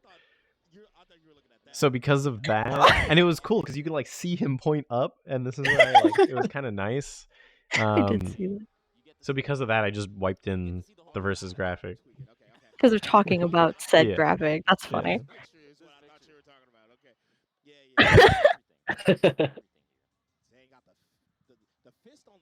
And then I just Luma wiped off because it's like, oh, but I kind of fucked feet because the music was still rolling, but I forgot to call stopping the music that time. Whoops. This is losers finals. One of these players is going to be going out third. Good thing this camera's not high quality enough to see what he's doing on his computer. Enhance. Ready to go. As always. No glasses on. Oh my God. Get the North Carolinas on. Oh yeah. They were talking about Zane shoes. So. I just forgot the water was there. Yeah, I also did, but like fuck it. It is what it is. No, you're right. They got paid coverage for 30 seconds. Again, a really strong tool in this matchup.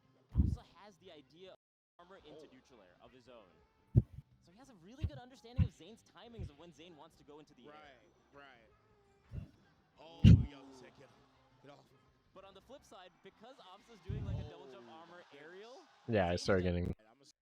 I was way more on my shit in between. Mhm. It's a very Marth-esque type of counter pick here. Well, we're at the home stretch, so I kind of noticed Yeah. that you, Whiplash, all of y'all were very on point with everything. That was the part that matters. Yep, So that's true. You better be awake for top 4. in every show that is a tournament, the only part that matters is the last 10 seconds of grand finals and the 10 seconds that follows that. Everything else is irrelevant. So The rest is a fever dream. It's okay.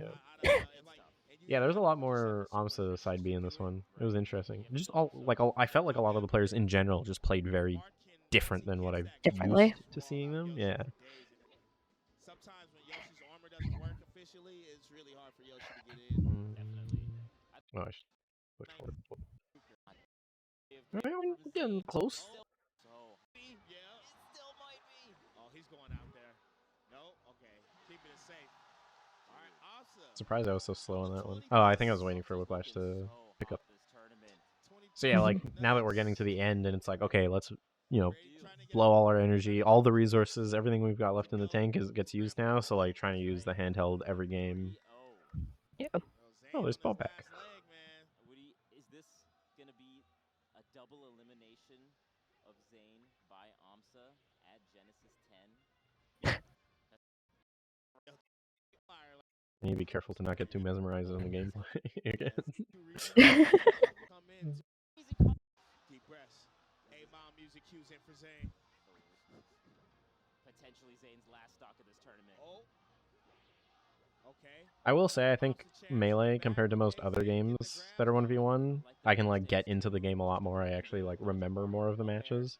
Doing like Street Fighter, I fucking remember nothing. Like Marvel 3, I remember a lot. Melee, I remember a lot. StarCraft, I remember a lot. But CS, nothing. Like Tekken, nothing. It's all just a blur. The fucking shield parries were so sick. It was crazy. Ooh. That was nice down there, but okay. Wait a minute. Nitrox, what's up, dude? Oh, yo.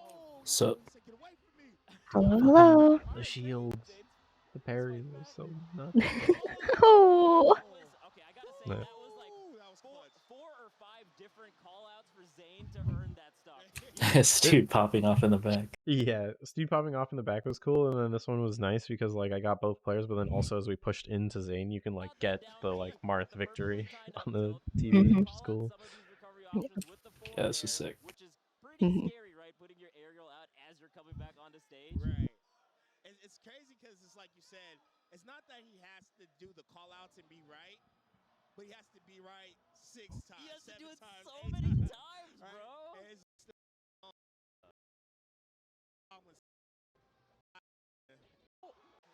That's okay, though. Zane not phased by that. Not at all. Did he end this one? Oh, right, just a tipper. Tipper, we got game 5, Brandon.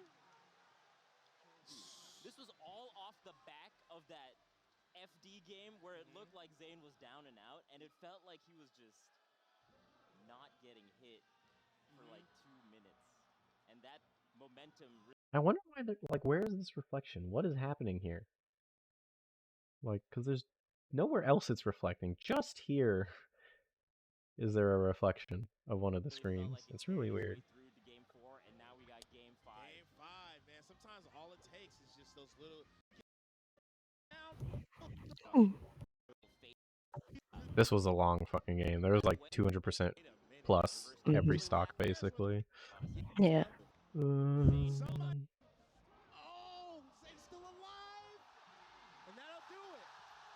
Oh, this shot. It's a little unfortunate because Amsa... this is tilted even further down than it was the last time. So, like, Amsa's out of the frame. But, I mean, it was hype. So... And again, I'm not on it super long anyways. We used Restream to simulcast this onto YouTube. Not the multi-RTMP. Because we were just going to Twitch and YouTube. Like, even the free Restream works for that, so... Oh. 3 and 4, but Amsa really started to clean it up. Got a good timing understanding on the forward airs, as you pointed out, on the neutral airs as well.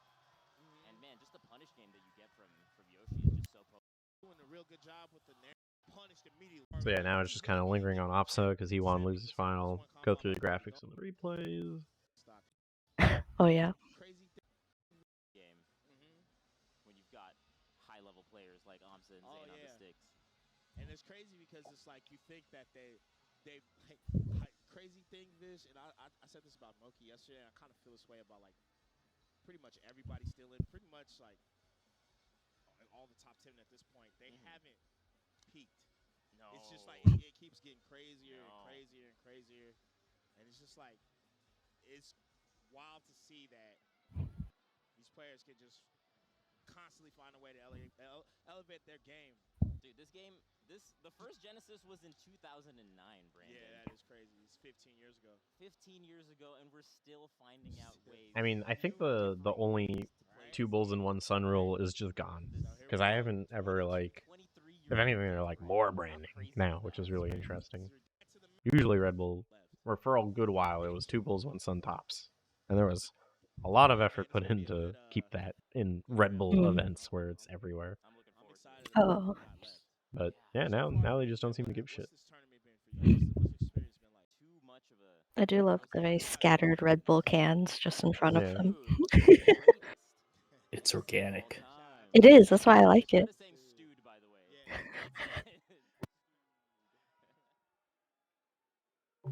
Eight contestants. Now paired down to 2. Stu kind of threw a curveball here. Yeah. I remember this. I was so excited. Let's let the melee speak for itself, but make some noise.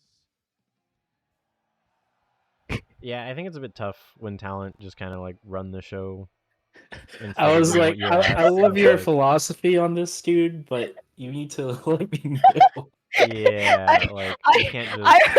Poor Cody. Well, the worst part too is that Cody wanted to sit right and already start gaming, and then we had Ayub take him off stage to do what we thought would be a proper walk-in, only for Stu to do that, and then be fucking like, disappeared. And it was just like, yeah, like just not great. Welcome back. There he is. We've got 1 or 2 more. I mean, that's probably on me on just being more direct with Stu to do 1 player at a time. That's probably what I'd do next time. But yeah, that's why I like for stuff like this, like even for like the top 8 walkouts, you're the one telling them, call Cody, call Amsa, call Hungry Box, right? Like, because that way they're kind of, if anything, they should not know who the racket is. Like they should be waiting for you to know who to call. It's an easier way to wrangle them a little. But I mean, Amsa's definitely for sure. I mean, this is the big house, previous big house champion, so definitely has it in the cards potentially. Getting to a point where, you know, Gilbert again. I mean, both of these players really, they're getting to a point now where, you know, we have a lot of our like, I don't know, our Mount Rushmores, or who's the GOATs debates. Oh, for sure, yeah. You know, we have this conversation. You know, you could bring up, you know, Mango, Armada, Hungry Box, et cetera, right? Yeah. It's getting to a point now where although people like Cody, people like Amsa, people like Zane are active, you could start. I'm considering putting the hand warmers timer in the top corners next time. That way I don't have to move it like from the center to the right to the center and the right. It's just in the top right corner every time. It'll just kind of sit there. Resume's going kind of crazy, man. You need some space on Makes that sense. Right, especially with the field. Oh, I didn't realize the score brackets got cut off. That's fun. We were all so zonked, none of us fucking even noticed. I mean, it's fine. The message got across, so. I mean, to be fair, like, even if you had put the hand warmer on the top right, that randomly that show is just the camera where it's angled, it just happens to be in the way too. Like, I mean, we could reframe the cameras to work a bit. No, that's around true. that. That's true. Because like Hero wouldn't be an issue too much. I think Grand Finals is like not much to say that I haven't already said. It's just like, you know, be ready, get out ASAP, fucking wrangle the players for the ceremony. Yeah, Make the Yeah. players look good, make them look big, get the emotion, like that. This was a good shot. Oh, it's crazy. Someone has to lose this game. I know. Oh, wait a minute. Oh my God. Yeah, that was like instant. Whoa! I like this one, yeah. Yeah, that's kind of more what I'd like to have, but yeah, camera 8 being AFK half the time was not ideal. Mhm. And then after you hit a high energy moment, let him breathe, unless the players go right back into it. Just like a nice drift on Amsa, and then we go back in. Oh, how did I do that? Oh. Okay, I fucking hate YouTube. I hate technology. That's probably better. A lot of people are not gonna there. 61%. All right. And I think that time again, we saw that Amsa was trying to jump into Cody's drill and try to counter. Basically, there's this mechanic called smash DI, where if you're in the hit lag of a move, basically before the animation before you get sent away, you can smash DI, which is basically you can put in inputs where it'll like kind of move your like character. a hard input that'll move your character in spots that they normally would. Right, and so if you're holding a direction, the way that ASDI down. Yeah, I mean, just kind of rinse and repeat the games over and over Mhm. at this point. Also, we're like fucking really worrying about the time because it's like 9:58 Yeah. or some shit. I think it is past 10 p.m. now at this I point. think by the time, yeah, grand finals pretty much at some point started around 10. Yeah. Yeah, I think a lot of the crew energy was like focused on the strike that was about to happen. Yeah. Yeah, my game plan was trying to decide how do I want to export stuff quickly in a way that like didn't deter the fact that we had to tear down. Yeah. That was my whole thought process the entire time these games were going on. But at least for me, just getting ready to call the end of the game, and then got all the shit going that goes. A good gun angle to I'm follow Cody. that Cody. Yeah. Cody in Genesis 10 melee singles champion, 69% owned. Unfortunately, it worked out. Oh, go ahead. He didn't eat up too much time on the camera. The other guy. I'm glad Fate still uses Ballad of the Goddess for Grand. That tradition should never die. That's right, baby. Let's go. Cody Schwab, number 1 for a reason, baby. There's a whole generation of Smashers that don't know. They need to be taught what it means to hear that song.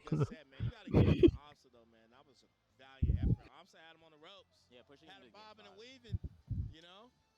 And you know the cool thing too is As much as I would have loved to have seen, Amsa get a chance to like beat Cody, I was so glad it was not a reset. Yeah. I wanted Amsa to win, but also I knew we needed to get out because we only Me had too. like I was like, an hour oh and a half. please, I'm sorry, Amsa.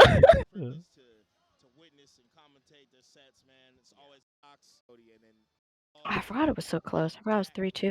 I thought it was 3-1. Nope. Damn. More Red Bull. They added one more. The time lapse of Red Bull.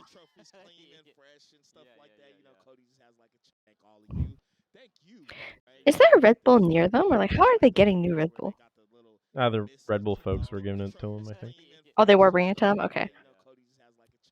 I think The drink? I was bringing it to them. Oh, true. Oh my god! Oh my god, that's Connor! That's CWA in the background. What the fuck? Yep. Yeah, there's Ludwig. No!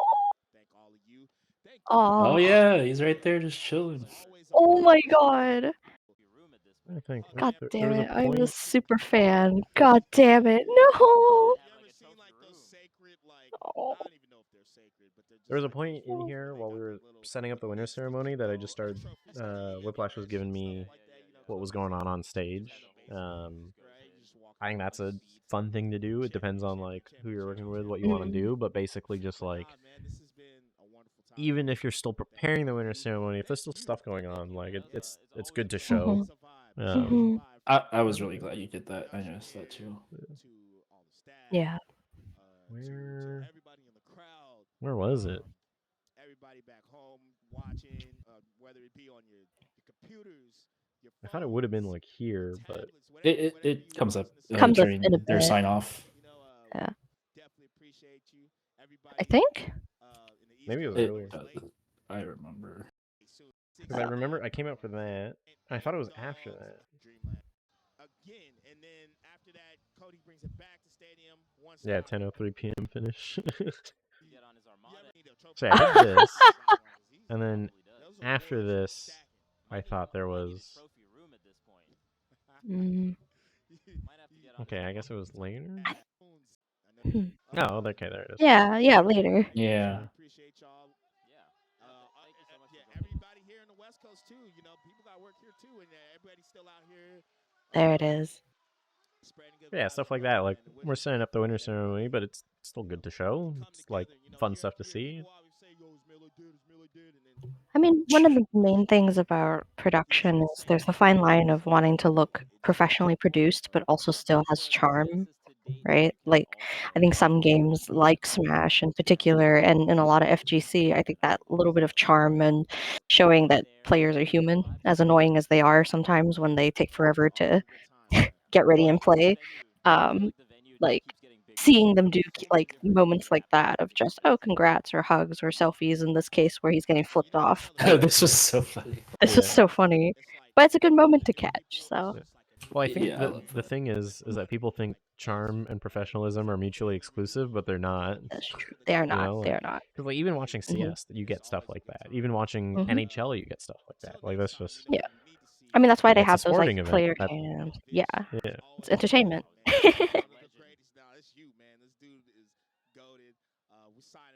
I do feel, and maybe this is just from the people I've worked with, some of the error that they like or what they kind of exude is this idea of, well, people don't take esports seriously, so thus we have to be super professional. I'm like, no, you don't. Like, have you seen sports? Have you seen the goofy things they do in hockey? Celebrity lookalikes? Like, Yeah, there's a lot of people in esports that have a stick up their ass for sure. They thought it, didn't say it, but yeah. More people need to chill. Woo. That's You why I need to like stop Stu. drinking so much water. Just authentic as hell. Yes. Unfortunately, we were like, we gotta go, bro. Hurry the fuck up. Absentia. Yes, I was definitely saying go constantly in Stu's ear. This man's just trying to come up with some words, and he hears Juna go. Well, because I think he was waiting for. He might have been waiting for me before he called the next person after. I see. I mean, that's still good. That's good. I mean, in a way, talent should be waiting for. True. But yeah, it's kind of funny. That's what I mean. If you're just like consistent about it, where like you're always the one telling them the name, it's just easier that way. There's no waiting back and forth. No, this just definitely reminded me. I need to like give them as clear directions as possible. Yeah. Facing off in some incredible sets in both winners and grands. AMSA.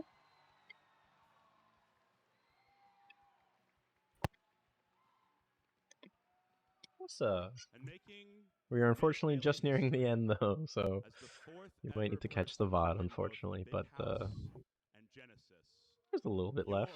Melee Grand Champion, Cody Schwab. He did a good job with that one. Yeah. Yeah. It was unfortunate that Jade walked directly in front of Whiplash, but we made it work. Yeah. I think it's hard when you're rushing. Like sometimes it's just like not to say that like there's a chance that they would have walked in front of it anyway. Like even if we weren't rushing, but like just in general, it's difficult in the moment if you're not used to camera. I just got lucky on that one. Wait, did you really? I thought I was about to say, wow, he's so good. He knew. Nope. Because yeah, like I cut to it, and then a second later he's like, "Oh yeah, you too," or whatever the fuck he said. Yeah, that's what he said. Oh, damn! I thought. Oh. Whether here or at home, thank you for watching. This has been Genesis X. I'm also glad that Camera 8 decided to not be AFK and did a slow pullout here at the end. I'm glad that like I didn't need to ask for that a million times. This was the best zoom out though. Like, because the other times if they were gonna nail a shot, that's the one, you know. Yes, they had all of Sunday, all 12 hours. Oh, the VOD ends here too. Okay. Wait, does it? Oh no! It's because you only have. I've been trying to 12 hours. Yeah. No, I get it. I'm, not like I wanted to see what I added at the end because I kind of forgot what I did. No, we can go back. I will say I've been trying to find it. I haven't watched it yet. Here, we can even watch it with chat this time. Oh God, I don't know about that one. I think I'm good. I'm good without chat. Shouts to Ambler for helping with the moderation. Huge help there. Ooh. God. How do you like use Twitch anymore while not logged in? I don't. There's the full screen button right there. Well, I don't. I want that. That's what I wanted. Oh, okay. I You use want the DVR player, mode. so I don't know what the fuck any of this shit is.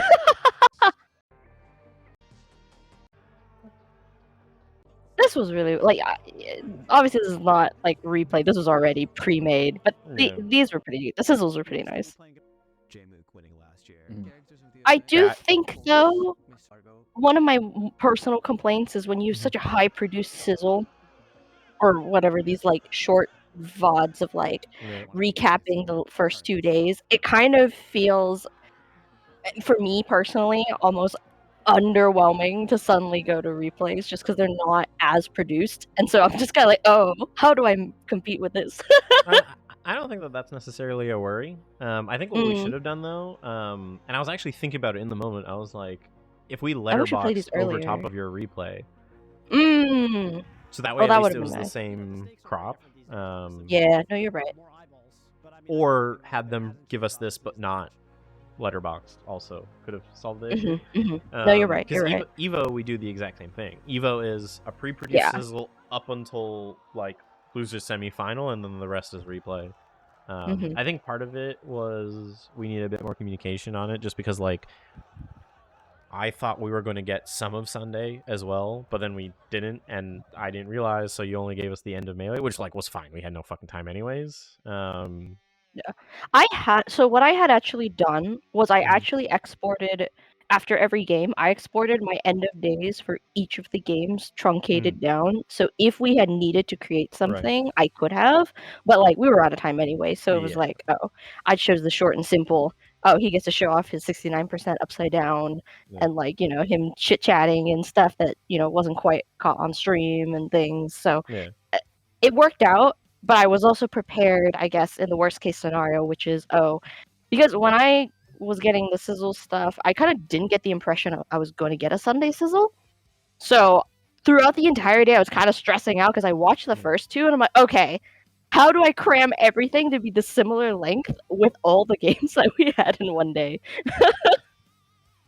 I mean, again, you don't got it. There's no reason to like have to match it. They are two distinct pieces. Like one has VO, one doesn't, right? Like there's already that difference. Yeah. So. Well, I just mean like those sizzles were like a minute something. I didn't want to like have a 6 minute end of day reel because there's. I mean, granted, it could have been because it's 3 different games, but like obviously you don't want that, right? So yeah. But I will say you ending on the "and you" clip was Kino, like where he's like looking at the camera as it's done. That was Kino. Yeah. Oh yeah, I got you.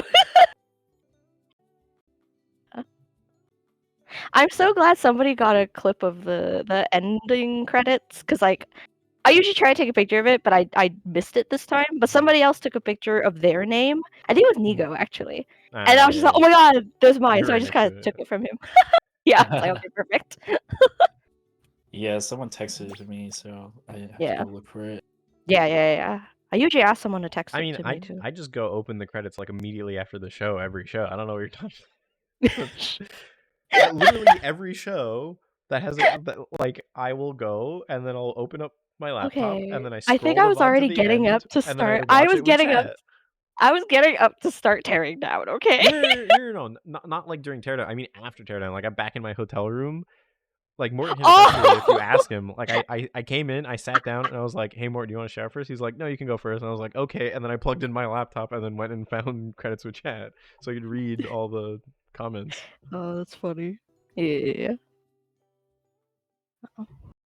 But we did it. Ambler. Red Bull with wings. So the PNGs was because I didn't get told I was supposed to download the PNGs, but they weren't even marked to be like as end, like they weren't marked as like image. So they just show, because if they were marked as image type, then they would have just been like no image. But instead it was just the file names.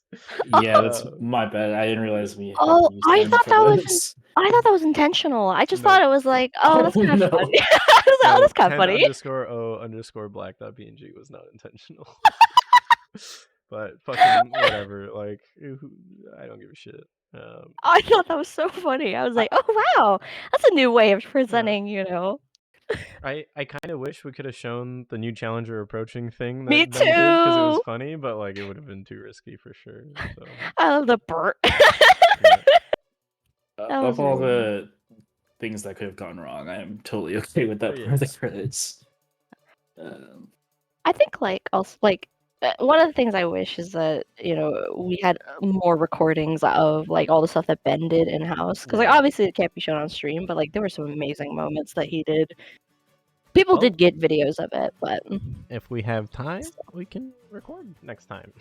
yeah, sure. Time's the keyword there. Also, I'm glad we didn't accidentally put the wrong player on the post roll. Wait. Genesis 7, I think. Yeah, we wrote like congratulations Hungry Box, but Plub won, and because it was through VGBC, the restream like I didn't have access to, so it was just on, and then the thumbnail said congratulations Hungry Box for 18 hours. And no one like people were messaging me, and I was like, I can't do shit. We're gone. Like I don't know what you want me to do. Oh, that's so funny. Nope. All right, so what's one thing you learned from directing Genesis 10?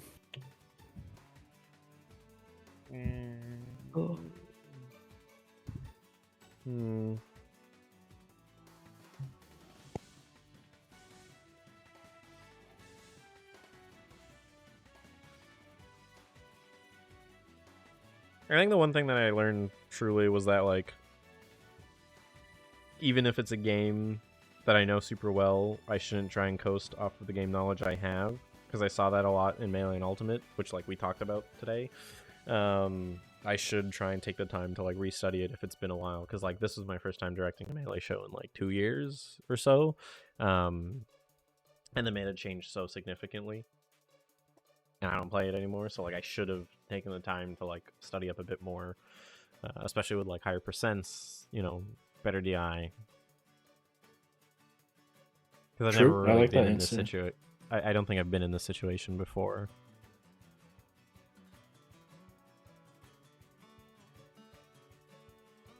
Sweet. Yeah, usually it's been like, like a 8-year gap or whatever. Like Marvel at Evo, I like hadn't done in a decade. Or like doing StarCraft 2 at TSL 9, like I haven't done a StarCraft show in like 5 or 6 years or whatever. So I went and made sure that like before TSL 9 I went to make sure I got myself back into Masters, and then I was like, okay, I'm good. Then yeah, Marvel 3 at Evo I like spent time studying that, but I didn't think I would need to for GX, because like every other Melee show and Ultimate show I've ever done, it's like been the same shit for so long, True. So, but I always ask my TD that at the end of shows, so it's interesting to hear someone with more years in. It's a good question. There's always more to learn. Always. What about you, Eddie? Me? One thing I learned?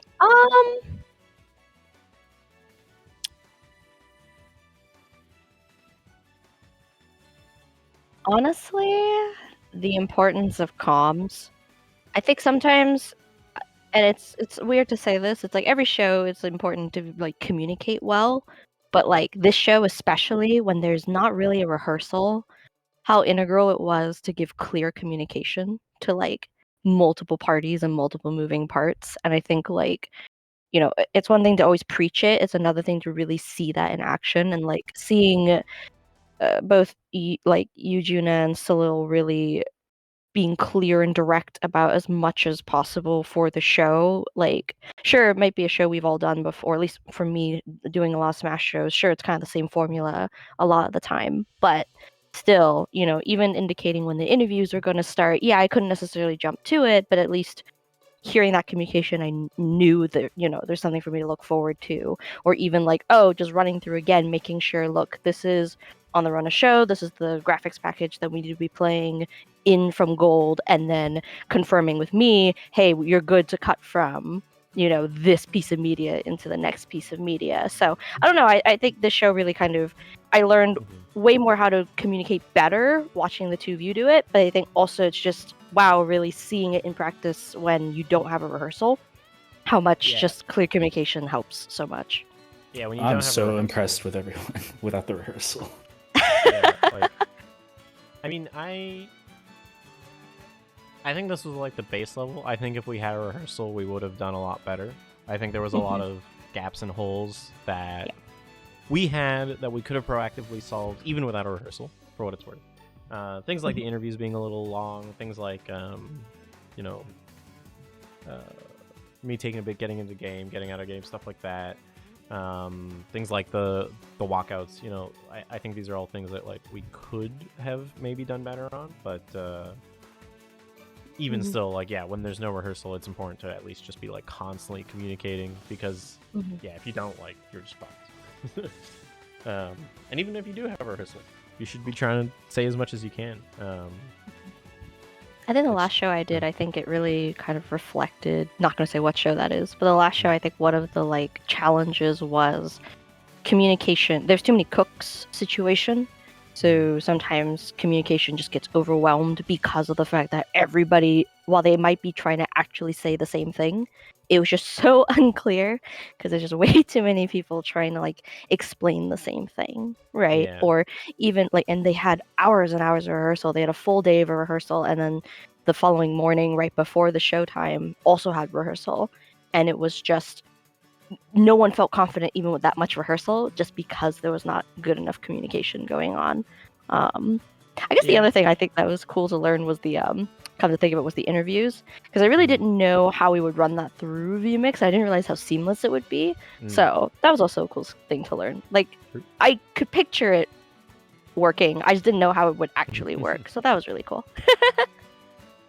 Yeah, that was the first time I was producing sideline style interviews too, so that was really great to learn that workflow.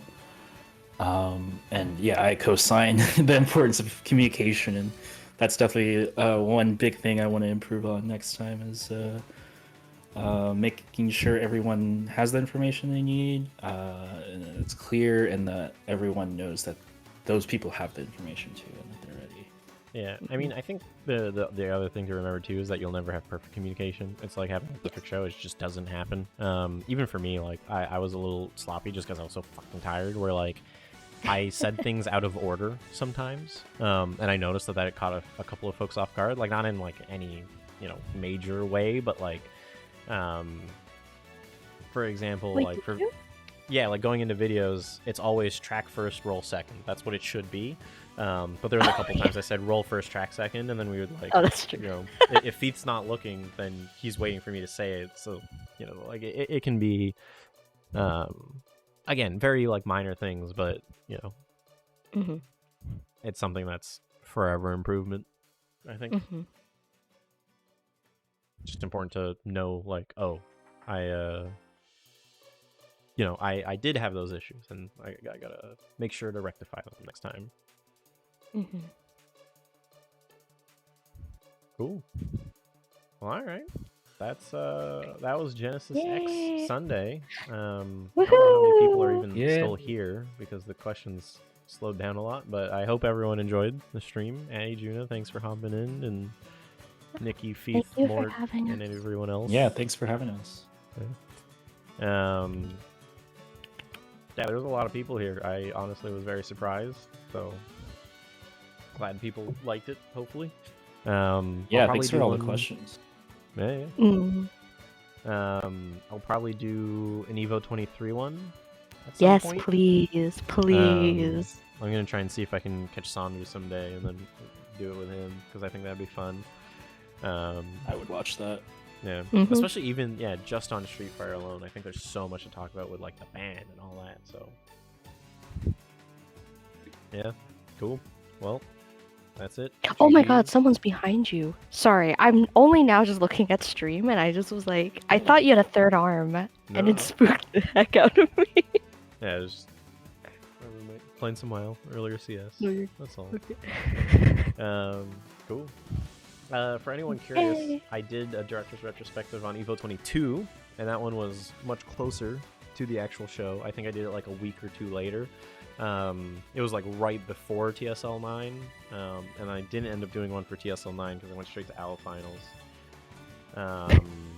But yeah, if anyone's interested on this channel, there's an Evo 22 one. I'll try and do Evo 23. I'm probably also going to try and do a TSL 9 one. I think that'd be fun.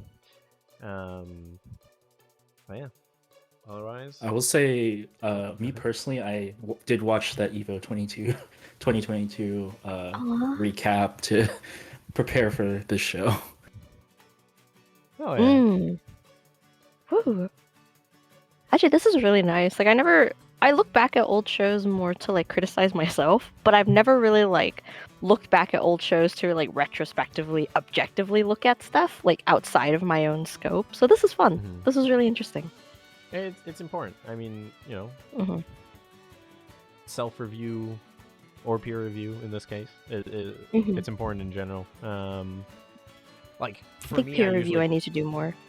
usually I come out of shows knowing like, okay, this. Mhm. But and even still, it's important to go back and look at it, especially with a fresh mind, without the tiredness, without being worried of the consequences, and just being like, Mhm. in a vacuum, what occurred here? How do I prevent Mhm. that? How do I get better at it? So I think also just like having more peer review, because definitely sometimes your biggest critic is yourself, and so sometimes it's like really hearing or even sometimes what I might have thought was a good job or was a decent job, it'd be like, oh, actually, if this was just slightly faster or something like that. Yeah. Like, it's good to get that feedback. That's a really good point, Addy, because I do usually watch VODs on my own, but having it with some of the crew members was really nice and more fun, to be honest. yeah. Yeah, that's Shit, I honestly gotta go for back. Evo 22. The reason why I did the stream was because I was like, doing this by myself kind of fucking blows. Then I figured like, especially during Evo, a lot of people like asked me questions and whatnot. So I was like, oh, like maybe people want to learn stuff. Maybe I can help teach stuff. And Evo 23, I haven't like done a proper VOD review on. I've done like bits and pieces, but not like a real one because I was at Pokemon Worlds like immediately after. And then TSL 9, I was just like, literally, it was a circus show, both in theme and in how we were acting the whole time. So, I didn't mind taking that, like, waiting a bit. But yeah. Clown shoes. Cool. Cool. Well, Thanks for the VOD review. Thanks for having us. It was fun. Thank you. no problem. Thanks everybody for watching, and GG's and peace out. Till the next one.